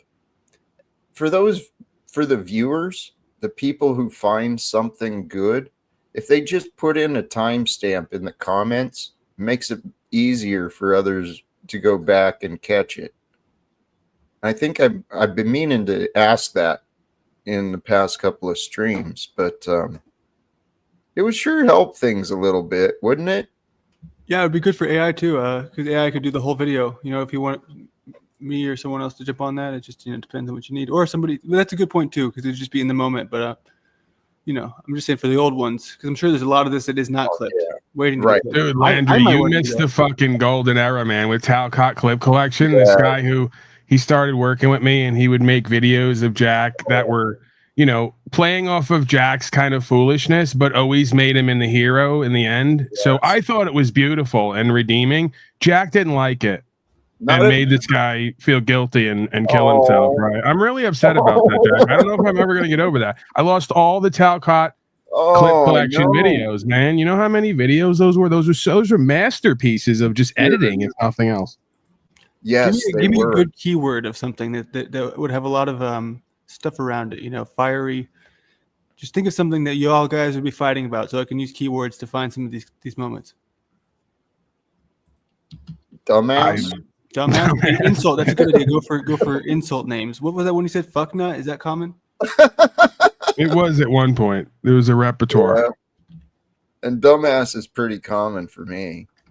But filtered by most popular, right? You got videos and then it goes most popular. Usually with any collection of videos, the most popular are going to be the ones that obviously are most popular for a reason. Not always, but sometimes it winds up like that. So has your channel been wiped, you said, of all the past streams? No, Talcott clips collection. It was a guy who would animate and take there was news stories, because I'd cover a news story and then go, hey, turn this into Talcott, and then he would take the news story and edit it in to where you couldn't even tell it wasn't real. People were showing up and going, Jack, did you skinny dip in the pool with children around? Right. Did you drive a U-Haul into the White House and all this other stuff? Yeah, man, that kind of really bothers me that shit's all gone. I don't know why he did that. I really don't. It saddens me, but I still have hope that he's out there. The content is still there. I didn't even imagine it disappearing. Otherwise, I'd have downloaded it myself. But because it was that good. I had people that really thought I was on Dr. Phil. People that really thought I talked to Jordan Peterson. It was like, no way, dude. That's fake, right? No, what? Yeah, he had one that got 15 or 20,000 views because they thought he was on Dr. Phil with a piece of bread that was in the shape of Jesus. And then he started to reveal his message to Phil. Just some hilarious stuff. Yes. Tommy captured a couple of them, but not many. Because, he's always watching you. Right. That's what I would like to have happen. If somebody could put the time, energy, attention in to use the AI to scrape the old videos, all they'd have to do is put in Talcott clip collection, because I'm sure I say it every time. I know I used to say Talcott clip collection has a new one. Oh, I'm doing it right now. I'm Amazing. and somehow recover all those. I There did was a Talcott. taxi driver one with Jack as De Niro. There's so many, man. That guy, I don't know, man. He's, that's the thing with people who are into being somewhat co-creative or artistic is they all have mental and emotional challenges that lead to pain that is part of how they do their art, it seems. So, you deal with this collection of people and it seems it's inevitable that there's going to be a crash out at some point. But I don't know, like you said, at some point, maybe he gets his shit together, figures it all out, comes back and brings the material with him. But if not, we should be able to get some of it, if not all of it back, even if it takes a hit on the quality. If I don't know what's available for your streams, but you played them and you played them clearly, put everyone in the back and it highlighted it. So if you still have those streams, we can pull it out. They're jogging my memory. I forgot about that. The Matrix one, and there was Jackstown, the Jonestown remake. Yep. Jack taking the U-Haul to DC. Dropping pamphlets of love bombs on Palestine. Oh, that's right. Love bombs on Palestine. That was one of the later ones. Yeah. Talcott Free Library. It was a great one. Right. Yep. Keep Talcott out of the library. Oh man, I'm so pissed. That's how sick of a person I am. I'm literally in this moment more upset that Talcott clip collection left than the women in my life. that's proof that I'm an insane non-artist for whatever this crap is online, right? I've devoted myself to this insanity. We have, Paul. We gotta admit our problem to accept our problem. We gotta accept our problem to admit our problem. We got a problem, Paul. It's the first step, Jack. Hold me. I know. I'm here with you, my friend. But the thing is the great news is we are the self-destructive problem in our lives, but we're also the fucking solution too. And we are ready. We are ready for prosperity, more laughter, more fun, more prosperity. We're ready for more. We're poised for it. And I'm here. I'm here, man. Whatever God or the devil has in mind for us. Go ahead. No, I'm here to facilitate it. It's been a beautiful time. I'm in the background over here looking at some of these clips, though. There's so much to skim through. It's insane, dude. Y'all do so many hours of this shit. It's crazy. I know. I know. But Paul, that's what I wanted to point out. We're already blessed. Landry, right? His way of thinking and his mind he's already on this, seeing what can be done. And that's just what the astrology chart was saying too. You're like the guy who just moves. Interesting. Sometimes I do. That's the thing. I mean, when I'm not, I feel very unfulfilled. Sure. And I believe this is what led me to kind of the chronic illness is, I came back and I enjoyed working in restaurants. I mean, there's some bullshit there. Obviously, it's a pretty basic job. Doesn't pay too well. But, restaurant manager was fun enough because it was independent and I could do, some sort of a leadership role and it was fulfilling. But then I went to work in the printing industry. And then I really became like super depressed because I'm like literally just like shaving metal and like putting boxes together. So it really made me just such an unhappy person. All I could really do is be happy when I would get home and drink.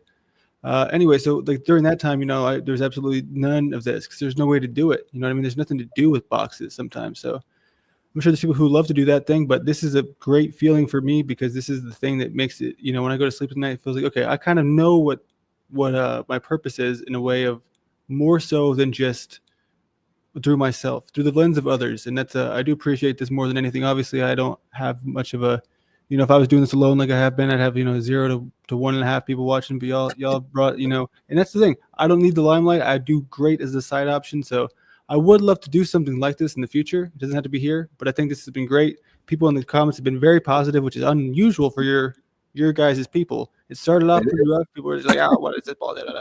But it seems to be nothing but good stuff the last hour and a half. It is. Yeah, a lot of these audience members are like pets. Depending on whatever energy you bring into the room, they kind of mirror that back. Are we in trouble or are we calm?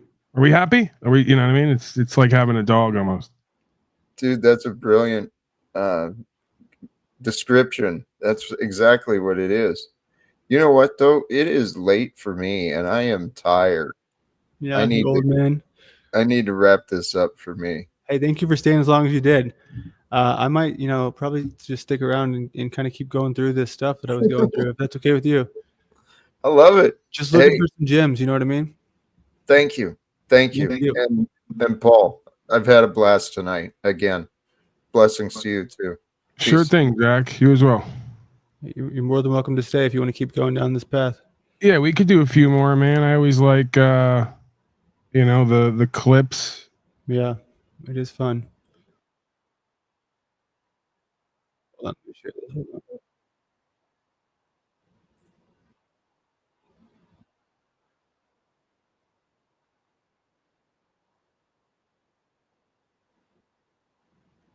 Or you figure, you need it. Oh, is it the wrong one playing? Oh, crap. My bad. There we go. At this point to do whatever you're doing, and rather than try. Oh, okay, here we go. All right, here's the bottom line. I just want to get down to it. I want to get up out of here. Send me an email later. Give me the new PayPal or whatever the Cash App, whatever the information is. I'll send you back because I remember you sent me at least a couple $100, about $150 or so, a while back. So I figure, you need it at this point to do whatever you're doing, and rather than try to cajole that Creighton to give you anything, which makes you both kind of look a certain way. I'd rather. Is this one of interest to you? It's 20 seconds longer. Give back what you gave me so you can use it to further whatever your career is. That's all you want to give me is what I gave you? That was an example of Jack being thankful and grateful and loving. Take it from me. I understand. Remember? Why are you angry? You want to take things from Why are people. you angry? I got you in a conversation. Why am I angry, you white gorilla? What was it you called me? Conversation with Anton, and now he's invested. No, I got myself in a conversation. So with you someone. think Actually, God brought the opportunity. I saw a chance and I pursued it. Thank you for helping me be a part of that. Okay. Paul, I love you, man, but your arrogance it's unbelievable. Right. Kind of like you shitting on me right now when I've been facilitating every level of this for you on the metaverse.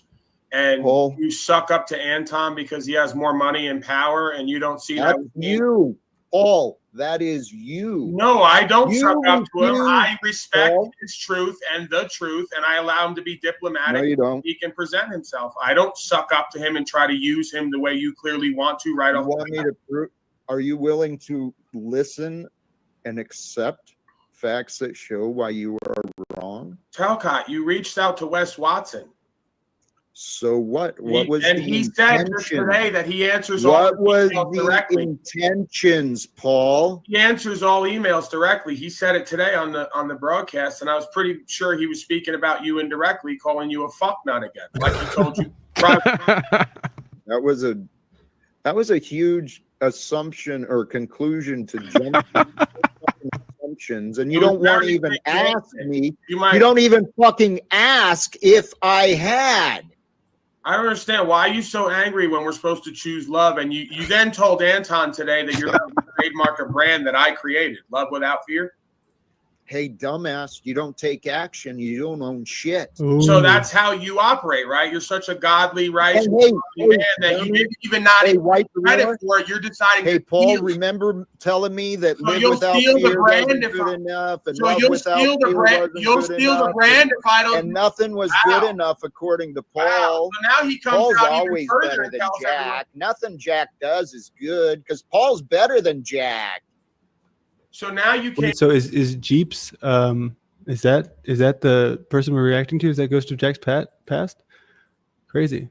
I believe that it is. Yeah. Cool. This is just like a lot of fun for you. Then you're getting the whole thing. Right out in the open to everyone with your narcissism and tell everyone, if I don't jump on the trademark, you'll steal the brand and do it yourself, just like all the other corporate scum you say you want to stop. Oh, yeah. Is that, legal secrets? your And legal narrative- secrets. Your That's my favorite of his is when he does the oh, you really want to do that. Yeah, dismissive cot. Jeeps, you know all the best ones. Yeah, find the best one. So yeah, if you got the try to look for Anton, because there's one where Jack literally says to me, So I go over this panel. He's got like 2,000 live viewers. He gets a hold of me because I make myself like something to get a hold of, right? I bait him into to putting me up. And then we have a whole interaction. So he comes over, right? And once he comes over to my area, he gets a load of Jack because I was covering Jack at the time. So he goes over there. This guy's got like thousands of live viewers, hundreds of thousands of subscribers, millions of bucks. So Jack told me one day, I have Anton now. I don't need you anymore. He's richer than you and and has more power. That was a wake up call for me that day. But yeah, you gotta go ahead. Okay, thank you. Please, I think Steven wants to comment here. Oh, does he? Steven, I noticed that you fell asleep because you're up all night. And then you sleep all day and can't even stay awake at your own broadcast or at other panels. Did you have anything you wanted to say? Why, hello, Paul. It's good to see you. Good to see and hear from you. I'm just here for love and to talk truth.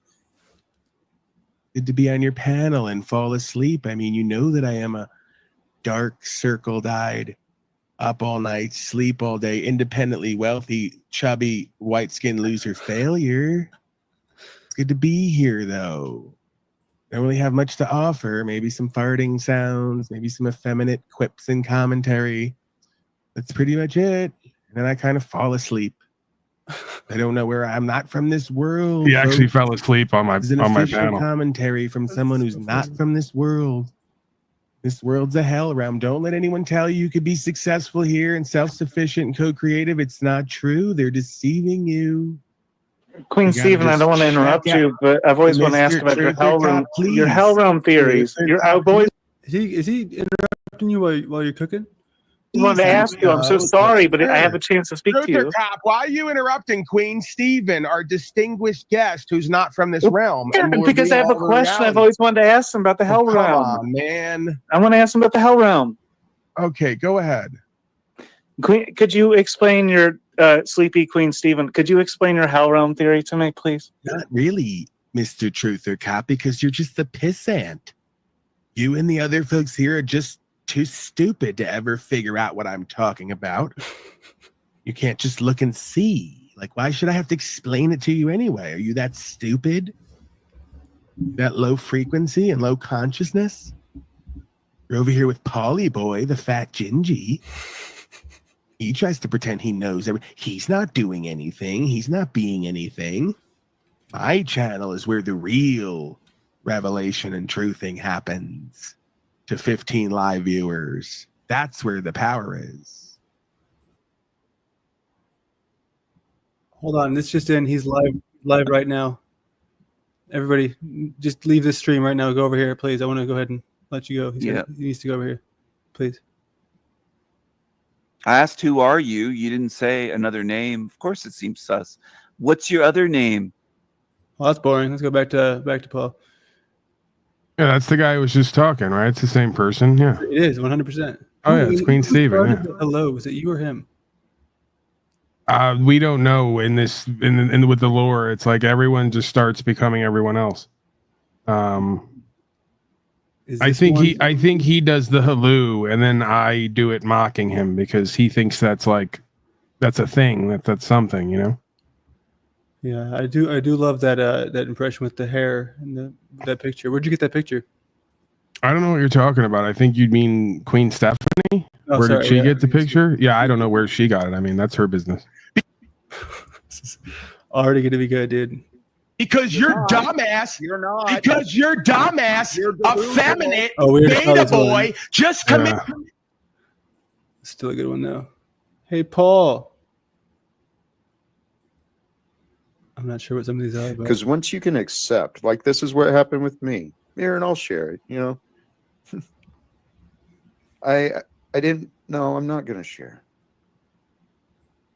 You know what I want to take a minute to point this out. Look at this live chat over here. We can see Steven is interrogating somebody who came into his channel because he doesn't know who he is. And he's like freaking out. Who are you? Your account is new.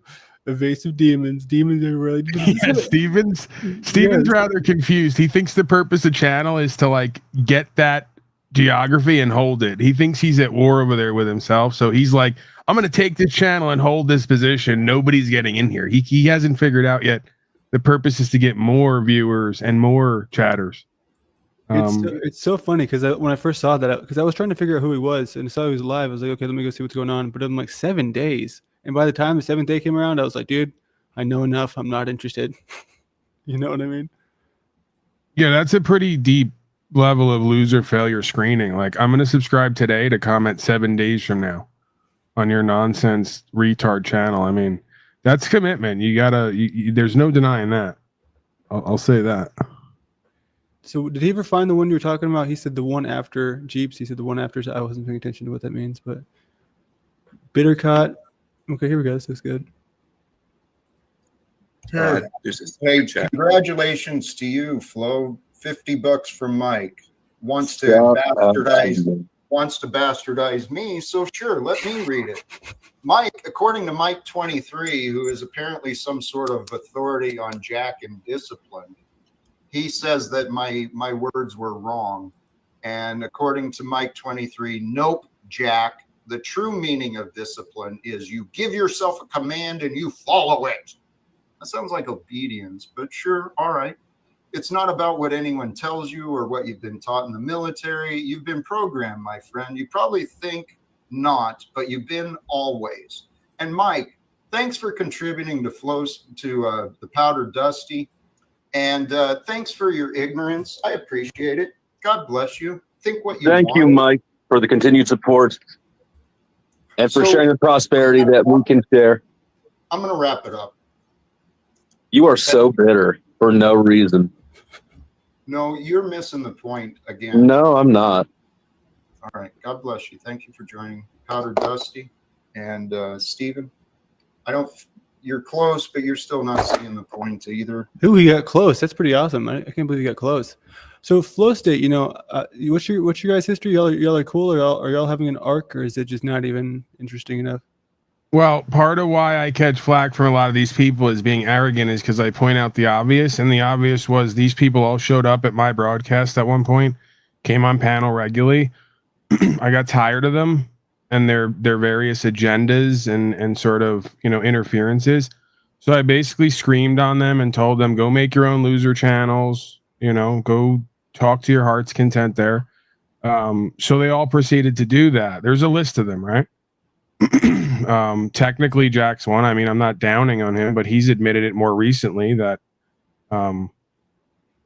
so Slow State is another one of those on the list who came over, tried to demean me, devalue me, say that I was wasting my time. There's no reason to do this. Paul's broke. Then he went and started a channel and achieved a minimal amount of success for a short period of time. And now he's bragging and lying on me. And, so it's just, that's really the bottom line, right? In all these sectors is you have people who are inspired by me and what I'm doing, so much so they emulate me.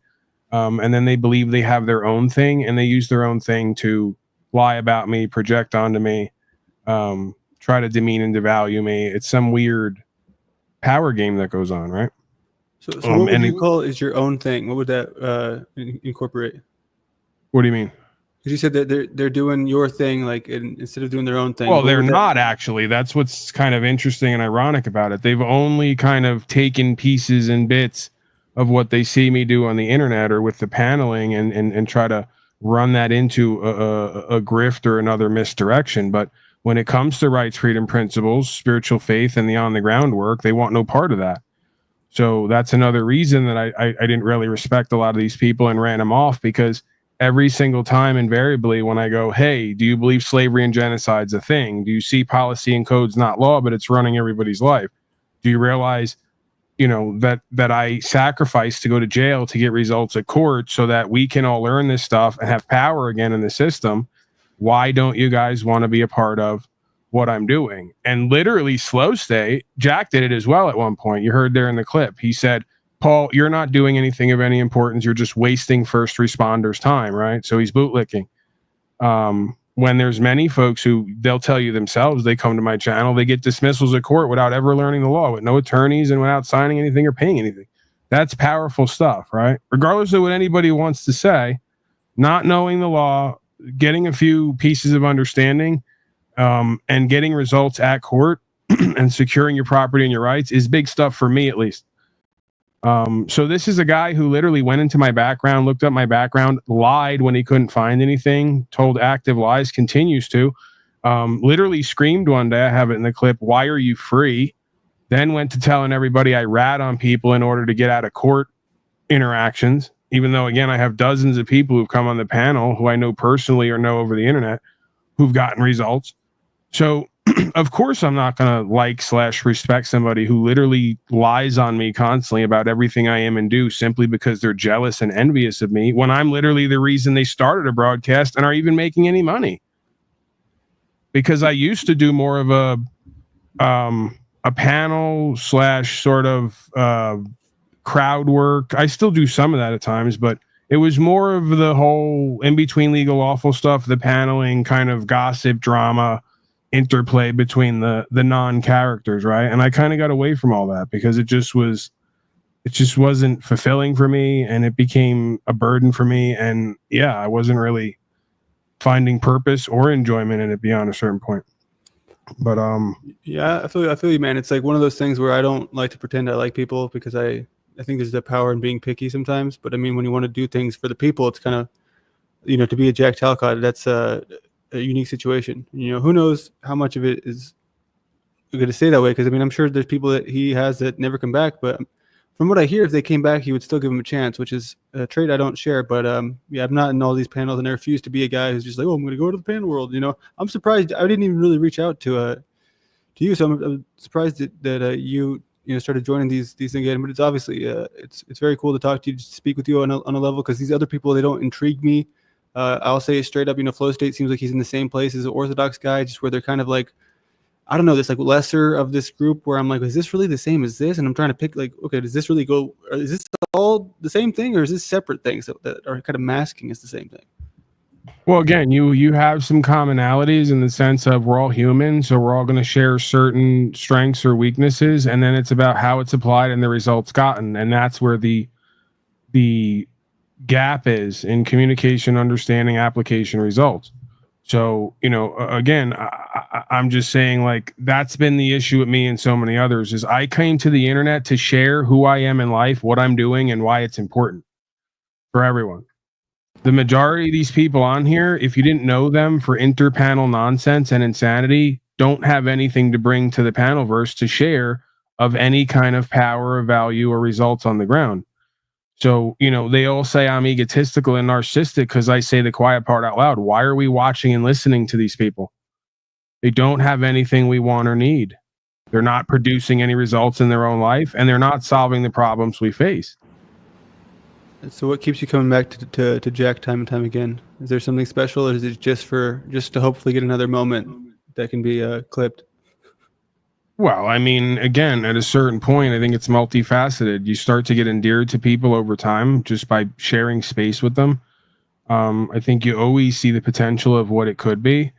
And then there's always kind of this Christian ethos of you never leave anyone behind completely. And if you see potential in people, or you recognize where we're united, we have a united vision or perspective in certain ways, that there's always potentially an opportunity to move forward more into that activism and that action space to get the results that are seemingly required in order to be respected by self or others, or be seen as credible by self or others,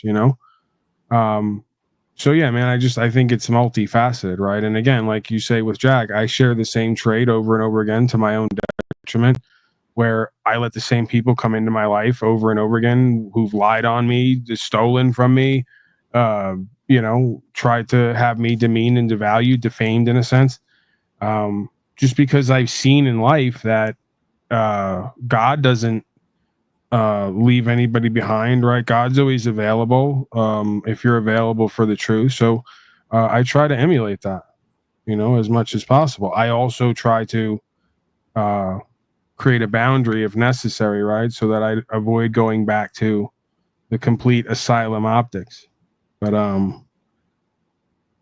yeah, man, I don't believe in accidents. I think everybody's here for a reason, and I think there are certain commonalities. And if folks would practice faith over fear, we'd move into more of a action, space, and resolution on the ground. And I think that's where most people go, well, that's your job, Paulie boy. We're not going to do that part.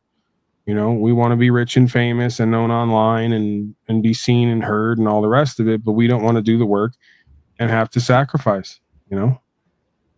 So, and while I have the candid opinions here, just because it's so hard to keep track of everyone's thoughts, what's your thoughts on I know you said there's some history with Z and Rose, and what happened?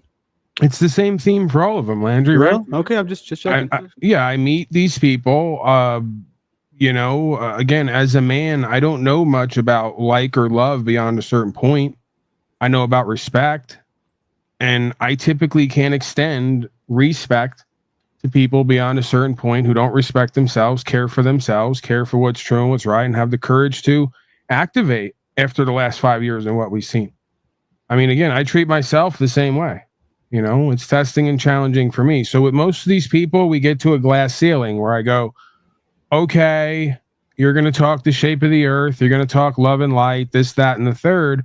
Where's the results? Where's the payoff? Where's the paycheck? I do to them what my daddy did to me that I didn't like at the time, but I obviously needed, right? Which is some level of like reality check and temperance. So yeah, when I do that with all of them, they get in a hissy fit. They say, Paul, you're arrogant, you're narcissistic, you're egotistical. We're a work in progress. Just give us another forever and we'll see where it all goes. And in the meantime, pay us and support us and believe in us and all the rest of it. So, I can't respect that. I can't accept that. I can't believe in that. And I think that it's actually potentially harmful to self and others. To have these platforms for people to come forth and be a mouthpiece and feel like they're important and valuable and powerful and have nothing to show or any results on the ground is going to tip the scales on the ego that everybody keeps talking about. You know, there's a difference between arrogance and confidence. And most of the people who are portraying false confidence are the most arrogant because they have nothing to show, once again, or any results. But they're claiming to have some authority to command an audience for people to listen, to live like them, right? And all I see is a sea of slaves who are compliant and cooperative, whose opinion to their masters don't matter, right? So that's the standard I hold for myself, and I hold it for everybody else. And I just believe until that's reconciled, we're going to get what we've always got. Fair enough. I'm hoping this is what he requested just a second ago. That's my prayer, that God may allow that. Maybe we should all pray here today. Yeah, let's do it. Pray sincerely, please. All right, who wants to lead us in a prayer? Go ahead. Jack. Come on, somebody lead us. Could lead. It's his channel. You know, there's a very simple prayer, and it doesn't have to be grandiose. Please let him. Like that. It's just basically saying, you know, God, our Father, you know, please guide us to peace, you know, to figure out all these issues that we're having. I've also noticed a recurrence of this face I see in Paul, even sometimes in me too. You know what I mean? I'm like, where am I going? What that's a common theme in these interactions. You'll get to know that and what to do around that. Yeah, I'm kind of feeling already that's kind of like a warning to shut the fuck up. You know, we're not perfect, but we're not evil. Hold on, you know, hold on. Please, Mike. It's a hell of a prayer, right? Well, I've already heard excuses. Please, God, join us all today. You got to run that back, Landry, because we talked over and you missed what just happened. God. Mike went to go share a prayer with the group. Jack cut him off and then proceeded to do his own prayer. That's so great. To figure out all these issues that we're having. Please guide us to peace. Saying, you know, God, our Father, you know, please guide us to peace, you know, to figure out all these issues that we're having. You know, we're not perfect, but we're not evil. Hold on, you know, hold on. Please, Mike. It's a hell of a prayer, right? Well, I've already heard excuses. He's praying to God wrong. Please, God, join us all today and allow the spirit of trueness, the spirit of holiness, the spirit of love, the spirit of gladness, the spirit of comfort, let that be set within us all. here in the present. And may we be all vessels for your will, Father in heaven. May we be moved and listen to the Spirit of the inspirations and the motivations that guide us to the life that you wish for us to live. Because I have faith. I have faith, the words of true. Our God is love. Very good. Oh man, that's so great. By the way, one of the best parts of the simulation I love is the majority of the people over on Talcott's area have deduced from all this that Talcott's the most loving, caring, peaceful person in the interaction, and that I and others are very angry and bitter and resentful because he kept repeating it. I fucking love that dynamic. I wouldn't change that for the world. Well, that's the part he's here to play, right? He's got that figured out at least. He very much knows the archetype down to the T. I mean, this is the kind of guy you see him at the store. Obviously, you know his message, right? So that's what I think. I think that's why he's got the beard and the long hair, because otherwise, how would you know? You know what I mean? Right, but the levels of irony. He just cut someone off in the middle of praying and told them they were too stupid or unenlightened to pray, and then took over the prayer responsibilities, and then said at the end, "We gotta love more." That's fucking great. What this obviously comes down to, I'm assuming this is on his panel, is it not? If it was not on his panel, I would be surprised, because that's my thing with him. You know, even on here, dude, he came on here. I did a ton of stuff that he would not be cool with on his show, because that's his thing, right? It's his show, and that's the Leo in him. You can't take the limelight, especially if it's not in his territory. So that's where I'm in dangerous waters here. The second I step out of line, dude, I'm fucked. Oh, we're all gonna love it. It's going right up on this channel, so prepare for it. I hope that they continue to call me modern man, so they don't come for my children. My wife's so worried about these people coming for my children. I'm like, dude, they don't have the balls. They're all talk. Yeah, that's true for the most part, but as well, never underestimate the ambitiousness of the mentally and emotionally ill who have no other purpose and meaning in their life.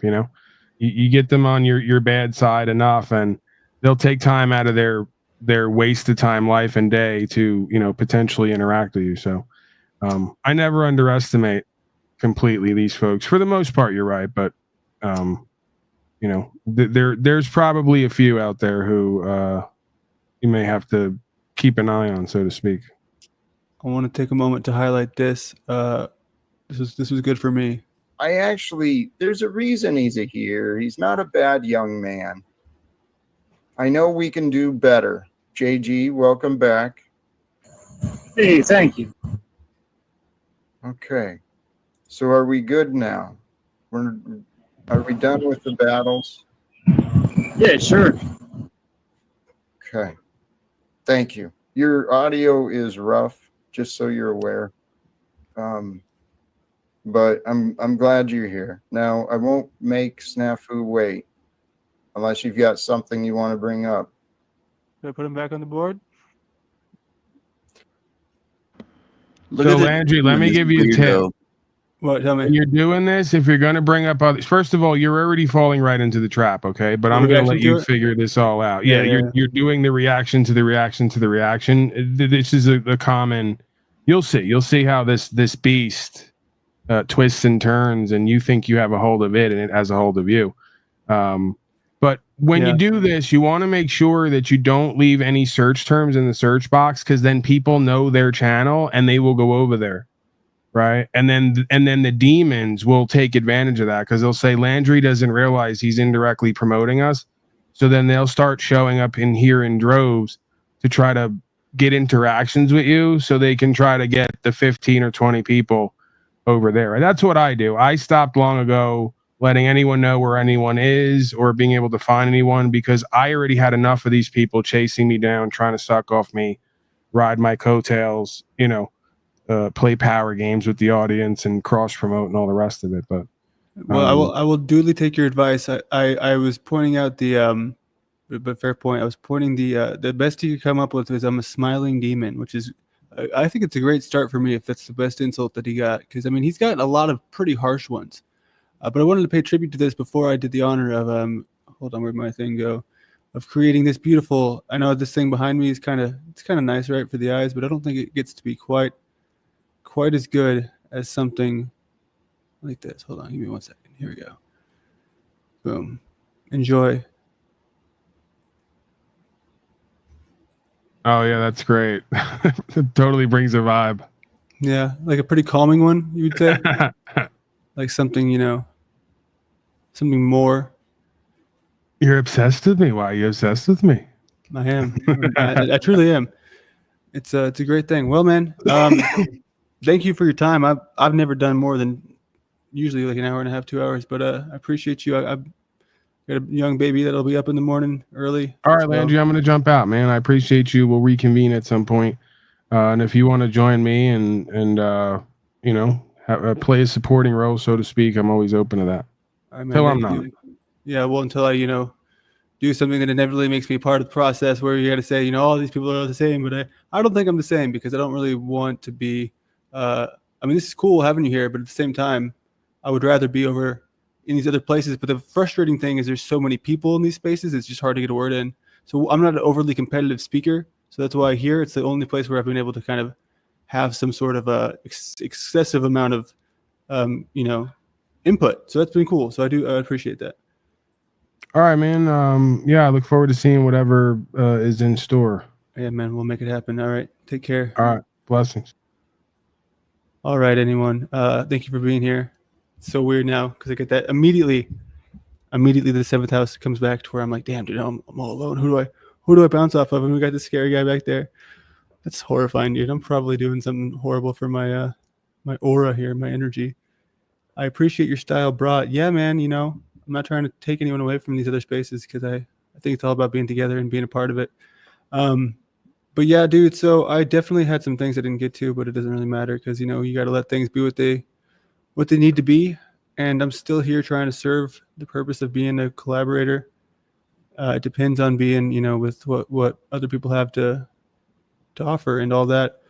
I will say that I'm definitely not going to be able to, make everyone happy forever, but I will continue to be the guy who doesn't blow up. That is my exclusive goal here. And if it makes you want to test me, I think it gives you more of a right to try to, because I just think that I don't know, none of it would be worth it to me for blowing up. And that's forever, that lasts on the internet forever. So let me know anything if you want to, connect with me or anything involving like astrology. That's probably the most important thing that I've done here tonight, as far as that mediating the reaction to oneself. And these people have played a role in these spaces for long enough to where what do we see? We see some serious level of history where I don't have that. I have some, drunk flat earth debates that I used to do, and I'm not a person in this realm of being someone that people watch. It's just not my story. I mean, it might never be, it might be, I'm not really interested in that, but I am glad to be here.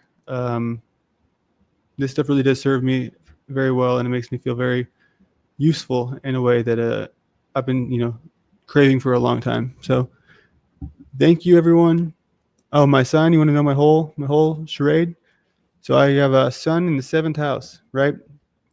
So, it's Scorpio in the 7th house. So what does that mean to me? What that means to me is, I've always had this sort of, people talk about the sexual side of Scorpio. I haven't felt that as much as maybe some others have, but what I have felt extremely drawn to is the underlying causes of things, what we see in the world, where we look at conspiracy theories or theories or whatever you want to call them, but just the things that bring a lot of people to the truth community. So from the day I was like ever exposed to that one movie, it's called, I think, Zeitgeist. We really seriously like, I don't know if any of you've seen that movie, but that was like my first exposure to anything controversial. And I was like, oh my God, I felt like I couldn't even go to work. I told my boss, I was like, dude, I just watched this movie. He's like, yeah, well, what did you watch? It's called Zeitgeist. And he was like, oh man, are you doing okay? I'm like, no. And he's like, yeah, that's what happens. That's you know what I mean? It's our first and just wait till you find out what else is going on. But then you start to realize a lot of it's bullshit, right? We have a lot of stuff that's just out there because it sounds crazy, and it's like, okay, well, if this is true and nobody knows about it, it's insane, it's wild. So it's got to be like this weird. And there's so much BS, and people get on these paths where they just fight with each other on which thing is true and which is not, like flat Earth. And I will say with all certainty, dude, if it was flat or if it's round, damn, did we waste a lot of time on talking about it. And I can't tell you why that would matter. If it was true and it's the greatest deception of all time, sure. But I mean, it's just not worth the amount of time people have put into that. And everyone who's still out there, I am disappointed in you.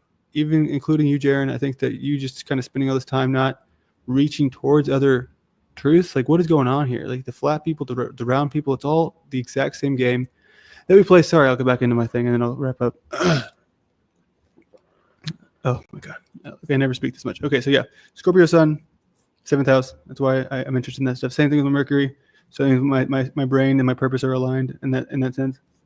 They say the sun is what you're moving towards, and the moon is what you're leaving behind. So my moon that I'm trying to leave behind is my overly analytical, overly perfectionist, and I'm not trying to do this. I'm not really comfortable in this limelight. I'm not sure if you can tell immediately after they leave, because I can tell. But so that's where, I got the Virgo moon in the 6th house. So those two things are the same. You know what I mean? Those are the same energies. So a very strong version of that.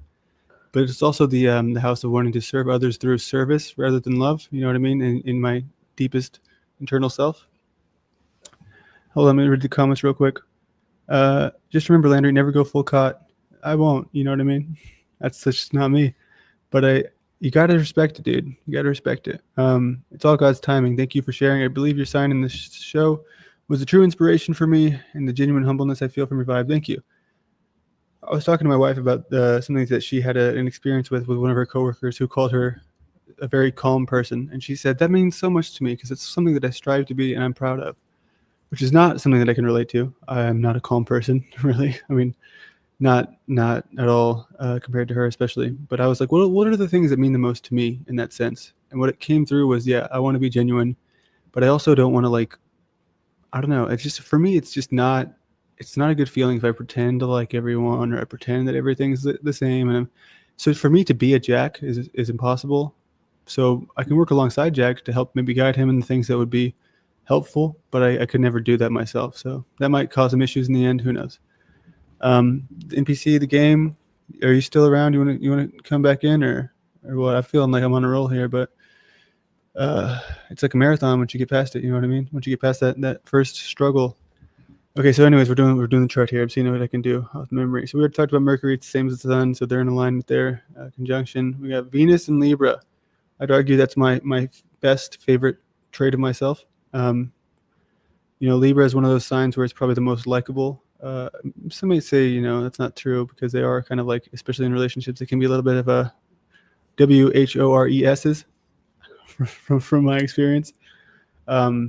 I don't know, but it's just, for me, that's the way I show love. So the way I show love is very much at peace with a lot of other people's natural harmony. So if my partner's not feeling good, or if the harmony's not there, it hurts me deeply because I just don't feel right. You know what I mean? Leaving my partner like that and leaving them hanging. It's all about, Libra's an energy that's interesting because it's like, I think a lot of people associate Gemini and Aquarius with like intellect, and I wouldn't say that's true about Libra, but it is the balance, the scales, the fairness, and all that. Random Fan, it's a great name. That's a great name. Thanks for being here. All right, where are we at? So we're at Mars. Okay, Mars. We got Mars and Virgo again in the 5th house. It's the closest I can get to Leo in my chart. And see, this is something that's cool once you learn to memorize it. That gives you like a chance to really try to memorize it in a way that you can remind yourself what they all mean. And I don't have them all memorized. That's for damn sure. I can only get to, I think, Jupiter. But it's the little things in life for me. You know what's crazy, dude? So you have 222 in your name. What is the significance of that number for you? Because for me, I've seen 222 and 227 everywhere I go in my life. For almost, as long as I can remember. It's like people say they see 1111, but I always see 222. It's fascinating. But yeah, if anyone wants to submit their time and dox themselves in the chat, well, we can do a discussion about that too. I'm open to do that. We can see what you're trying to bring to this world, and I know you can do it yourself, but I do appreciate the chance to help others with it. Wait, hold on. While I'm here for the remainder of this time, I do have to, because this is important for me, because I got to get that watch time up, but I'm going to see which one are y'all feeling? Give me a yay or a nay here.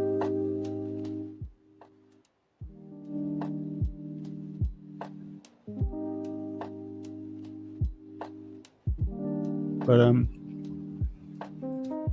yeah, I kind of want to take a minute also to look at just more in detail of the signs we just went over with these other folks, these other men, these other great men. Just because I didn't really do that, I was able to make sure that I just, sorry, I'm not really thinking.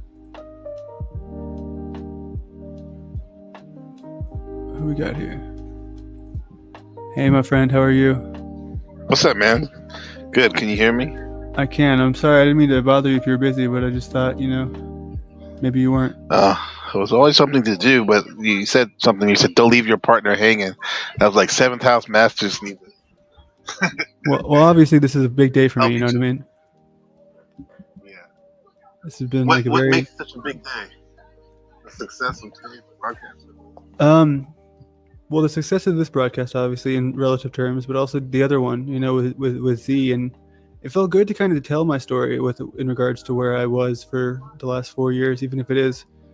I'm not sure if you caught that with Jaron and when I brought all that up. No, I didn't. I didn't. There's so much been happening. I didn't get a chance to do it. Yeah, That's a big thing. People ask. Yeah.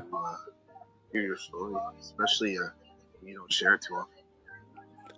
Yeah, and it was it felt cool because it was just I was able to do it in a way that felt, I don't know, because I was always kind of scared to talk about it because I didn't want to be like, I don't know, because a lot of the things I saw when I was editing for him was, hey, this dude's like a dirt ball and just a lot of shit talking, and I was always afraid, especially when somebody pays you kind of get afraid to like speak on them.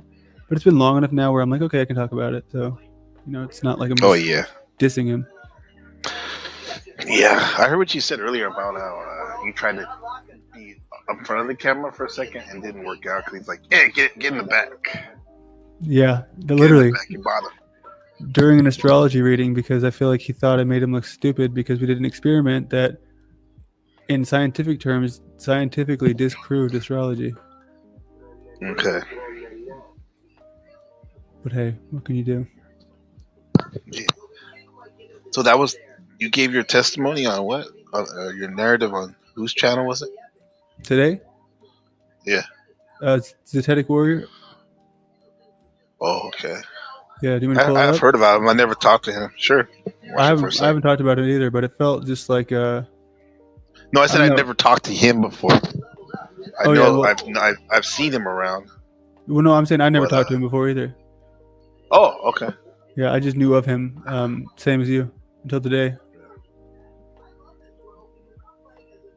Are you like at a restaurant? That's kind of loud. Hold on. No, I'm at home. Hold on, my son's watching Brain Rot, video game shit. Hold on, real quick. I hate that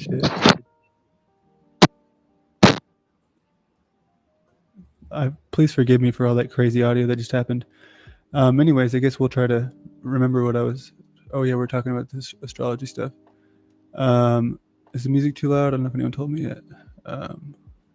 Okay, so here we can pull it up if anyone's wondering the exact levels of it. And welcome, that was great. I'm not sure what that's about or who welcome is. Jeeps, that guy is more than a wee bit off, and if he grew up where he said the Cowboys, I don't know what y'all are talking about, but it's okay, y'all are having your own conversation, which is totally cool, as long as you're happy and all that. Okay, so what do we got here? We got I was doing something. Oh yeah, here we go.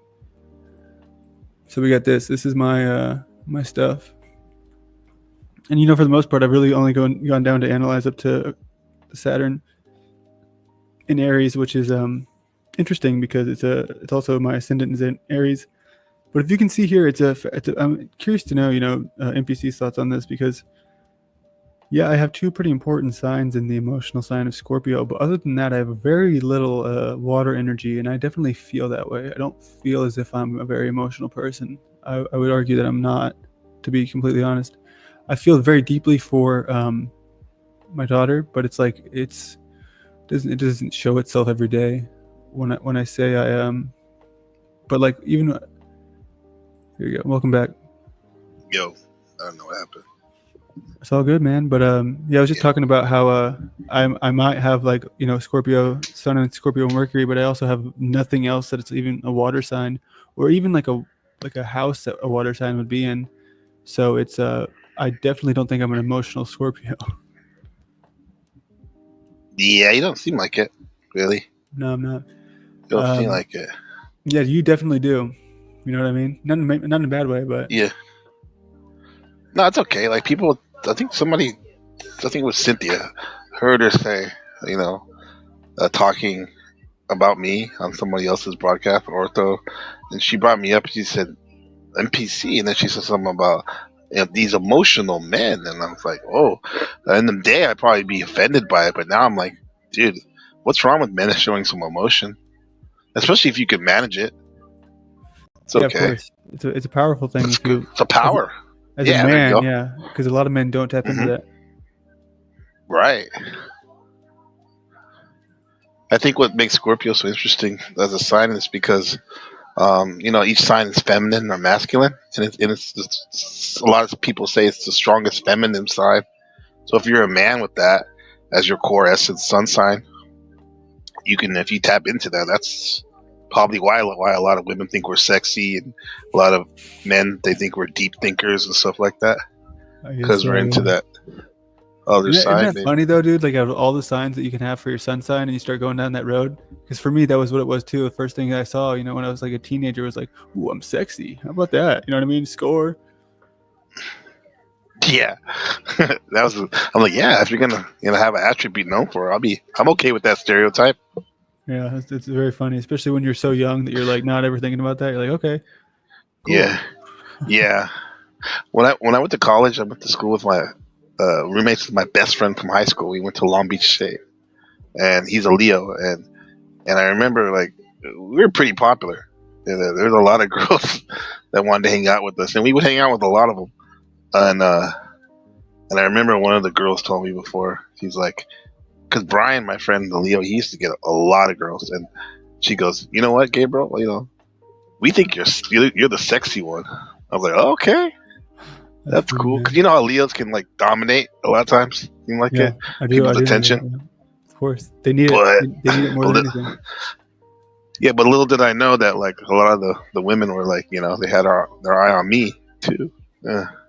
Yeah.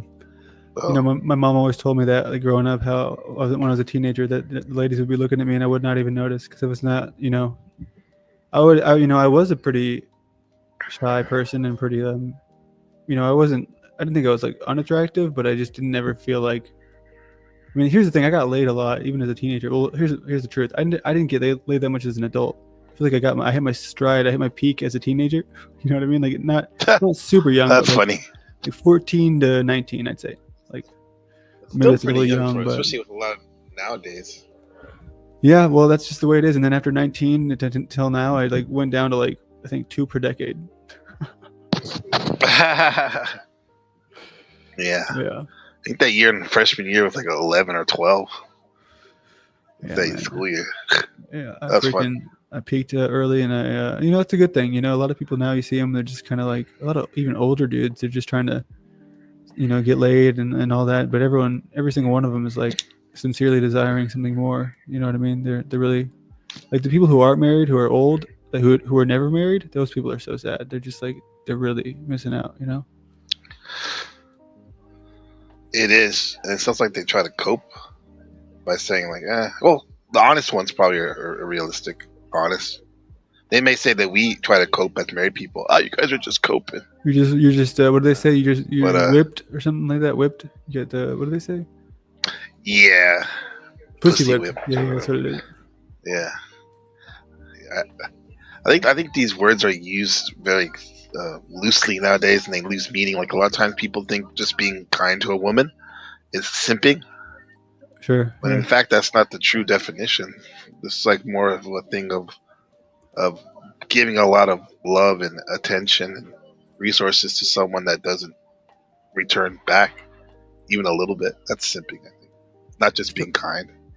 So yeah, I don't mean to change the subject, but I do want to mention this because I know earlier I didn't mean to interrupt you. I was just trying to keep, how you do it. You try to keep a flow going. I would love to talk to you about Paul's chart because I haven't really looked at it. Okay. Yeah, that'd be fun. Yeah, it's an insane amount of Earth in his inner circle. You know what I mean? It's just a crazy amount of Earth. It's a lot of somewhat inertia could be seen as so grounding. But it's interesting because the outside is so emotional, which I've never seen this. But I guess I don't know many people that are his age or something. Born around that time. Usually, what I see is like this. We see a lot of red. I see a lot of people in my life have a lot of air in them, and sometimes I wonder if that's the problem, is that they're just too airy. That's why we I can't think get it deep. is. If you notice, the four of us, there was, or at least on a surface level, looking at the charts, none of us had like air, no air Yeah. sun signs anyway. Yeah, well, no air in like the top 3. I don't think top 3 or 4. Hold on, let's see. Yep, that's exactly right. No 3 in the top 5, I think, except for me. Sorry, I'm the only one. Libra, Venus, but I mean I think that's my favorite placement of myself. Honestly, I think it really keeps my shit together. Yeah, that's where it's at home, Venus. In Yeah, Libra. that's so true. Yeah, and it's interesting because it's in the 6th house, that's where I always find my partners is at work. Oh yeah, Virgo. Yeah, routine. Yeah. Work. Yeah. Mm-hmm. It's crazy, man. I can't believe it. When I first met her, like we just like she worked for me. She was, just a basic employee, and we were best friends for 2 to 3 years before we started dating. She was actually like she was one of those girls who pretended like she wasn't interested in me because she wanted to be my friend, and I was like, okay, cool. I'm not interested in you either.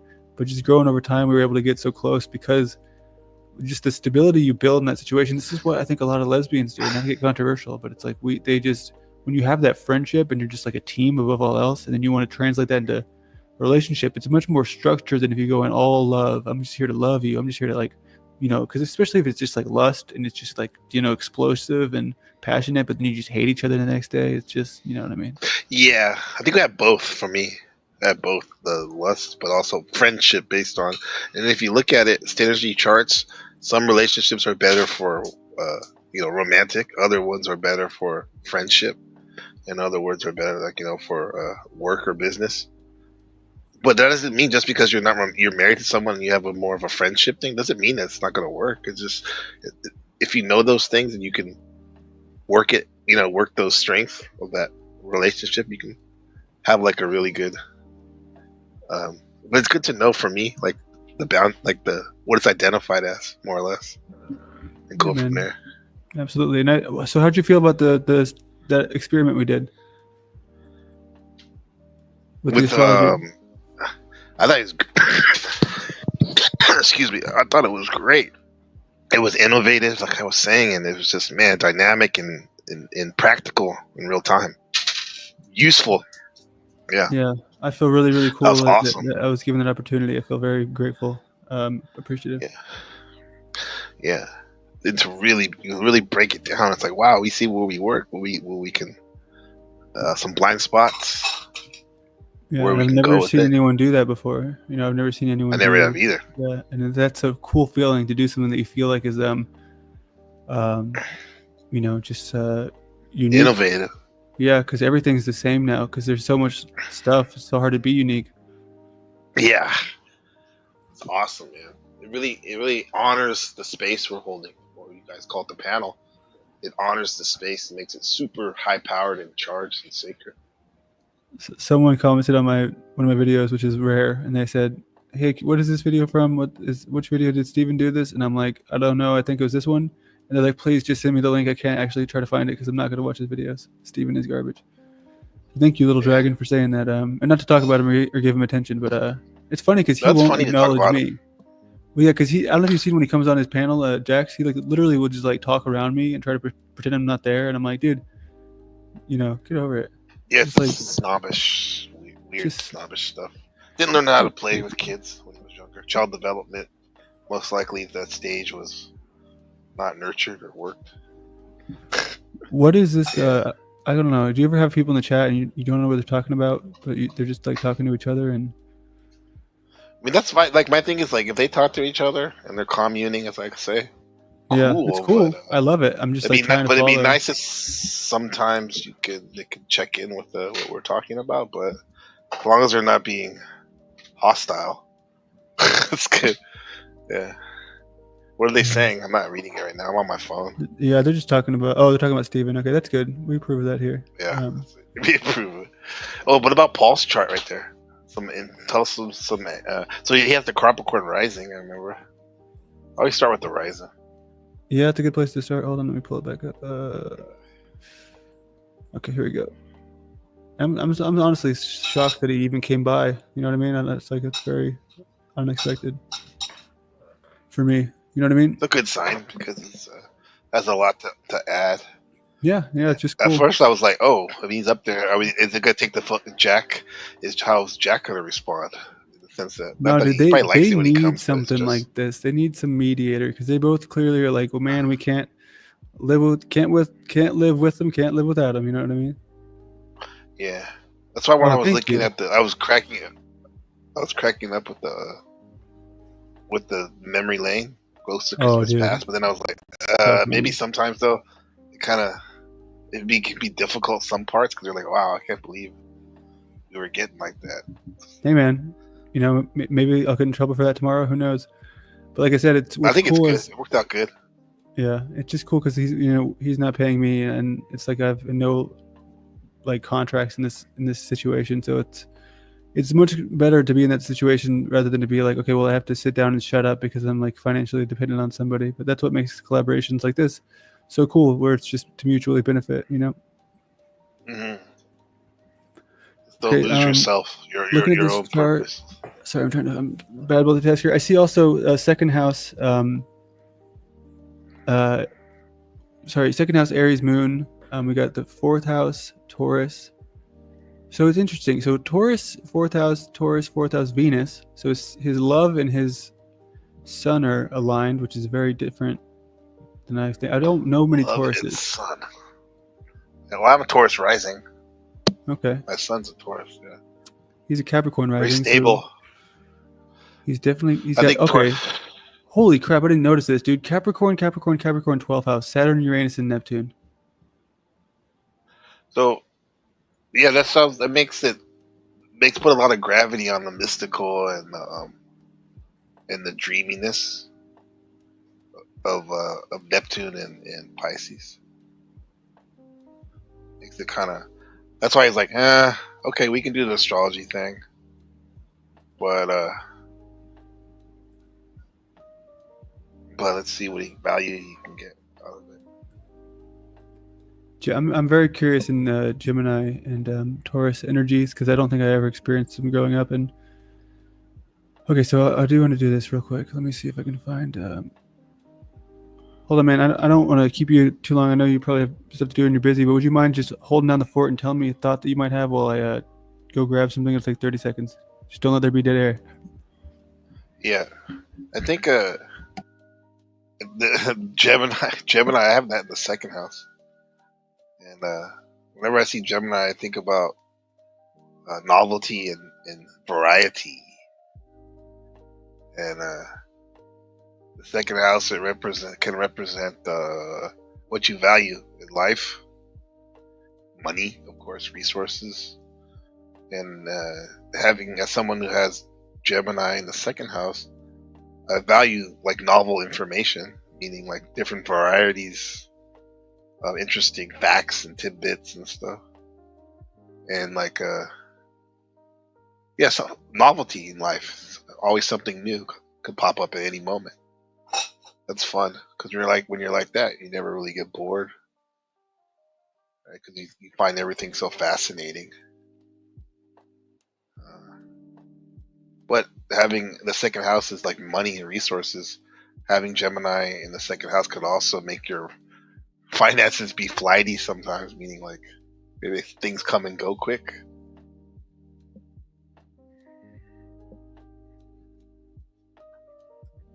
Hello.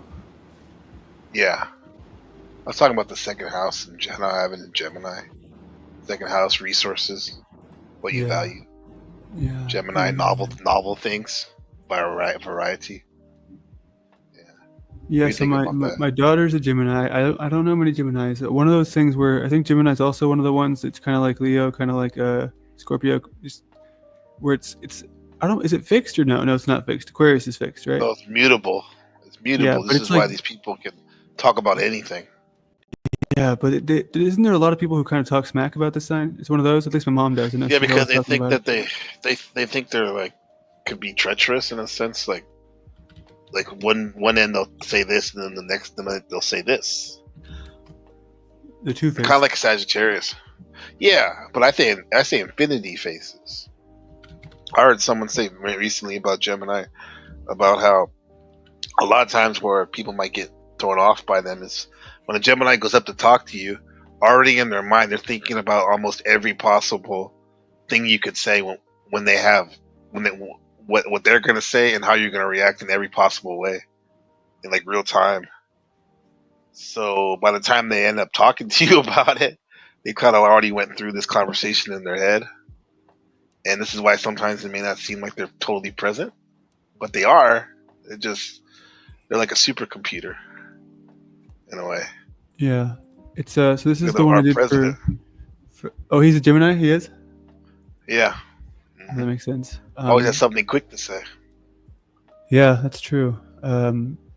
So this is what I thought was really cool that this did for me and my daughter, because I'm like, what you know, obviously she's a 1-year-old now, but I'm like, what can I learn from this? And so essentially it seems like it's gonna be one of those cliche situations where it's like, oh, I want to just go out and I want to party and I want to be out in the world, and I'm gonna be like trying to control her like a Scorpio, you know what I mean? And be like, no, you don't need to be crazy. And I could already see this dude. She will let any stranger hold her. You know what I mean? She won't even hesitate. Yeah. She's more interested in the strangers, to be honest. Like, whenever she sees a new person, she's like, yes, I need this. That's novel experiences of Gemini. Exactly, yeah. Novelty in life, yeah. And even these things where I see it so clearly already, and she's just a tiny baby, and it's like, talking to my dad about it, he's like, oh my God, you can't actually believe that you see this in a 1-year-old. All babies are the same. It's like, dude, there's no way. No way that all babies are the same. You can tell. Yeah. Especially Gemini, I would think that she's going to be quick to talk and have a lot to say and be maybe even precocious. Yeah, beyond her years when she talks. And then probably already running around like a little chipmunk everywhere, or crawling around or whatever. She's wild. She's 14 months, and I mean, she's saying, like, I don't know, I think she knows 20 words right now. Like, I mean, that's like, Wow. they're not all great, but they're like, up, down, ball, hat, hot. Her first word was hat. It's funny though, she knows all these words, but she still doesn't associate like dada and mama with her parents. She just makes those sounds. It's so interesting. She knows all these other words, but not those. That's like my students, where they know they have good vocabulary and stuff. They can say all these words and stuff, but do they actually can they comprehend? Reading comprehension is the hardest in general for students to learn, I think. I would say to Fire Drake 009 with a comment that says, most of it is written about my sign I don't identify with. I would say, try to go a little bit deeper, go to the right places, go beyond the sun. If it's a sun sign thing you don't agree with, maybe your Mercury is probably not in the same sign, but most people's are, so it's maybe not as pronounced. That's one thing I always look for. But also look at the houses. Those are huge. Or just like hypnotism, try to make it work in a way. Like if it's like, try to really be honest about it and look for those attributes that you're reading about your sun sign. Be honest with yourself.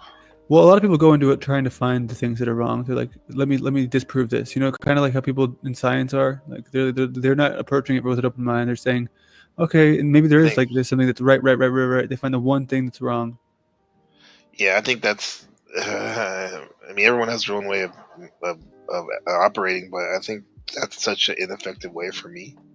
At times, negation works good, but something with astrology, you got to coax it out. You got to give it the benefit of the doubt, I think, especially at first. Yeah, with tarot, somebody says, I don't feel it's like as strongly about it. I don't know if it's as real, because tarot is one of those things where it's like, I guess it is involved in magic, which I've never dabbled in, but astrology is just so reflective. So I think a lot of people associate them together, but I'd argue that they're actually pretty different things. They pair well, though. Yeah, of course. But so I want to ask you about this. So our nodes are opposed. So I have North Node 14 degrees Aries. She's got North Node 7 degrees Libra, this is interesting. This is the transformation axis. So we're walking opposite evolutionary paths that perfectly complement each other. So she's courageously independent, and she's learning to be courageously independent, while I'm learning to trust in partnership and diplomacy and seeing others' perspectives. Yeah, I think that's great. With that knowledge, if you keep reminding her, and she reminds you in the same way, well, that's the foundation of it. Challenges can be great opportunities for extreme growth and evolution. But if you forget about that, especially in challenging times, it can be not fun. Yeah, Not fun. but this is what I thought was so cool, just to have this as a tool, and like I did it for my wife too. But I think this is also interesting that the struggle would be that I'm not going to feel like I'm enough for her emotionally. Like maybe I'm too practical, too controlling. That's pretty deep, I think, even to think about as a dad. You know, to think about not being deep enough emotionally for your child. Like most dads would never think about that. Maybe, but what you said about you not being very emotional Scorpio, that might be perfect with a Gemini, because I've known anecdotally and also on paper that's one of the main obstacles for those Geminis and Scorpio relationships. Is a lot of times the Gemini is too superficial for the Scorpio who wants to go deep, and then sometimes the Scorpio is too deep for the Gemini who wants to keep it easy and breezy.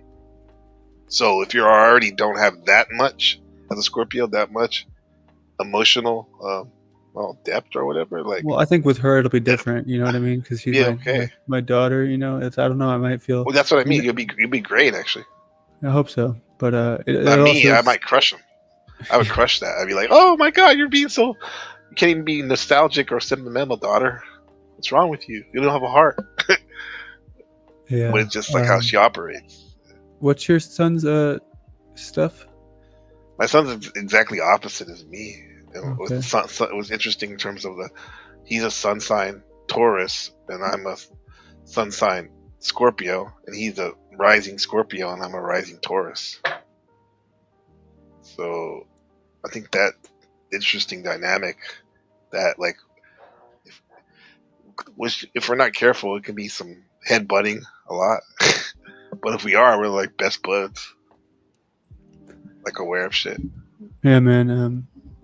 I think you're right. I was gonna watch that Z thing, but I think it was interesting enough that it'll probably pop back up again in some realm. I'm definitely not gonna stream again for a few days because I'm worn out. But I'll be on the Jack one every day, I guess, is what I've committed to, which is cool. I'll be there. But I'm super tired. It's all hitting me all of a sudden. But thanks for coming in. Yeah. Help me wrap this bow on this thing. I got over 5 hours, dude. That's like I doubled the one I had before. Yeah, that's a long time, man. Yeah. Keep up the good work. Thanks, man. I'm really happy about today and how it went. And what are we doing to close out? Do we got anything good here? Let me see what I had. Okay, this guy's name is Snortster, right? He had an amazing channel that got taken down. I can't believe it. It was like one of my favorite channels to use for intros and outros because it was like just copyright-free music with a voiceover. I better. But it's gone. I can't believe it's gone. So I just downloaded it to my old one. Man. Well, as long as you have like 5 or 6 of them, you can just keep recycling them. Yeah. you know. I got them all on this new computer, and there's only. I don't know if I moved everything, but it's like, when you have to figure out where everything's at, it's like, damn it. Something big I'll tell you in the offline world. Did you see that people are already screenshotting our shit? Did you see that? No. Okay, yeah, we're already in trouble, so they'll be talking about it tomorrow. What do you mean? You know that. I'll let you know in the private. You mean there's screenshot? What? Okay, I gotta see this. What? All right. Have a good night, man. All right, man. Wait, stay on for a second when just for 1 second after the intro. Yeah, outro. Okay. Yeah, outro. Yeah. All right, guys. Thanks for coming in and subscribe, do all that stuff. One day, maybe in a year, if I prove value, show me some love and give me a donation. But you don't have to do that until a year from now.